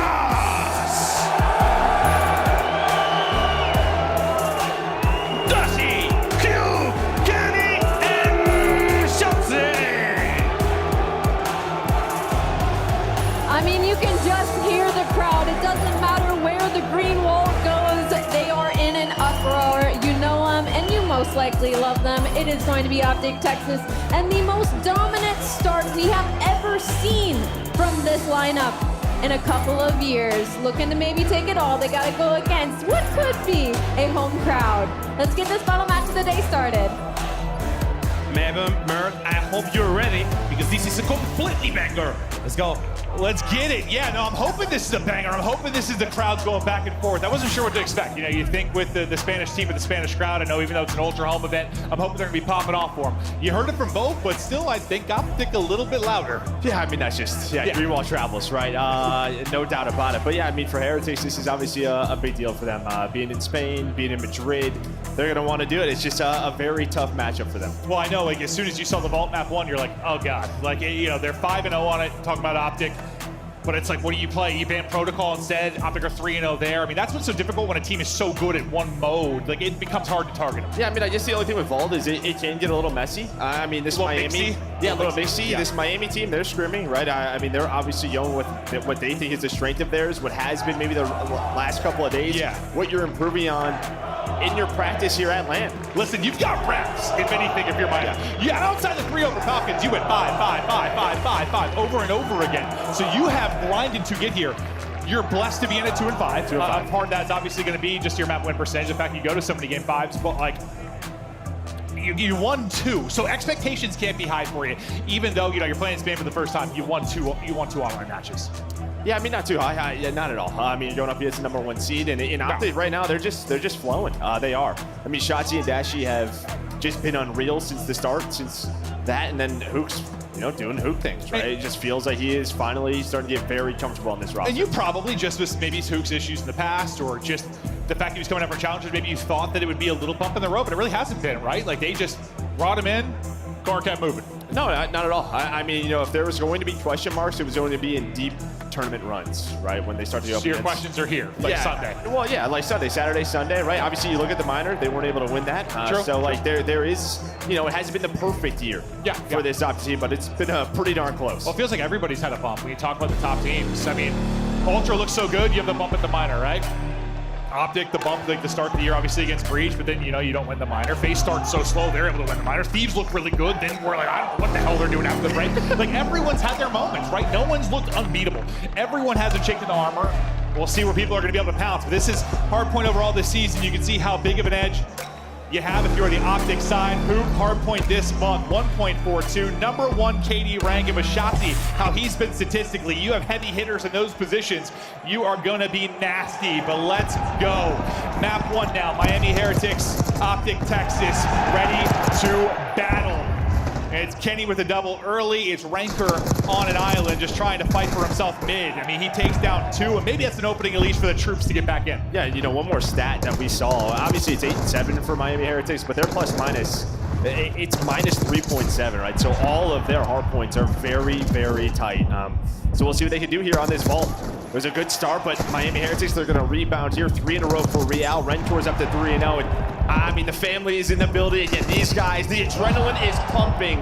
They're going to try to get flown here, going towards this P2. Now Real will see if he can keep this streak going on 4 straight. Starting out 4-1. Things looking good for the boys. They've got that P2 rotation.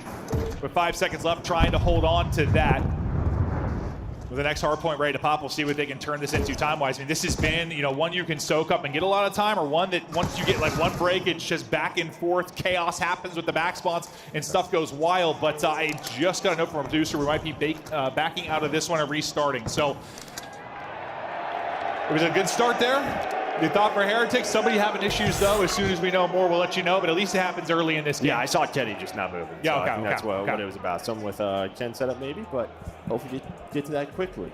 Yeah, I mean, he came out, thought he was okay. Came out, like, popped 2 or 3, was looking okay. And then I think he died 5 times in a row. Yeah, so that may be the problem and why Heretics seeing so much success through into that P1, into the P2. But we'll look at the hardpoint leaderboard as we were just showing. Hook stats great. Yeah, well, look at 2 and 3. And then you got 2 and 3 with Shotzi and Dashi.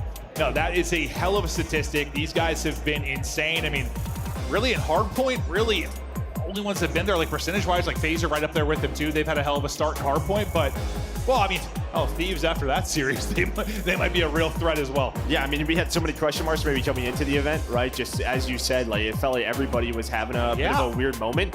And then maybe when it's all said and done here today, you have the top 4 right in winners round 2, but we'll see how this match goes. But I think that sort of the big question mark, obviously, with who taking Pred's spot was sort of, I mean, Pred is he was very good statistically last year, but you just love to see that 1, 2, and 3. That is hardpoint dominance. No, it's unbelievable, and it also works out that this has become such a sub-heavy game versus last year. I mean, Pred was pulling out MCW so often. Like, that was a very different title when you just talk about weapons we had on the map throughout the course of the year. So this is at a pace you want to play if you're Hook. When you're wanting Shotzi and Hook to get loose on the map, the guys have been clicking, Optic Gaming feeling good. As soon as we resolve the issues, we'll get right back into it with this best of 5. But no, it stinks. Like the crowd's ramped up. You got fans roaring on either side, and then it's a reset immediately. So what's this like as a player? Like when you're on stage, I'm sure the blood's pumping, the blood's flowing, everybody's hyped up. You're finally on the main stage, and then it just sort of kills it. Honestly, in some ways, it could be a good thing, right? Yeah. Because you kind of got those first gunfights out of the way, the jitters out of the way. But yeah, I mean, it was a good start there for Miami. You had that P2 rotation. But yeah, you're just going to forget about it and lock back in. Yeah, you brush it off. It's fake, right? Maybe make an adjustment to your break off, right? They go 3 down. So make a little adjustment and try to play for it. You can see all gold, everything. Hardpoint this season for Optic. First in record, first in plus minus, first in hold percentage, first in map 1s. And the map 1s can be massive. I mean, we talked about that stat a lot, like in years past, like historically, it was close to like little over, little under, like a 90% win rate when you won map 1s. Like, it was huge. So when you're coming out like that, that's great. And also, we're talking about an Optic team, an organization where in the past, like we're going back years and years, but really just like historically, they've struggled sometimes to come out a little bit flat, come out slow on map 1s, they have to bring it back. To start like that, and that's great. You know how many reverse sweeps they had last year? Like, they had a number of reverse sweeps. They would go down 0-2, and then something would just click. They would fire up. So yeah, to start which is off, great, but you don't.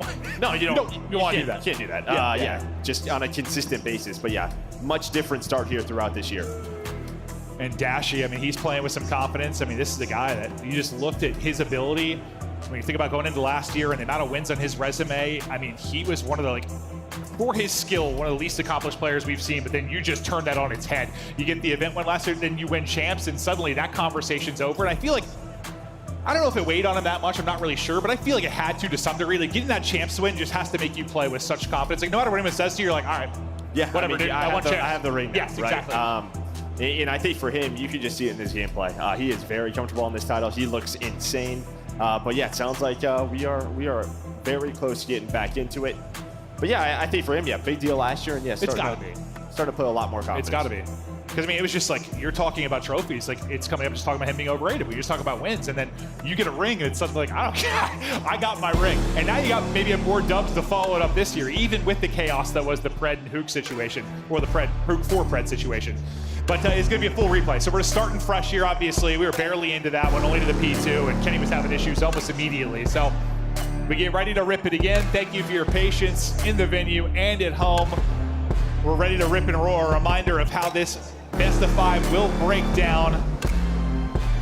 There'll be a red card to follow this up when we get to the search and destroy, but whoever come out swinging this map 1 could be massive. And for Optic, you just gotta know, these guys will go deep in series. You talk about Heretics, they have gone to map 5 over and over and over again. Can they put them out of their misery earlier? Let's see if the breakoffs change at all as we get into the mix here at P1. Pretty much traded back and forth. You'll have, what, 1-man advantage for Heretics, and they'll be able to get that final kill. So pretty good start there. Remember, Real got out to that 4-on-1 start. He was really in a groove early. Kind of gets right back to that. Shotzi, the only one with a kill so far for Optic Texas until Kenny gets involved. Yeah, I mean, a much better break there for Miami. The problem is, though, they flipped spawn. So that took me a 3 dead. You saw Real. He started off 3-0, up to 4-2 now. But yeah, spawns flipped early due to the positions on the map. So now, Dashy's going to lock down top catwalk with that AR. He's going to get in a position. All of Optic are here now at P1, and now with 10 seconds left, they're already thinking about the transition over towards the second kill. It's just kill after kill. You've got them spawning out so deep. 2 are going to be poolside.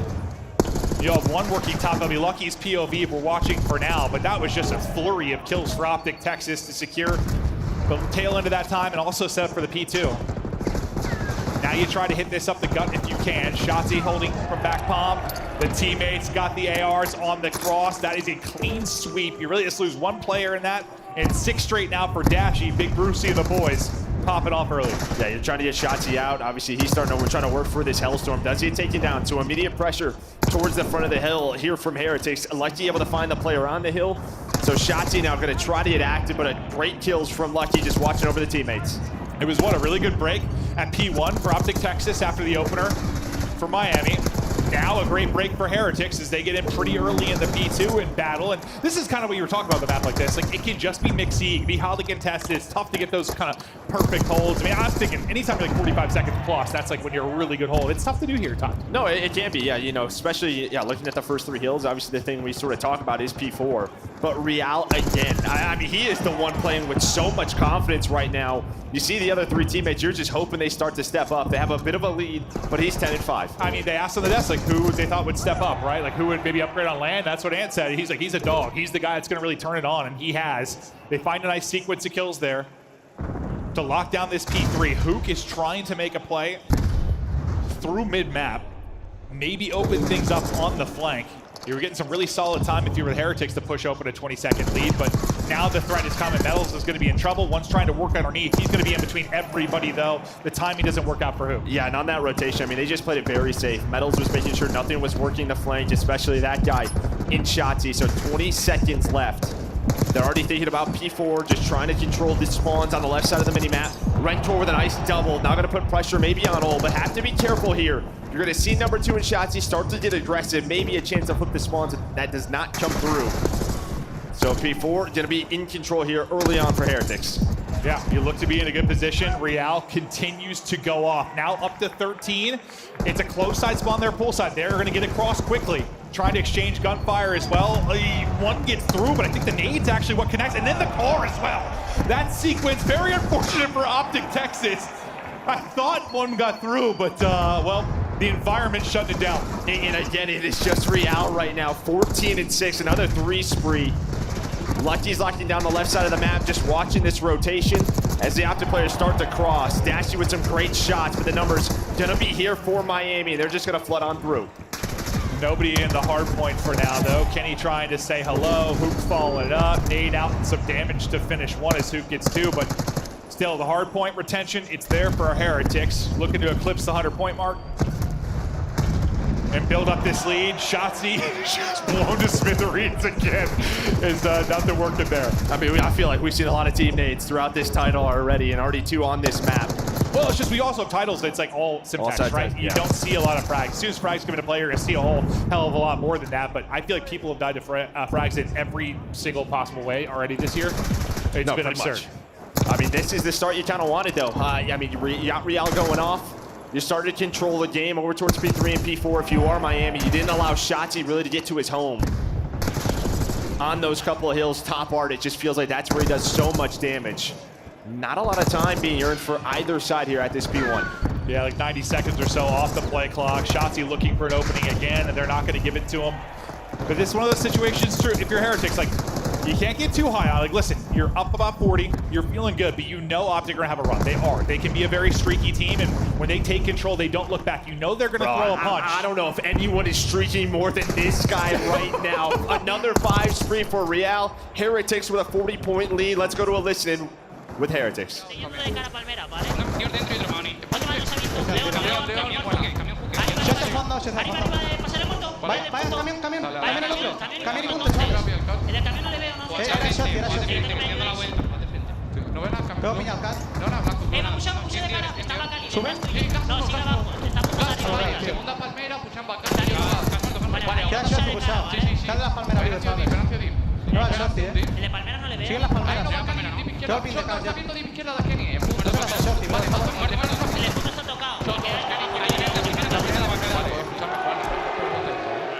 Se abre la derecha, la derecha, ¿vale?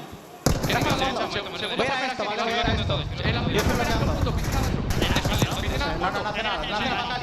¿Vale? Tengo las palmeras, solo pueden ir del medio y de cara. Vale, tengo dos derechas. Tengo al medio, la derecha está open. Tengo medio. Yo estoy en medio. Vale, quédate en medio, Renki, si no.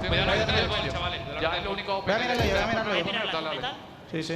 Una vez izquierda, tengo uno crack y otro de cara money. Bola, absoluto. Bola salió. Uno bot y dos medio. Uno bot y dos medio. Vale, Bajo cuchillo. No toma la está en lobby. Vale, va a cambiar mucho. No, aguanta mucho. Muy tocado, blanco. Son dos blancos y uno entre medias. Entre medias, para la derecha. Tengo dos medios. Dobles y está lobby club. Shotty, cuidado, Shotty, ¿vale? Se puede Sí, es Shotty. Hugh, puede ir Hugh, lobby. Sí, lobby, sacó la lobby. Frontier. Vale, solo queda Sí, voy a pillar medio. Tú, vale. Tengo aquí Otro en las palmeras, Si fue secret. Estoy por el stun, mano. Sigue ahí, hace chal por la ventana. Había uno, tiene que haber unos Gucci, bro. La toma.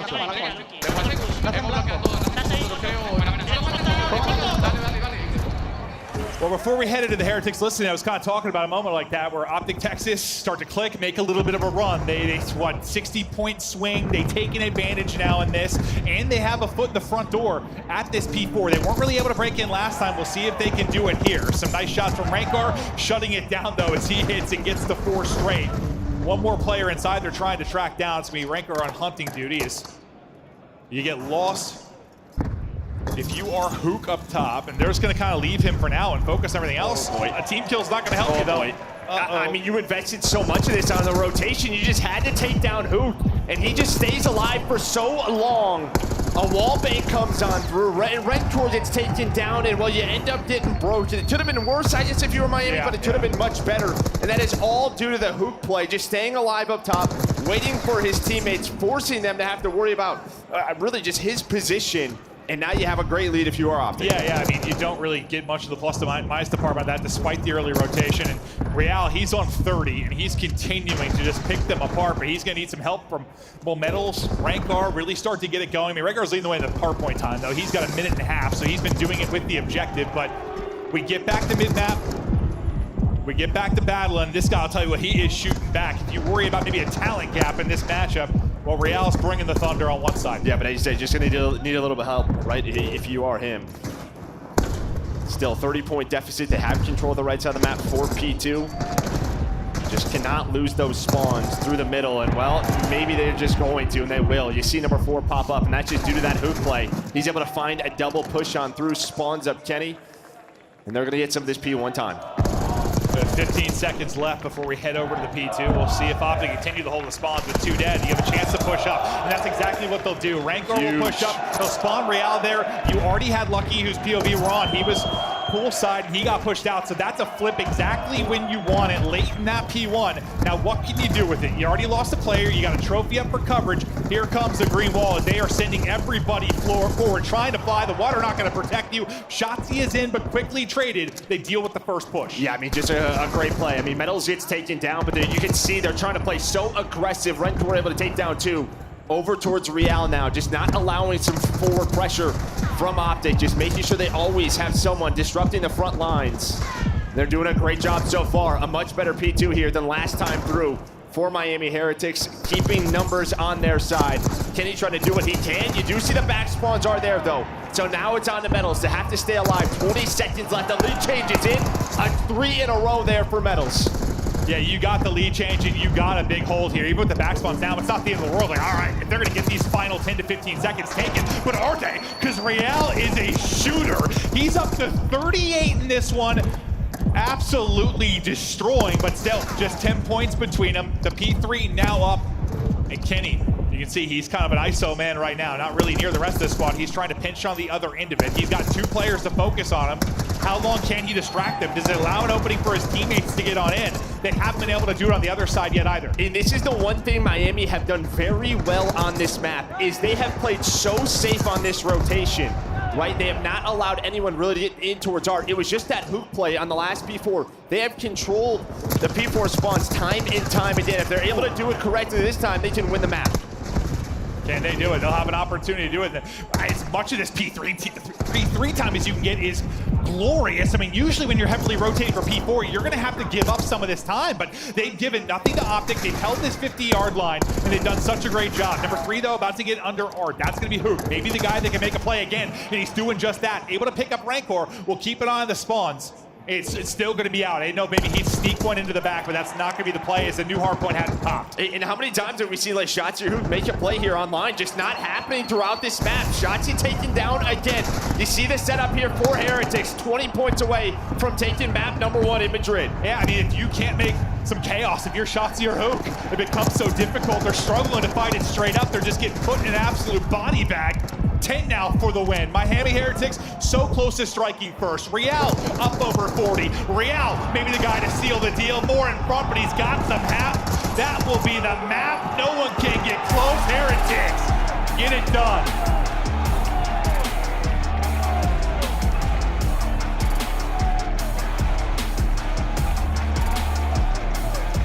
And I'll be honest with you, maybe my favorite thing throughout all of that, after they win that map, they all stay very composed, right? I feel like adrenaline could be going. Yeah, they just know it's one map. We are staying focused, but man, was Real looking good throughout that map. Yeah, he was frying, absolutely frying. Now, I think you nailed it though. Like, where you find a lot of success if you were an SMG player like Hook or Shotzi, it is getting a kill, getting lost, being a nuisance, getting behind enemy lines. They didn't really allow it to happen. And typically where players like Shotzi and Hook struggle is when you just have to hit from the front over and over again. When you're not creating chaos, where you're not finding gaps, they got absolutely shut down. Real, nearly 5,000 damage, 41 put up. Beautiful stuff out of him. And honestly, you know, we also talked about the fact that some of the other players are gonna have to like step it up to kind of help him out. And you had some of his team who were like double negative or like, you know, not in a good spot early on. They really stepped it up, kind of got back to even. No, they did. You know, Lucky's a guy who's been struggling. We talked about sort of the ARs, but he steps up big time, gets right around a 1. Rentor, I mean, he can do it with both weapons. He has been just great to watch for this team. It just feels like he can do whatever the heck they need him to. But you've needed sort of your 2 vets in Lucky and Metals to get a little bit more comfortable throughout this title. And well, they stepped it up there towards the back half of that game. But I just think you're going to go back and watch that, just the way they play P3 and P4. They just made sure nobody snuck through ever, right? I'm sure they were just talking about names, who's coming up off spawn, making sure they had art control. They just made sure they did not get flipped so they could control this hill. Because online, this hill has been chaotic at times. Like, this should be like Yanni or Money Hill or the P2, where you can really spawn them out deep, find separation, and accrue some time. But they did such a good job. You nailed it. Just that rotation was paying off. How often do we see people give up like 30 points at P3 because they're trying to get that early rotation? They're focusing so much on it, they get broken like instantly. Like Shotzi's up top, just like wasting so much time. Yeah. But you see the game flow here, maybe the biggest moment, the critical moment is that last P2. You see they're down 187 to 152. Optics going on a run. And then, I mean, they're just able to make the play. Metals finds a double or triple. And you just sort of a flat line there for Optic. Through that whole rotation, that third set of rotations, bro. Just a flat line from like the P4 on. Well, sorry, the P1 on. Once we got into that third set, they just could not do anything. So they clutch up late. It's their first vault loss on the year. Yeah, the first vault loss Optic, the best hardpoint team in the game. You talk about them being the best map 1 team in the game at 8-2. Well, it's 8-3 now, and the hardpoint record got a little bit worse with the first loss on Vault. Heretics able to strike, and like, listen, Heretics, even though they are 2-5, and obviously we don't favor them in the series, like they have gone to map 5 every single series outside against Falcons, and they're going to push you. They're going to push you deep. You don't expect them to maybe strike first like this, but now we got a chance to go deeper in the series, that's for sure. Well, and you just knew, like, jumping into this, like, I mean, again, we're in Madrid for the first time, and they're going to play with a lot of passion. They're bringing it there in that map 1. No, they are. And, you know, you heard the fans getting rowdy on both sides of this. Letting the Heretics players hear it, letting the Optic players hear it. But, yeah, you said also, just speaking of, like, the Shiloh players now, just don't. There's nothing to celebrate yet. Like, big map 1 win, but nobody on their feet kind of roaring, talking trash to the other side of the stage, just staying focused, staying locked in.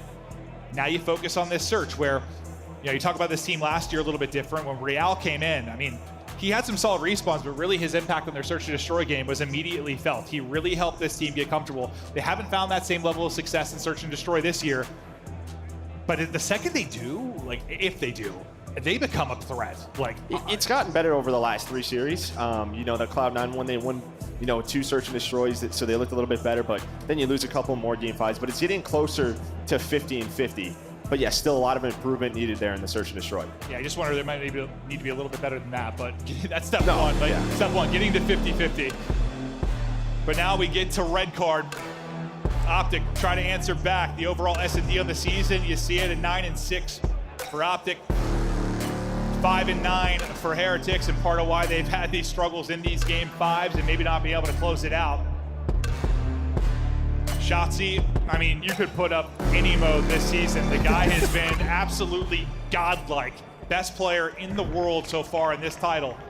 But honestly, nothing really matters till this weekend. Like, you've been so good, but you gotta show up this weekend, right? Yeah, that's it. Again, yeah, you're just kind of losing our single limb tournament online. But you get the first seed here for the major. You go 1-for-1 early in this round. As things slow down, but a lot of just sort of mid-map pressure here from Kenny. Rentor just trying to get the shots in. He's gonna have a little help from Shotzi. And maybe just sort of a bait. We've seen this set up earlier from Boston, just trying to set that player up. But Metals just trying to work behind enemy lines. Metals, well, he works it. He'll be able to drop Kenny. Shotzi's just still lurking. He's trying to shoot his toes, trying to hit the shots. Lucky not able to connect, but Rancor will finish him off. Now Hoop, 1 versus 3. Bomb working its way over towards A. What kind of timing is Hook going to get as he looks to pounce? He's able to spot one. Nice little wall bang. This becomes a lot more interesting now because the pressure to get this bomb planted in. We got 20 seconds remaining. Hook trying to hit the shots. The chow there, I thought a risky one, but you win the gunfight, and that's all that matters. Yeah, I mean, Metals was trying to wait for his teammate, but still a couple of steps behind. Maybe there was a chance if Hook wins that gunfight, but Metals there with the Jackal, able to find 2. Oh, that's clean. Just hits the slide, hits the shots. And yeah, I mean, just able to isolate Kenny, and then Shotzi, as soon as Kenny goes down, it's sort of like, do I push, do I stay? Not exactly sure what's open on the map. Ends up getting caught, and really just, I mean, 3 players were shooting at him. What was going on there? It's like 10 pieces of paper just pushed on the back of the desk. Someone drawing routes, bro. Probably the admins or something. I don't know. There's a whole notebook torn apart there, Joe. But nice start from Heretics. Nice round from Metals and Rancor as they get all 4. Now what can Optic do on the other side as they get to offense? Dashy, we've seen his POV, kind of spots over towards B. Hook, some damage in, and a pick and first blood for him. So not able to clutch, but able to get them off to the right foot here in the round. Yeah, that's kind of 2 early deaths for Real. Again, he's just sort of a guy that he loves to take certain routes and try to just make plays. But early on here, he has been shut down. Yeah, he's also probably just heart still pumping from that 40 bomb. Yeah, he's just ready to take fights. Just take a breath. Yeah, he wants to send it, just get a one-on-one, but so far not working out. That number 3 still lurking, and Hook on the other side of it. He's able to get another. Hook is just picking them apart. Finally, that'll get traded out, but you'll take the 3v2. Bomb getting planted. You know where the other 2 players are. Do all the information that Hook was able to get. So you see number 1, he's kind of looking for the push through. 4's kind of checking both sides, and Shotzi's just got eyes. Yeah, it's just all about info. It's all about crosses, right? That's what you have. You have Shotzi on one side, Kenny on the other, and now Kenny gonna turn around. And well, nice little pop-up, able to take the head off of Lucky. Yeah, it looks a little bit like that Hacienda clutch, right? Like, gets ripped, pop and chow, we'll see you later. Nice answer there from Optic, but I mean, Hook, just so much info and so much damage just done with the kills early on. Yeah, I mean, gets the first blood on the Real, and then is really the only player that lurks over towards the B site and just kind of waits for that rotation. The fact that he can find one is massive in that scenario. Not only the first blood, but also the second.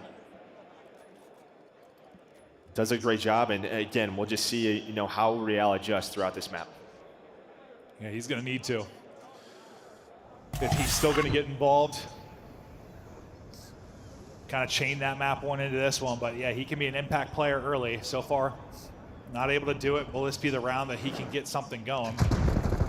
He's going to be that island guy. You'll see at number 5. On the other side of the map, you try. You think you maybe have an opener there, and suddenly the door gets shut. It's Shotzzy. It's able to pounce, help out his teammate Kenny. Rancor, I thought has the angle, and Shotzzy absolutely fries him. Yeah, I mean, just a nice little crossfire setup there from Optic. Still though, 2 versus 3, Shotzzy, he's gonna get active.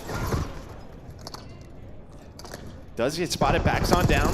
You don't have bomb though, but you're into a 2-on-2, so numbers diminished, 45 seconds left still. A winnable round here for Real and Lucky.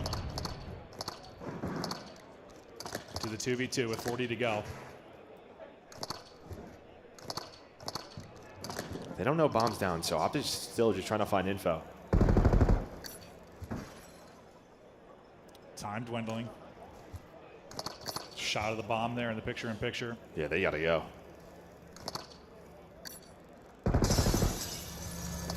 Some shots exchanged, but nothing yet. Time to rally across. Real thought he spotted him, but he doesn't. Kenny then able to put him down to 17 HP. Best of luck with that gunfight. He's gonna be lucky now by himself. Can he finish Kenny? Not gonna be able to do it. He's worried about the second chow as well. He's got the Jeep, he's got the gunny. Kenny coming up big to close that one out. Yeah, I mean, maybe, you know, a bit of a messier round than you would want if you were Optic, right in the 4 versus 2. Miami able to bring it back, but bomb is just dropped across the map. And you just did not play the clock well, and you're hoping that Real's able to spot Kenny, but there's just so much in front of you, not able to dial it in, and Kenny with a big round. The fans letting Optic here in the venue. And the boost from the other side from the Heretics fans. 2 rounds here for Optic as they take the edge on offense. We'll see their look, but Kenny 3-1, 3 straight out of him. Kenny looking for the angle. Great damage through, tries to get the wall bang in, but the stun over the top gonna help bail out their teammates. So they're gonna double chow at the edge. The trade is in. Shotzzy able to get one, but Kenny, who's been the hot hand, he'll be out of it for now. I mean, the key really in these rounds have been a lot of these mid-map setups. You have another one where Metals is able to get active, able to get pushed on up, and now you have another player lurking here. Oh, that's going to be Real. He's able to find one, but just quickly traded to another 2-on-2 scenario. Yeah, you've had the body to trade each time. Another one through. Now going to be 1 versus 1. Ranker, Shotzzy, do the dance with 45 seconds left. We stop to check out the menu here. Raykar looks to reposition. 30 or so to go. Bomb in hand for Shotzzy, so we'll see how he opts to play this. And really the trend throughout the day is kind of just been waiting as long as you can to plant this bomb. Finally going to go down now. Rancor just going to try to maybe catch an angle, but he's going on a full flank. And Shotzzy's going to be happy with his position. Yeah, he's got a good position. He's got a sub in hand. Rancor is going to have a crazy one to win this with the AR. The wallbang's coming through. Into 13 HP to the plant my way. Shotzzy through the kitchen and out. Oh my God, just one more bullet and he's dead. Shotzzy continues to toy with him though. He's able to stay alive.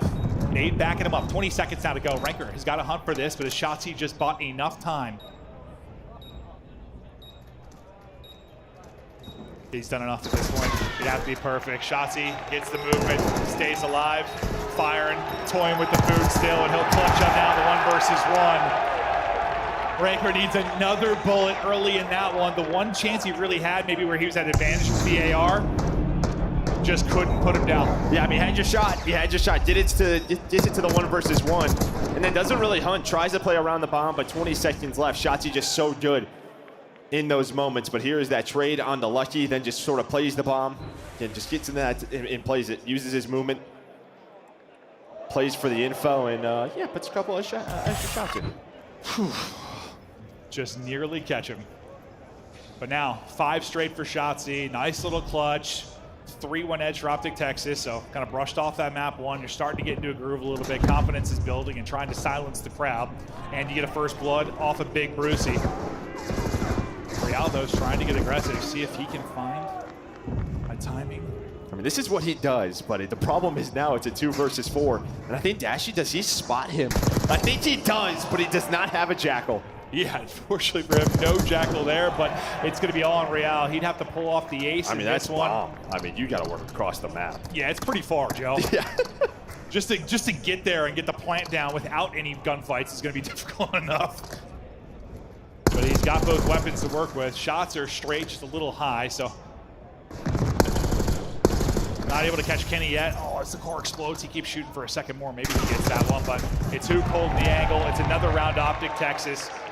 In control in this search and destroy. I mean, they're just dominating early rounds. Like, we're 10, 20 seconds into the round, and it feels like they're up 2 every single time.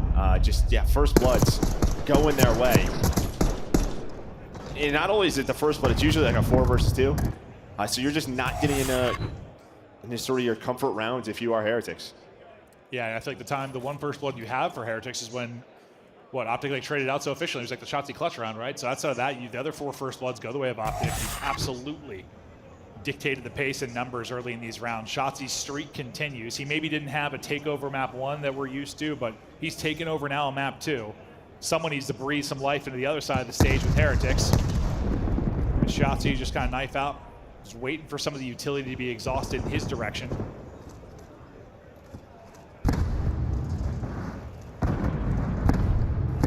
You just hear all the stuns going off as Shotzi moves up the map. And you played this real passive. Like, you're deep right now if you are Heretics. So there's a lot of openings. Yeah, I mean, bomb's already planted. Really, all you did was show Dashy towards B. He put some shots in. Miami rotates. So 4-on-4 retake.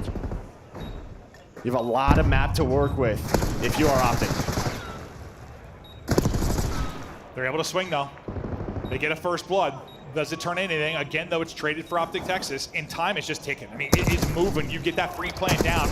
Kenny wins a big one. Real able to do it on the other side to a 2 versus 2. We go with 20 seconds, but you've got so much to do and so little time to do it.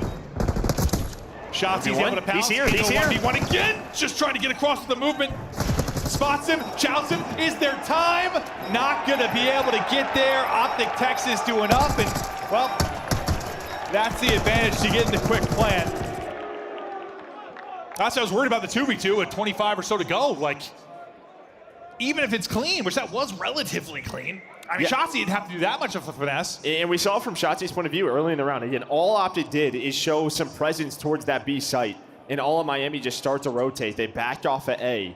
And we saw it. I mean, bomb just gets down. And, yeah, you had to work the entire map if you are Miami within 45 seconds. Just not going to be easy. Yeah, and you said really it's just some shots from Dashy, right? That's it. Kind of suck it to over towards B, and then best of luck with that. Heretics, they've given up what, 5 straight, 4 straight, whatever it is. They have not had an answer for Optic and Search and Destroy, and this has been one of the pain points for Miami Heretics. The first blood actually goes to Hook, and he's able to get 2. The trade eventually comes in onto the second, though, so once again we're into a 2 versus 2. Kenny and Shotzi working their way over, up against Ranker and Metals, and we kind of pause here for a second. A car's going to get called in now. Uh-oh.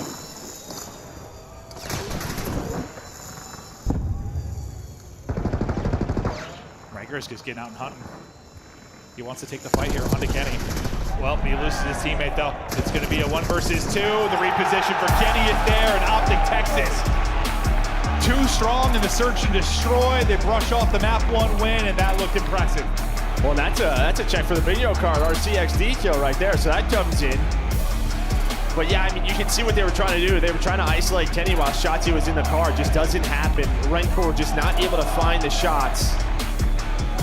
But yeah, you can see the struggle's still there in search and destroy for Miami. Just early round struggles really the key here. I mean, first bloods. Well, it end up being what, 6-2, 5-1, whatever it is, but like just very much one-sided. 5-2 is what it ended up being. But yeah, I mean, you're just down in numbers so often, and it seemed like even when Optic Texas, those couple of rounds they still were able to turn it around because it wasn't like the clean type of first bloods. You were into a 3v3 basically instantly. The trade game was strong for Optic Texas. It's 8-2 out of Shotzi, 8 from Hook as well. And that's just a dominant effort on red card. It's still what you have to improve for your Heretics. That is still a big pain point. Yeah, no, I mean, a great bounce back after map number 1 if you are Optics, right? Again, just sort of playing in maybe a more hostile arena than what you're used to. A strong game out of Real, and they just stick to their game plan and they bounce back here. Yeah, so it's 6 straight that it ends up being. Like, you get that round 1, and then it is just domination from Optic. Shotzi really hits another gear, being a playmaker on the map like we expected to be. Some clutch shots from Kenny early in this one, but they just never had an answer. Never were in a good position to win rounds. I mean, how many 2v2s, 1v1s did it come down to? And I mean, Shotzi had a couple of them where it just comes down to time. So just great plays in those 2v2 scenarios out of Optic, and yeah, able to take this one 6-1. So as we're tied up 1-1, I mean, now we start to think about the control. Yeah, okay, you're not hearing me because I'm not hearing you at all. Okay, I was hearing myself louder than, I was like fumbling over words because I was hearing myself to the stadium louder than I was talking. I've been going through it, Joe, but hopefully I was sounding too stupid. But then suddenly I wasn't hearing you. I was like, uh-oh, well, that's a problem. That's all right, we'll get through it, you know? We've been doing this a long time, long time. But instead of popping over to the desk like we normally do, we're getting some stuff resolved here, maybe on the audio side as we continue deeper into this series. We are tied up 1-1. We'll get to the Hostie into control as soon as we can after this quick break.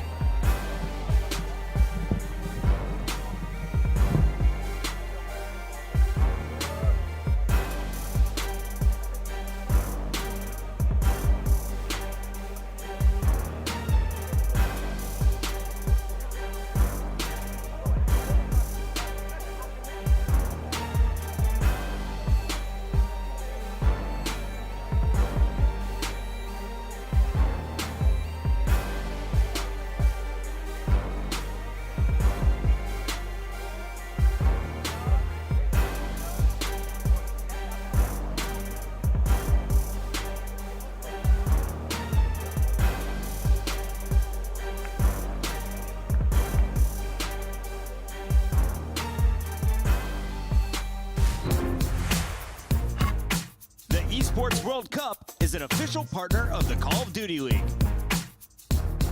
Upgrade your game with the Scuff, the official controller of the Call of Duty League.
Just push you out. To your right. Oh my god. He jumped right in front of you, my boy. That was unlucky. He literally jumped in front of you. That's him. Bro. Down to 3 for either side. This is going to be it. Last ditch attempt. Flying on the point. Joe Deceives gets his. But 3 seconds to go. You've got to get on the zone, lad. Fresh mag. Send it. Wins it. Oh my god. It's a 2v1. Diamond Con. Can you do it? The boys are on the capture. It's now a 1v1. What a round of control. Diamond Con, if you win this! God damn, what a round!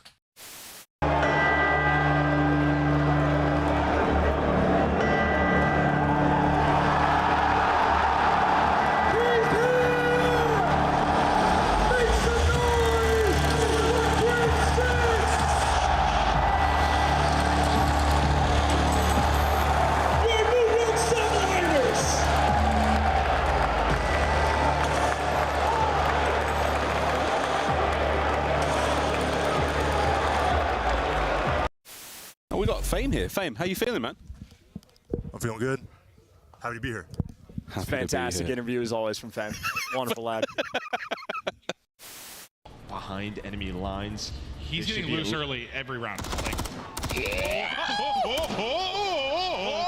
a little dance, make a little love. Get down there. Who's standing now?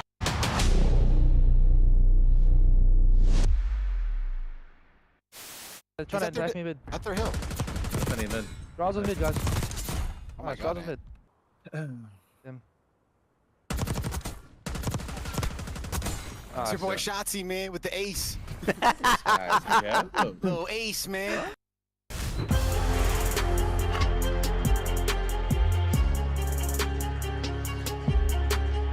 Tied up 1-1, the series now continues. I can hear Joe now, so I think we're gonna be good to go. We're about to have some fun. But a dominant search and destroy there from Optic Texas. You look so good in the search. As we get forward to the control, we'll see. I'm looking forward to a battle that respawns. I mean, Heretics can turn it on any time. You get another map like Real had, who the hell knows? Yeah, we're doing a Hacienda control, right? We just saw it in last series, 5 offensive round wins. You know, for the Heretics side, it's a map you've been trying to get better at, but sitting at 0-3. On the other side for Optic, 1-1. So there's some reps here. But if you're Miami, you're just hoping that, like, you know, through some of these losses, you can fix those mistakes. You've been working on it time and time again. But you can see both teams are struggling here in control. 2 losses in a row for Optic, 4 in a row for Heretics. When you talk about Heretics control, you said like they're 0-3 on this, like they're 4-4 in control. So it's really, if they could get this figured out, it'd help a lot. But that's what happens early in the title. Team looks good in one control. It's like, all right, not seeing that again. You gotta have at least 2, right? You have to have 2 that work, and that has been this struggle for Heretics. But as you said, you get rep after rep, you find some improvements. It's gonna be tough against this Optic Texas team. Offense first for Heretics. We'll see the opening push over towards B. Nice little catch there from Rancor as he's able to get the wall bang through. But now we'll have a flurry of fights, and so far numbers over to Optic Texas. Not the easiest shots there for Metals. Good luck. No, I mean, just so tough to work this B zone when you lose top hall's control. That window just gonna allow that crossfire to come in, and now the pressure is on. As Hook's gonna find that last one. And really what we've seen from teams is start to work top control, then push over towards balcony, and then jump to B. Just like Real's doing right now. Great movement, but Shotzi gonna hunt him down. Oh, you're right. It's been so much that hall control, and then just a slide and a hop over. We'll see if they can continue to deal with it. Metals, his turn to hop over. Wins the fight. Dashy snaps, but really just gets a bullet in before that one was done. You got a fight going on the other side, and we'll take a look at that. It was Hook trying to apply pressure towards the offensive spawn of Heretics. But as he gets shut down, they start to push it forward. They'll stop the clock at 39 seconds, and first tick, done. How much progress can they get here? They'll lose one in Real, who is trying to maybe make a play towards that open door and balcony, but he can't do it. A head gets plugged off. Metals is stunned to hell and just starts shooting because he's hoping somebody slides in front of him. A really nice collapse there from Optic. Yeah, great little retake there from Optic, and really what they do is they had top hall's control, and then both players jump down low. So Rentor's just waiting top hall, but 2 players already pushed on through under him, right? So you had this big collapse. 25 seconds left, still pretty close in lives, but it's really the time here. The problem going to be for Heretics. They're on the A point to pause it for now, but another crossfire is in from the opposite side of the map. But we have seen some crazy stretches where you look like you're out of it on this map, and you just get a body onto A, a body onto B, a body onto A, chaos ensues, and somehow you get a minute extension. So it's not quite out of the question yet. Kenny, though, trying to disrupt this push. He does shut down one. Ranker, though, he'll be the next up to maybe get onto it and stop the clock, but he's going to actually twist it out towards A. Yeah, he's going to bring it out towards A. He's just back and forth. Somebody's got to hop onto this. Oh, he's got to win this gunfight as well. Second take does come through. Able to win. Oh, I thought he was going to win the first one. Does get some help from teammates, though. They're on towards the 8-point. Metals here. That's going to be all 4 dead for Optic. Oh, okay, what did I just say? It's like, this is just how it goes sometimes on Hacienda. You're going to get multiple players on it, though. Still down 4 lives, though. If you are, well, make it 5. A great nade. Hook's going to make it 6. So you get the minute extension. You find the ticks, but it's going to be difficult to win now. I swear, you're just never out of that. Like, you're never out of it, at least when it comes to getting that extra minute of progress. But quickly, no respawns remaining. They've shut it down if you are Optic when it comes to lives. Real trying to maybe open things up. A little free fire from Dashy trying to be through on the trade, but he can't connect. Real still being a nuisance. How much can Real get done? Really, I mean, Kenny was trying to work the flank, but you were able to spot it, and it's really just 3 players left. You're trying to get multiple on this point. Maybe you should trade it on out, put pressure on the objective. That's what they're going for. 1 player remains. They do get 5 ticks though, but Optic win a defense. Yeah, you'll take the 5 ticks considering how it looked early, but at least you don't panic late. If you're Optic, you don't let that one get away from you. No real hero play. But yeah, I mean, 5 ticks considering how it looked. He'll take that all day. Now look at our best play. It's Metals kind of popping off. Trying to set them up for success around the objective, but we'll now switch sides and see what the success rate looks like for Optic now on Hacienda control. Yeah, I think the big thing there was just early on, just the Optic retakes over towards B were on point. They just had a great idea of what they were doing, controlling top halls, and it came down to 1 second left when they got that time extension. And Metals, I mean, he leads the way on that side at 9 and 6, but he also, he doubles everyone on his team's damage as well. He puts up like 1,300, so he had a monster round 1, was big for them. Who can be that hero on offense now, maybe for Optic Texas? Kenny able to turn Metals right back to work as he gets 2 out of the opener. Shotzi busting through the doors and nearly taking a second name with him. Thought Kenny got awkward timing with sub in hand. He's able to get gun up quickly again. And they'll just pause the clock for now. Look to take fights here in Garage, and nice movement there from Big Ken. Nice slide across, and Chow, he's still alive somehow. Finally, he's gonna get dropped, but Hook able to get here with the reinforcement. Yeah, Kenny, no problem using both weapons. That guy, he has done it with both, and now over to Dashy, got him in a bit of a spawn trap. It's really just Metals in a position maybe to stop this B point from being captured. Nate's coming from over the top. Here comes maybe the last retake over towards B if you are Heretics. But you're already down in lives. You're about to be down in a point. Hook is snapping. Trade's going their way. Oh, that is clean. But he's really the only one here. They spawn all the way out towards Lambeau, so he'll be the only one. They'll shut that down. We got a minute left to go.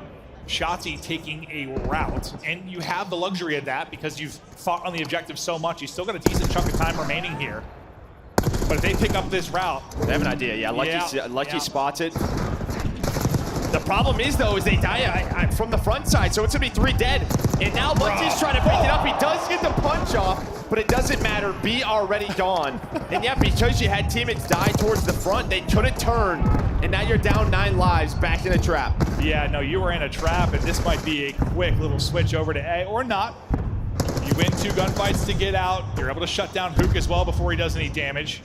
Shotzi, though, still alive and well towards Boathouse, but that'll get cleaned up as well. You need like a couple perfect sequences, though, if you are Heretics, because just under 90 to go and only 9 lives to go.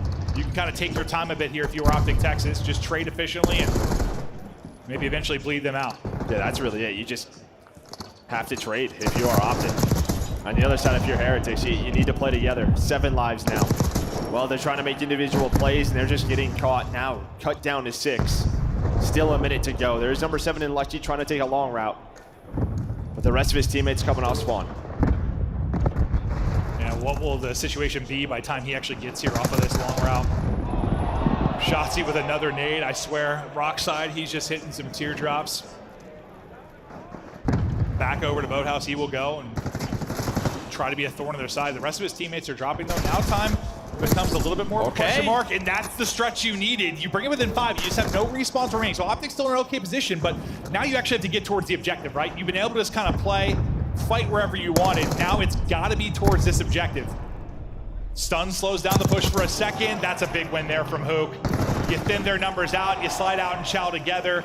When you need to come up with clutch kills, you're able to do it. It's going to be only Rancor and Metals that are left. Metals eyes on 1. Pop-up should shut it down, and that will do it. So, I mean, really, they had the clock pause so much in that early game. That round just felt like it was forever. Yeah, I mean, whether it was Kenny who found a multi-kill over towards B, if it was then Hook afterwards, they only had 1 player on it. So, yeah, I mean, it was just these individual plays from Optic. Kept the clock pause, kept them on that B point. Then they got the time extension, and yeah, it's like even when you got that 4 dead, it was a 9 versus 4. You're just hoping there's like 15 seconds left. There was still 40. Yeah. Kind of getting it done both ways there, or Optic. And they'll take a commanding lead 2-0 now in this map 3 as they look for the edge in the series.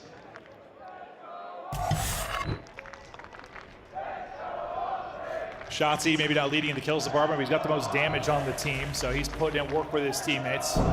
It's just surprising to see him negative sometimes. So this year he's been a lock for like a 1-2. It's been absurd. But Heretics are going to have to rip off 3 straight rounds. They're going to have to win a whole lot of offense. If they're going to do this, it starts with this offensive push, and so far it's being thwarted.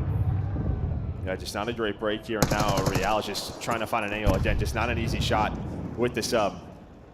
Dashy just locked it down balcony, and you're again just not pausing the clock, which means 30 seconds is already off the round, and well, you got to fight through your base. Okay, well, they're at least doing that part pretty efficiently. But still, Hook is lurking. We'll see Hook ups the pounce, kind of lulls them to sleep, and then Chalice, he does exactly that, so they'll be staggered for a second. Real will drop. You see Rankar's instantly like, what, do I make a play? Do I go back and deal with it? Do I push forward? He has to worry about both sides of this. He kind of just groups up with his teammate Metals, so get Trophy on the point.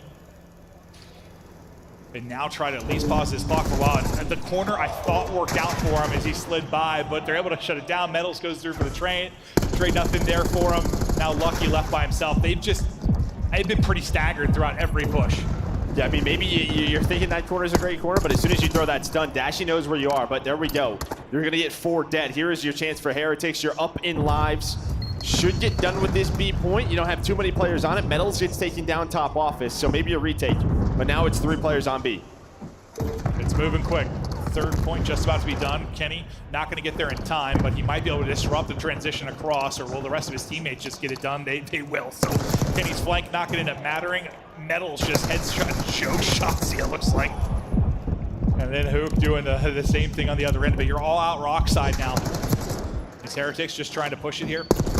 Keep an eye on number 1 and Kenny as he'll be maybe working the flank, but all the battles going down the other side. Yeah, I mean, Kenny's just pretty much telling them, hey guys, they are all on this side of the map, so this is where I'm spawning them. I'm not seeing nothing. I can lock down the A point if I need to. We're tied in lives. And while the AR is starting to find some kills. Nice stun from Lucky to try to get top halls control, but there's always one more. It's Dashy leading the way, 24 and 13. It just feels like there's always an extra body from Optic Texas, so whenever you need a multi-kill, somebody is able to step it up. That time it'll be Shotzi. Kenny's got multiple around him. I thought he was getting traded out instantly by the other player, but he was in a 1v1 of his own, so Kenny's just gonna get right back to it, take out another. He's like, all right, 3rd player ran away from me. Dashy's able to pick that up. 20 or so seconds to go, and feels like it's been a bit of TDM. As Optic Texas had the advantage there.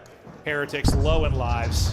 No success so far for them on this map. It looks like they're going to be out to, what, 0-4 start on this particular combination. Dashy is shooting straight.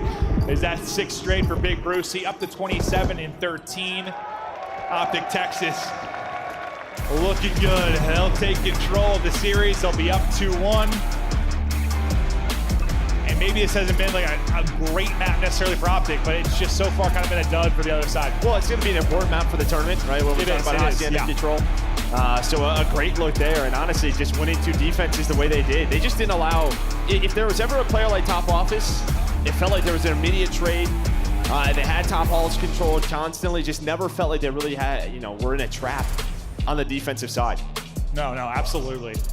And now we get back to a hard point where, I mean, obviously Heretics were able to win that map 1. They look good in that particular mode. Maybe you're able to take 2 hard points off the best hard point team in the game. Maybe you're able to do that. But then, yes, okay, you've done that all year. You've been able to get to map 5. It's just been whether or not you're going to be able to win the map 5. And is there anything that really stands out for you on the stats side of things looking through it? I mean, it's just a very balanced effort. I mean, obviously, Dashy and Hook leading the way, but even like map 1 with Optic losing it, like all 4 players were contributing, right? There wasn't like one player really sticking out. So that's a good thing to me. It just feels like the teamwork's on point right now for Optic. On the other side, again, you get Metals maybe going a bit. Real slows down, but yeah, just a tough map there for Heretics. Well, we'll see if the hard points can swing things back into their favor as we just take a look at some of the highlights here quickly from the map 3. You just didn't have a whole lot of positive momentum ever really in this if you were Heretics. I mean, I guess we can talk about nearly that late run in the round 1 where you're able to get the minute extension. You had, a moment where you got that 4 down on a defense. You thought maybe they have a chance, but you're in a 4v10. Like, it just felt like whenever they had like a play, it was just a little bit too late in the round. Yeah, and it just felt very individual on the side of Heretics. Yeah, Where the other side, it just felt like there's a very clear-cut plan for Optic and how they wanted to execute on both zones. Or sort of retakes, but yeah, just a great game there. But as you said, you win that map 1, now you get to Skyline where, I mean, if you are Heretics, I mean, you're 3-1 on this map. Probably your best hardpoint is the map you choose, so we'll see if they can get going. But a map like Skyline, you just need the guns to come out hot. Yeah, Real needs to get back to work like the map 1. Crowd needs to get behind them. They've got to turn it up, but you just, I mean, it's just one of those things. When you cast Heretics this year, when you cast a Rocker, you just assume you're going to 5 maps. Based on how today's gone, though, and just being back to land, a little different. People have been getting put in body bags. I did not think this would go to 5, just based on how today has gone, but still an opportunity to do it. Like you said, Skyline. This is one the Heretics feel very comfortable on. They certainly have a chance to extend this to a Hacienda Search and Destroy, and then even if you don't feel great about the Search and Destroy for the side of Heretics, it's still a map 5. Like, anything can happen. Yeah, I mean, if they're able to get there, I think, yeah, momentum may be shifting their way. I mean, you would imagine winning a Skyline, yeah, that just means you're shooting well. But after that map 3, it's going to be tough to have some confidence in them. Yeah, but you say that, but it's like Real drops 40 and then can't get anything going in the Search. Like, that's the beauty kind of our esports. Like, just the difference in modes. Like, you'll have just everything is clicking for you in map 1. You're feeling so good.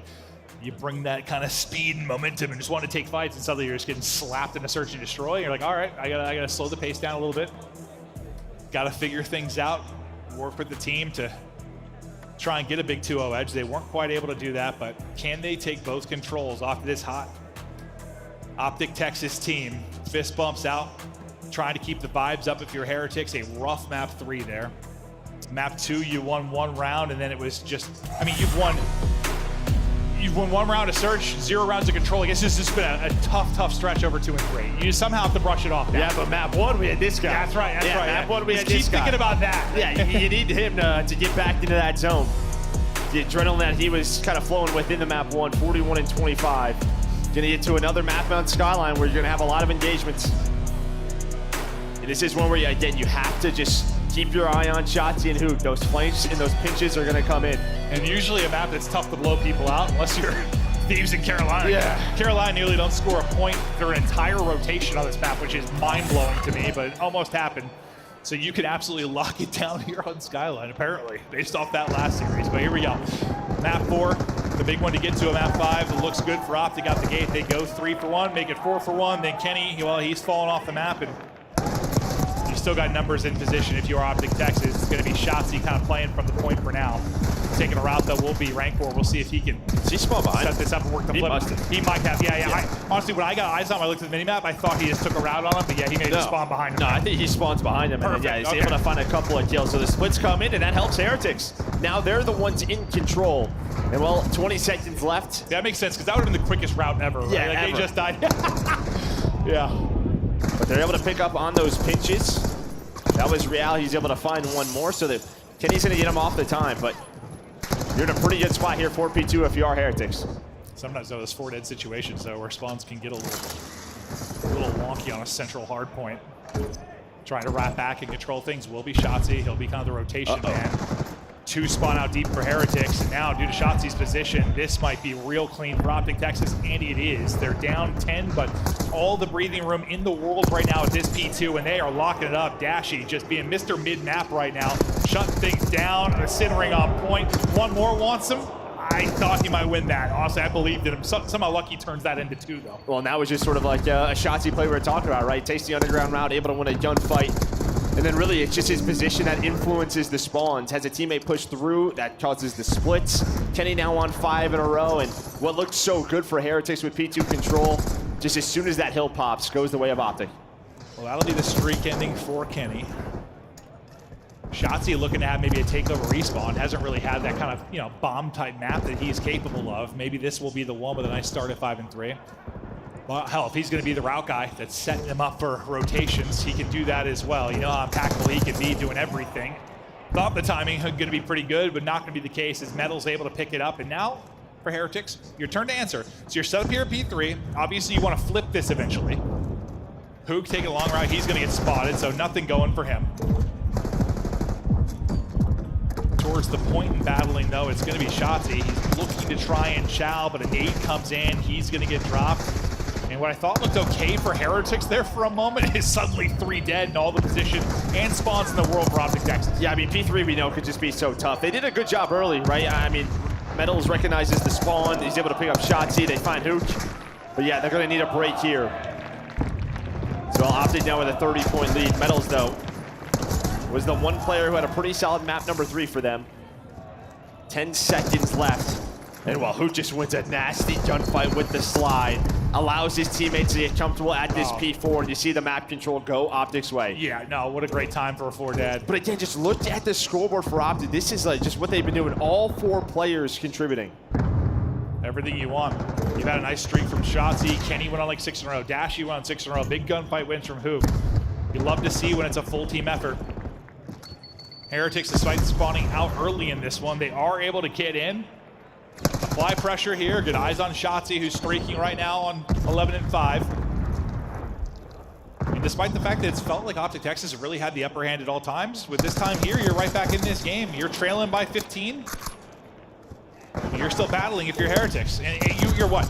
-5 for Real, -6 for Ranker, -4 for Lucky, what, -1 for Metals. Like, you're getting kind of slammed in this lane, but you're within 10. Yeah, I mean, that was just, I think it was Real just kind of runs to the front, found a couple of kills, and I think a split comes in, so allows them to find some of that time, at least split the time. Yeah, to keep this very much a game, but you are wrong. Yeah, another spree here for Kenny. He's up to 16. Shotzi was close to the streak. Don't think that comes through, but on rotation, it's just Shotzi keeps finding the plays, and while he's going to flip the spawns, at least allow Hoop to spawn on that side of the map exactly where they want to be. Yeah, and Hoop able to stay up and win 1, so that'll spawn in 2 of his teammates. You kind of get that parallel for Lucky, so maybe he's got a chance, depending on his timing, to pick apart this back line of Optic Texas, but Dashy is kind of sitting here inside a Jib, trying to use this corner and finesse as long as he can. He'll eventually drop. The last guy is going to be Hoop. They all turn, though. They think they have the spawn, so as soon as 5 spawns in Real, they all kind of turn, so there's a chance for Hoot to make you play, but they're trying to hunt him down, and they do just that. And well, they're finding the time while they're doing this. So again, very similar to the start of the game, where they're getting a good amount of time here at this P1, but 15 seconds left. Now, can they deal with this push from Optic? Yeah, because this push, it can just kind of shut down everything you've done to set up for this next point at P2. This time seems to be much better. Real, want him to bring it here after the big map 1. He's really starting to erupt. That massive slaying advantage you had kind of going into that point really flips on its head. Now we're looking at a lead change. P2 set up here, lead over to Heretics. A fantastic stretch here from them. Great shots out of Lucky. But the immediate pressure through Top Cat, and well, it's gonna be Shotzi on the zip, just going back and forth. Here comes the pressure from Optic. 40 seconds left here towards this P2. And watch number 4 and Dashy, him and Hook are through towards the back stairs. Lucky just can't see it through the grenade smoke. And well, this is where the chaos ensues. Now that looked insane. He just gets his head peeled. I thought Real had a freebie, but that's not going to be the case. They're trying to send it towards the back. The pistol, good enough for Dashy. He nearly takes down another. Rancor nearly gets popped. Down to 22, but stays up. So you deal with that insane sequence if you're Heretics. You continue to push open this lead. Now Rancor's trying to just get this across. And you see it getting picked up by number 4. It's going to be Dashy. He's reading this, and he's getting the kill. Nice stuff there. With a win on the other side, we'll hop out to the sky cam, take a look here through kitchen. Dashy, Shotzi connecting mid. Yeah, but what a P1 and P2? I mean, now you have a 40-point lead if you are Heretics. Shotzi gonna try to take that route, but he gets taken down. Optic down 30, trying to close out this series. Let's go to a listen with Optic Texas. Fire. I'm watching fire. One stone late. Play the fire. Watch out, Lucky. One of me white. Watch out, Lucky. So far. So far. Alright, low white. One shot. Watch out, top. Nice, small behind him. Nice, that's one white. Tell me, look. I'm blocking zone. Here, Kelly. There's one white, there's one white. Off the zone. Zone, one shot. I thought you, Bruce. Out. And look at this pocket, watch out, at the top middle. We're real. I just left. Record 1 HP. I have it. He's so one. He's so one left. Nice shot. I'll pick him right now. Yo, they give me top. Yo, one to me. Two top mid. I think you go Peter. They're getting the hole. Holding some. I'm still top mid. I'm playing the drop. Let you tell some. You try. He's down 2 stuns here. 2 stuns. One shot. I'm in way, 1 shot. What's from back? Low you. Top mid. There's 2 auto. In a hole. Top mid. 1 shot. Go short. Left ranker weak. Sure, sir? Yeah, I get it. In top.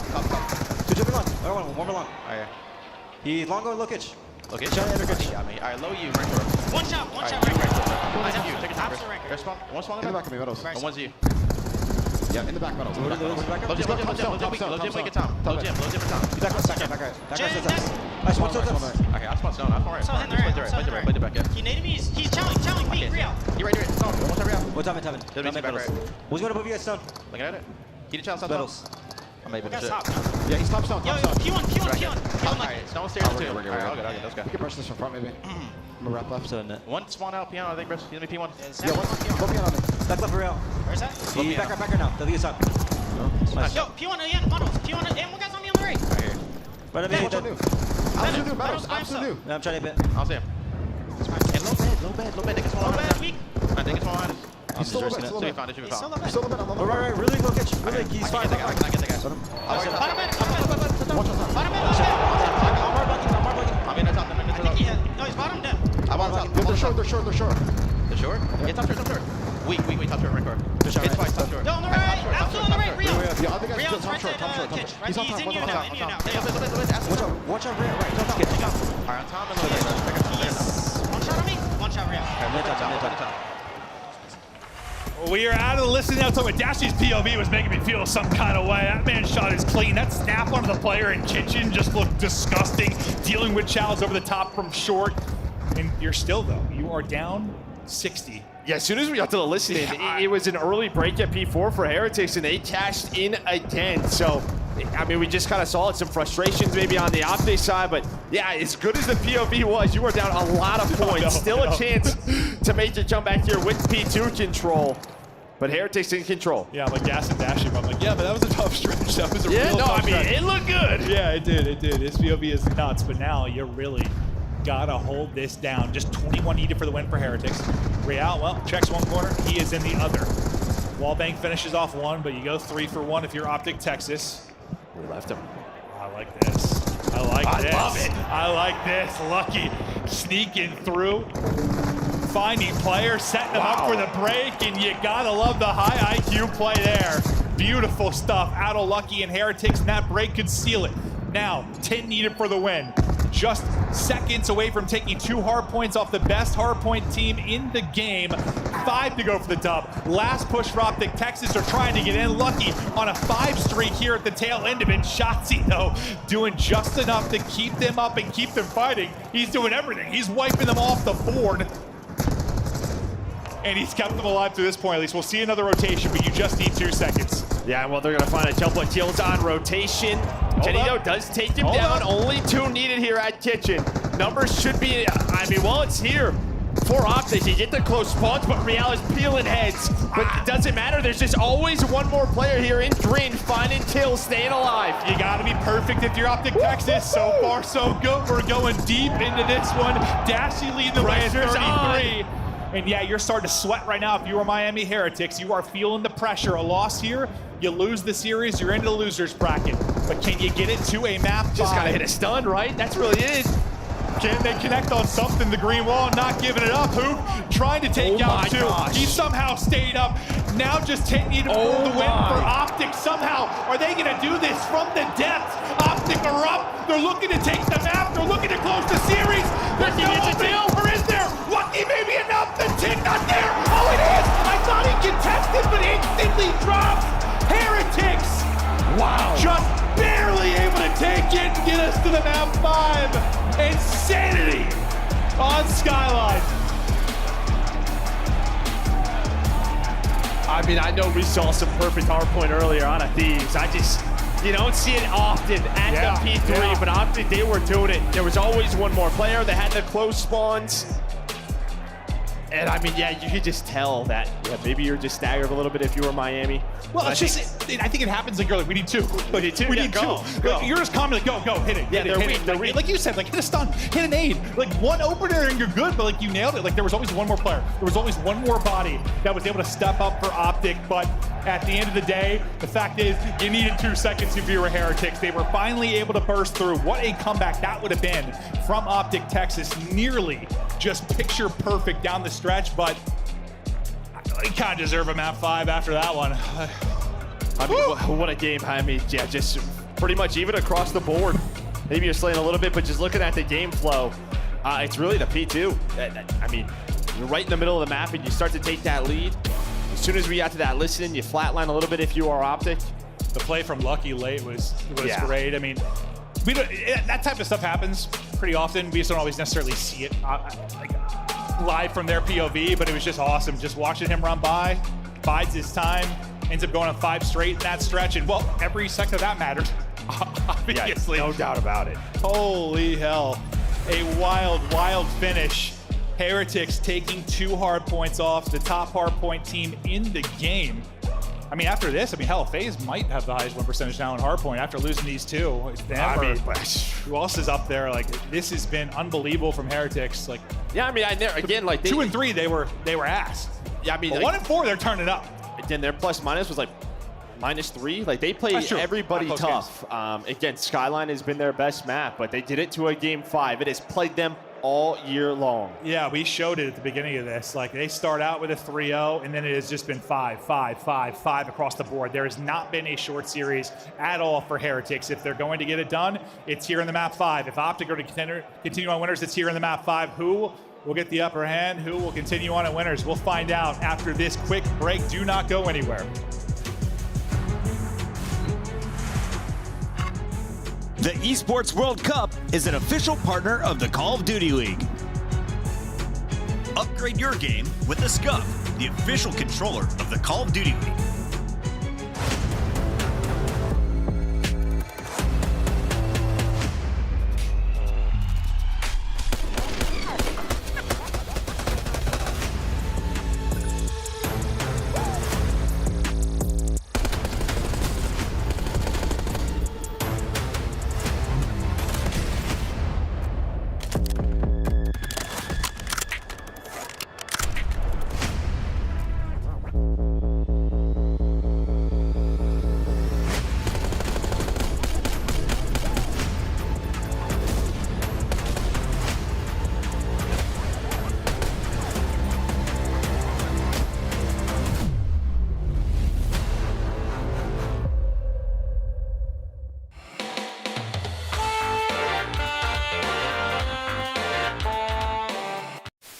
Oh no, oh no, oh no, no, no, I'm dead.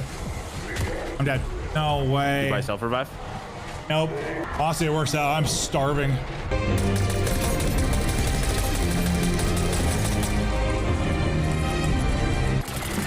Krista calls these my old man ships.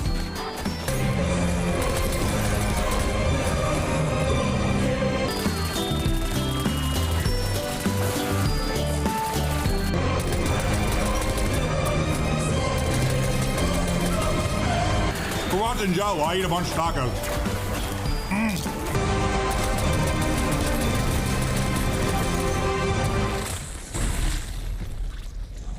Did you win? How do I have the same amount of eliminations as you?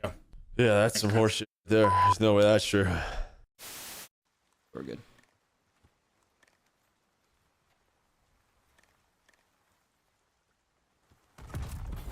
Take it on the chin. Get ready for the next round. Wow. Okay. Well, something to note. Never f***ing dive off that shit ever again. Wow. Okay. What do they have to give yourself a fighting chance here in the series? Real. Ruthless aggression.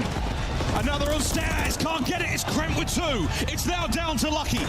And will he be that in this 1v2 situation? Here they come. Finds the first. Oh my God! Lucky! Dios mío, how has he done that?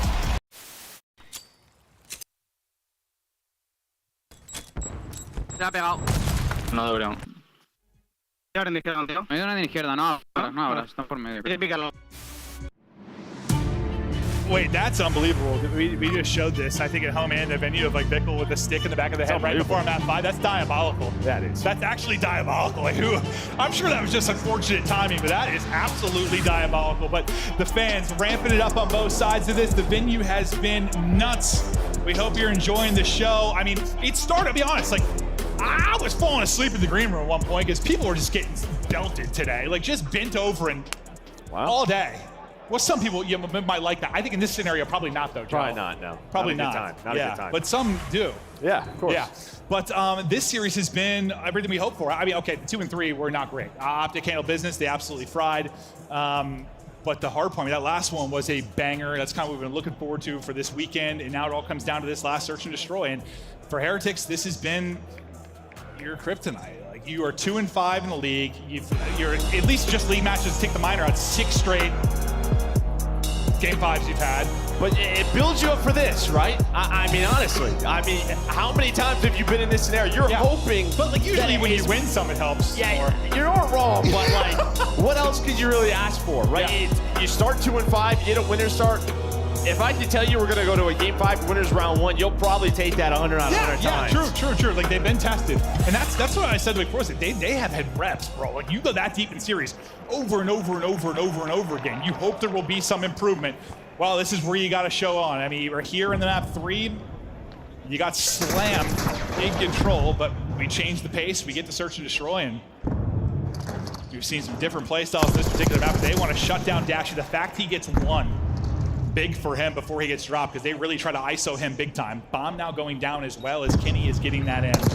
Try to get him after the plant. Nice little shots there from Metals. Yeah, great shots there. Yeah, Kenny's just hoping to get away with bomb planted, but you set your teammates up maybe to clutch this out. 2 versus 3. Time on the side of Miami. Heretics, and you pick up Shotzi trying to take a route. Metals looking for the ace in round number 1. Give it to him. He's got the stun as well.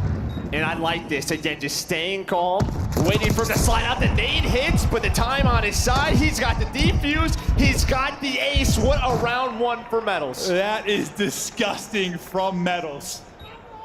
He was really the one guy going off in the map 3 when the rest of them needed to step up. You know, in map 1, we were talking about Real and his monumental map. The rest of the team needed to come in, support him. Somebody needed to get hot and build some confidence. Metals is coming in this one, just pulling it out and waving it around right now, because he is on 4-0 with the ace. Diffusing as well, just disgusting there to kick us off. Yeah, and this is just kind of it, right? You've been just battle tested through these game 5s time and time again. Hopefully, you're hoping that those reps start to pay off. Well, it did, at least for Metals. My God. We'll see how far he can push this streak. It's going to be a quick hit up towards A. Metals just buying his time from that low arch. Real, you know, he's going to be the one that wants to look for openers, wants to get active on the map. The other 3 just slowly kind of working their way up. Playing what top window? That's going to be Dashy, who's looking to absolutely beam from that spot. He can shift around quickly while he hits some shots, and he hits a nade. So first blood there to Dashy. Metals, though, is still alive, and well, that's as free as they come. Yeah, I mean, bottom middle is just wide open. Do you wrap this out? Yeah, they might, but bottom middle is just wide open, right? Who's got no idea that they're pushing through that way, and while Shotzi tries to make a move. That's a big But it is a kill. 2-on-2, though. Bomb is dropped. And again, these situations went the way of Optic time and time again in map number 2. And they're just thinking, we lost Hoop, they're going to wrap this out. And Kenny just instantly applies pressure. The fact he catches him. With Dashy as well. I mean, just feels like Dashy's waiting to help out his teammate. And it might come down to a 1 versus 1. He might catch him before he plants. Dashy is... Oh, he doesn't see him on the bomb. He's still got an opportunity to do it. He gets zapped though, but still pops and wins the fight. Oh man, he doesn't finish the plant. I think he... Metals is going to go for it. Gets it down. Dashy just holding it.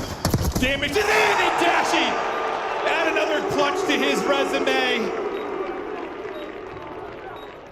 And I think if Real just sticks it... I'll be honest with you, I thought he finished it in the moment. No, he hops off it. Yeah, I thought he finished it and then chowed the first time. So Metals finds the kill back in, and then he hops off the bomb. Maybe just like, hey, I can't help you. He might be top window. Maybe they saw him. But he gets off the bomb. Dashy had no idea they were working the plant, but able to clutch up in the 1 versus 1. Yeah, never count this man out. I don't care how many are alive in the other team, what map we're on, what round we're in, what title we're on. He's had the ice from day 1.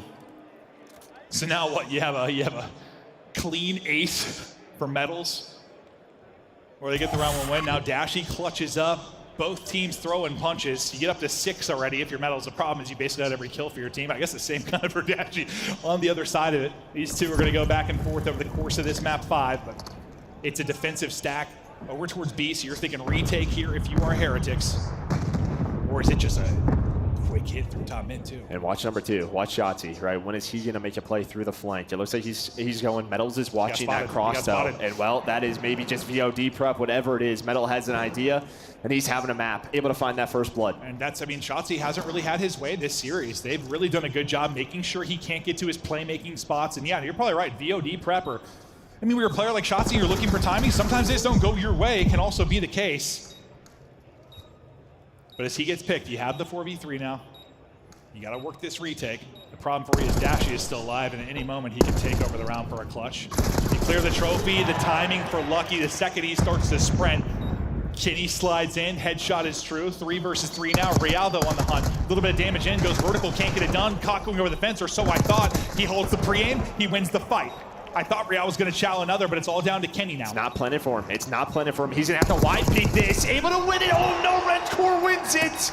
And well, you can see where it's planted. Real sticks to the fuse. Bro, he looks so awkward there, how he's lying just on his side, dude. Oh my God. I thought Ken had it. I thought he hit the first bullet. So did I. Bro, what are these last 3 rounds? This is great. Sometimes, you know, you have this kind of series and the map 5's like a dud, it's like a 6-0. So these rounds have been insane so far. We're picking up right where we left off after that wild skyline. Got everything you could want already. Clutches, aces. What else will we get as we get deeper in this? You see Real chatting back and forth with the squad. They got to be fired up. Just keep it together. Keep the comms on point.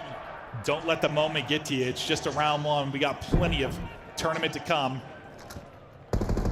Metal still leading the way on 7.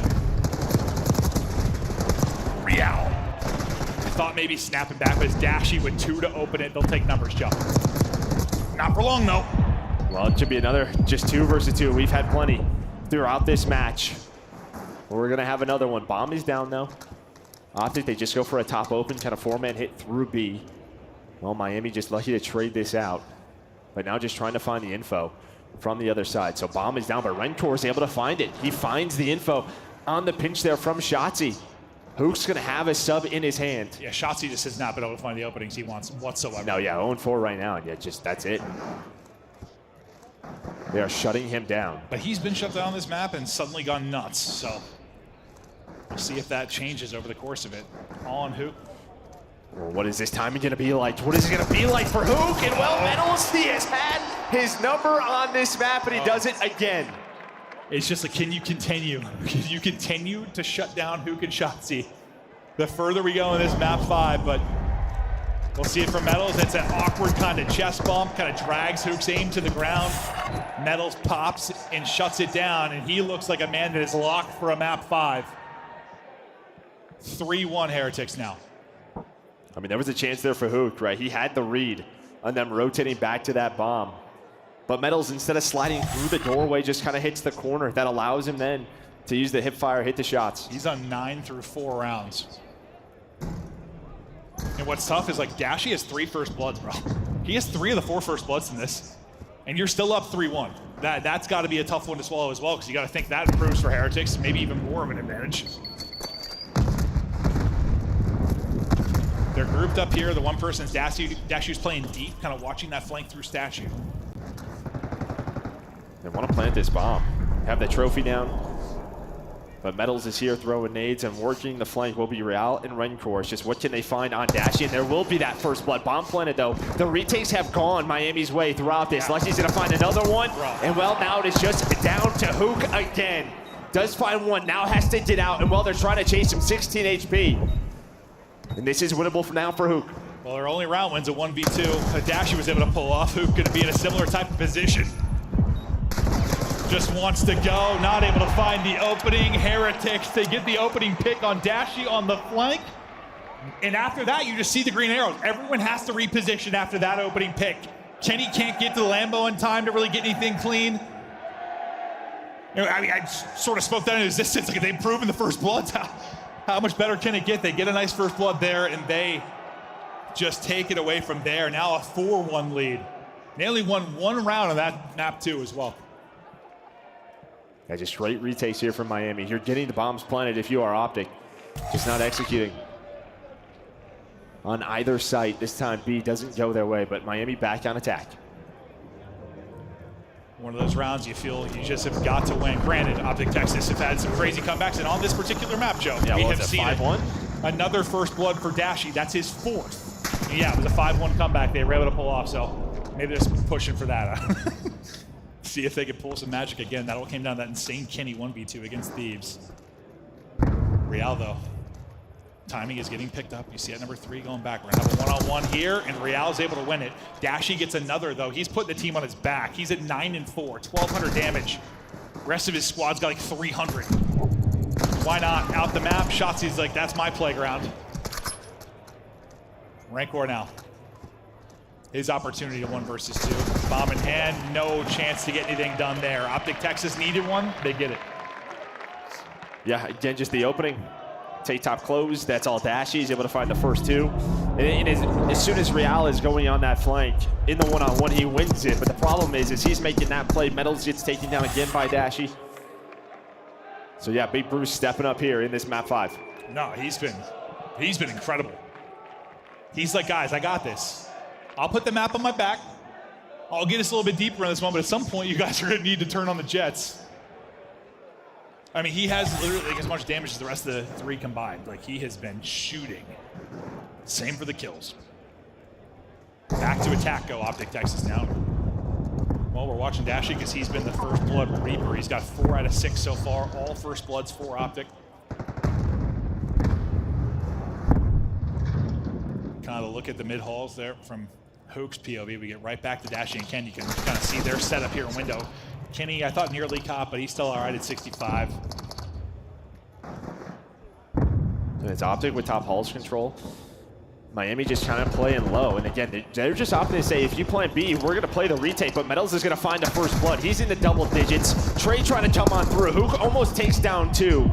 But Real from mid-connector does take him down. So 3 versus 2, and Bomb is down. And well, there is a read. Metals on the Shotzi, but Shotzi somehow wins that with the headshot. We swap there. It's real awkward. I don't know how he won that. Oh yeah, the headshot probably is how he won that. Another 2 versus 2. Bomb plant in. Dashy gets dropped immediately, though. It's all going to be on Shotzi. Hello, pops up. The fact Real gets away is massive. You think the trade will be there, but it is not there because he's still playing. It's so long. He might not expect this. Now look to get a pounce, and he wins the one-on-one. The headshot comes through, and yeah, I think Shotzi's like, where is the trade? I was thinking that. Like, I'm thinking like insta trade. He's still top hole, and yeah, I think you're right. He's not expecting that, and just gets his dome clipped. It's just an awkward time in there. He's 100% ready to take that next fight. 1 round away now is Heretics, and their fans are fired up. They have been desperately waiting for this event in Spain. May not technically be a home event. You know, Toronto's putting it on, but it's a home event. It feels like one for Heretics, that's for sure. They can close it out here. Or is it another miracle on Hacienda for Optic? They've ripped off 5 straight against Thieves. It'd have to be 4 straight here. Car out and searching for info over towards B.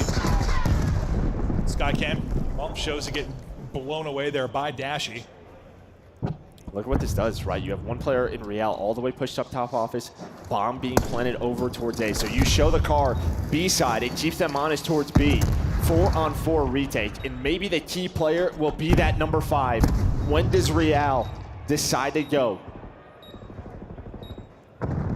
This likely everything. If he finds the opener, he can't quite finish the kill, but Rancor is able to get one. Hook's gonna drop.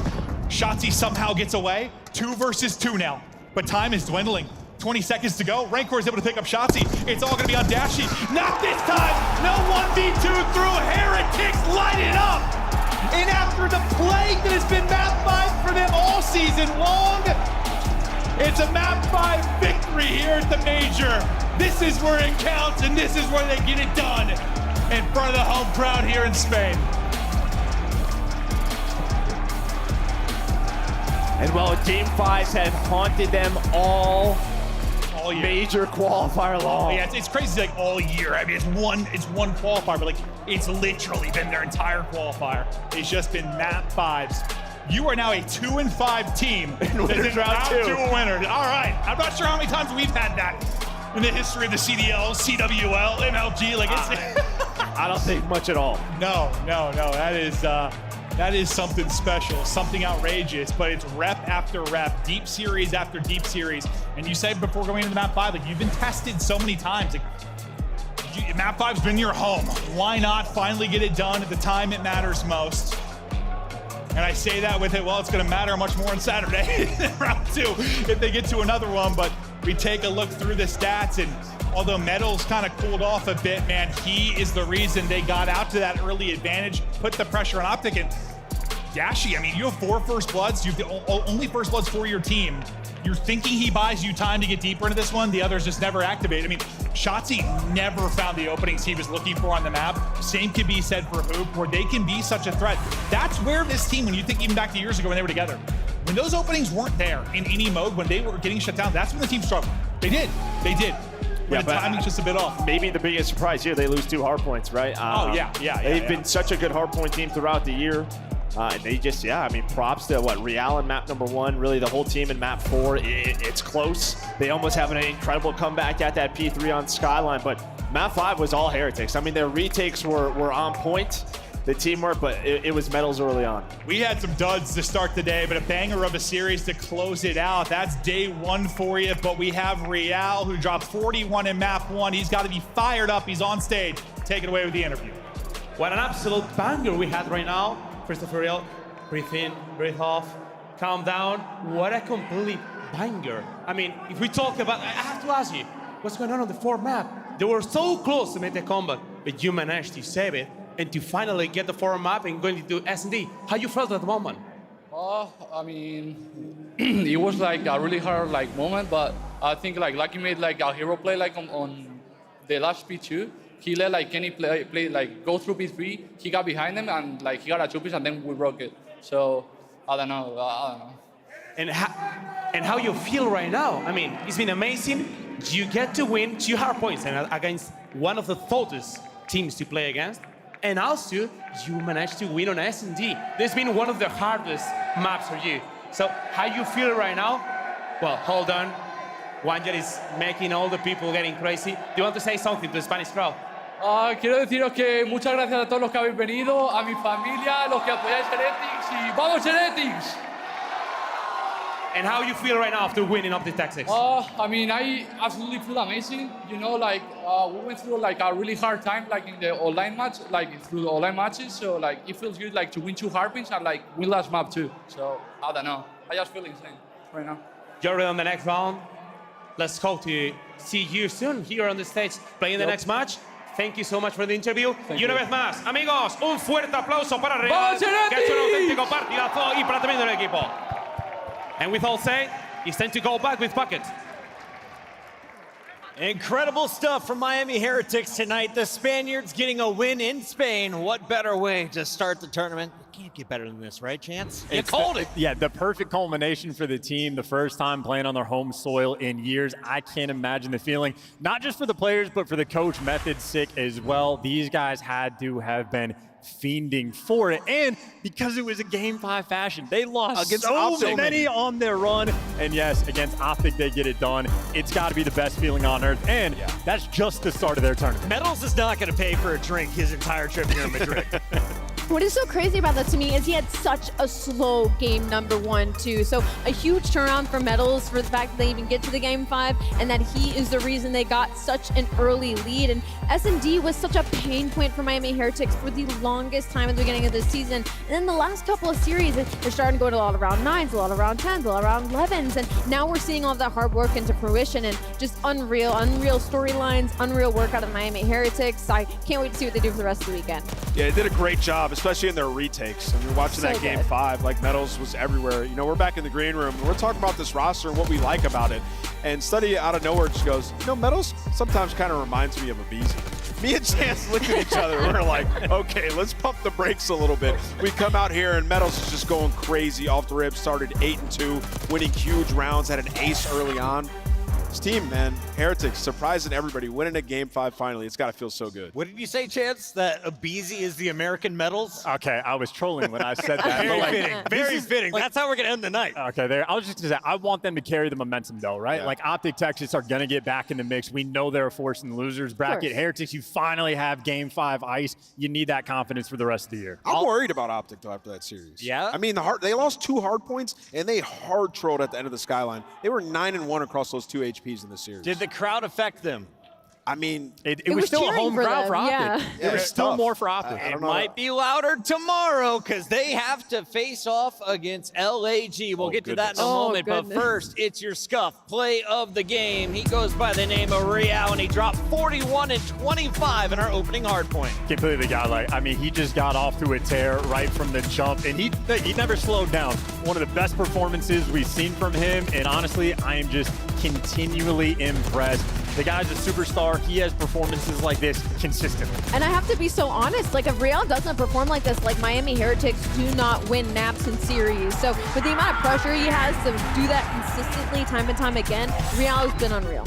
Time and time again, huh, Al? Yep. Oh, Bingo! Do I count? I'm not a caster. Bingo! I'm not a caster. Do I count? We got some updates for tomorrow. Incredible stuff, though. Nameless, as we look back on the day, let's start at the top. What did you learn? I mean, yeah, the first 2 series, just absolute 3-0s, right? We come into today and we're like, all right, maybe this first series can be a banger. We got Boston Breach, who have, went Game 5 a lot. They look pretty solid in all the game modes. Well, Atlanta FaZe absolutely smoking them. And Boston had 2 of their better maps in red card for games 1 and 2. Atlanta FaZe, man, that series was too fast. This may be the best time to be an editor in Call of Duty history. So many multi-kills. You're seeing just a few samples of them.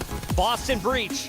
Are they frauds, Chance? They came in with the top 3 seed. They have to fight for their lives in elimination tomorrow. They are not frauds. Atlanta FaZe is quite literally built different. We saw the matchup in the qualifiers. It was the same type of result. I mean, they had fights in the S&D. They fought Atlanta once on the hard point before, but like, yeah, Atlanta are built different. What are you going to say? So I think Boston are still the real deal. They play incredibly Call of Duty, but when the Tiny Terrors are doing Tiny Terror-related things, they're unstoppable.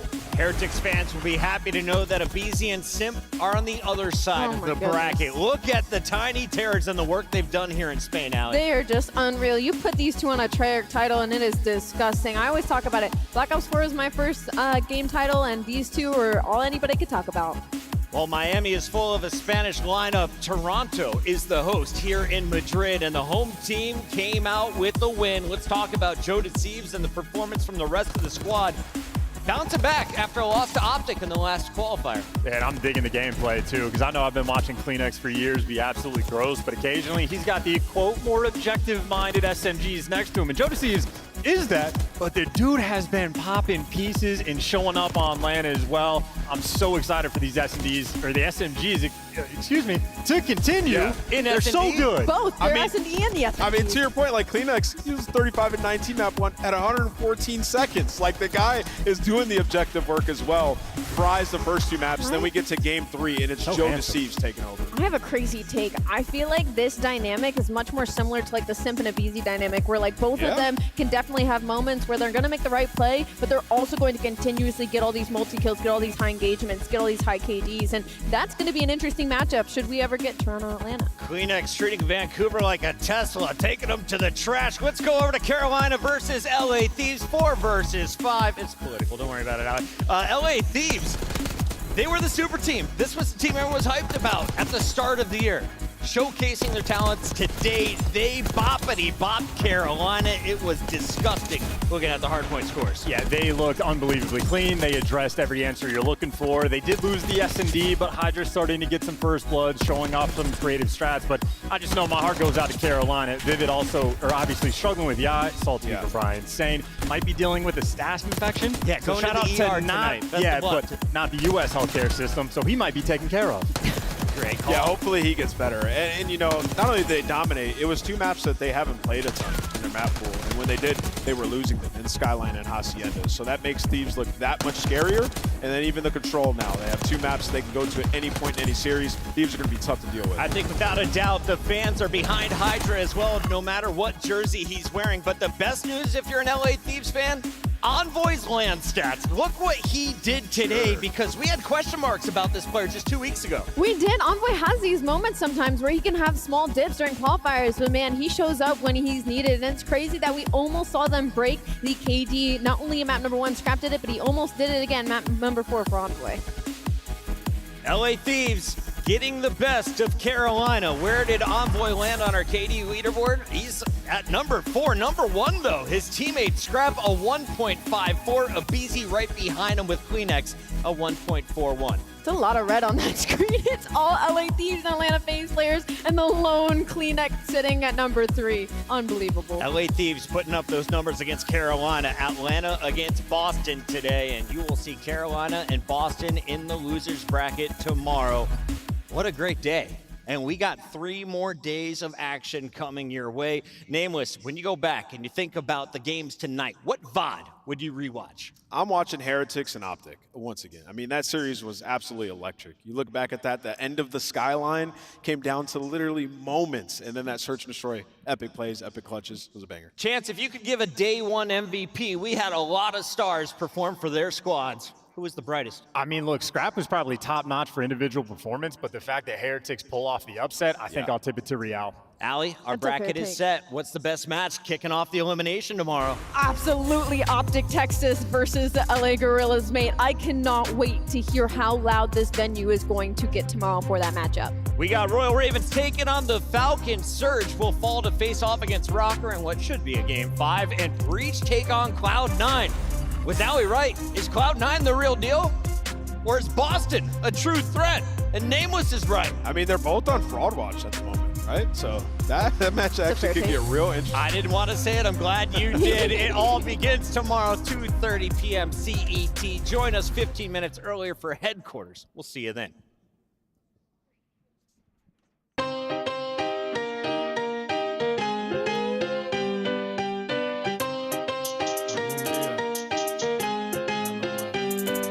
De las calles a las oficinas, de las calles a las oficinas. Agárrense que ahora es el día que peleamos para mejor vida. De las calles a las oficinas, ahora es el día para mejor vida. De las calles a las oficinas, ahora es el día para mejor vida. ¿Qué te digo? No te miro, eres un enemigo. Tú no quieres a mi gente, encarcelaron a mi amigo. Óyeme, yo lo sé, no los quieren ver, viviendo una vida buena, disfrutando de un café. Por eso trabajo como papá, esclavo del dinero, yo no paro de jalar. Ay, Dios mío, ay, Dios mío, tomarme un descanso, yo lo digo sin sentido. De las calles a las oficinas, de las calles a las oficinas. Agárrense que ahora es el día que peleamos para mejor vida. De las calles a las oficinas, ahora es el día para mejor vida. De las calles a las oficinas, ahora es el día para mejor vida. Para mí, para ti, debe de ser para mí. Claro que sí, tiene que trabajar, pero al fin nada de lo bueno me ha venido gratis. Lo mismo que lo bueno nunca viene fácil. Abre tus 2 ojos, luz verde, no en rojo, ándale.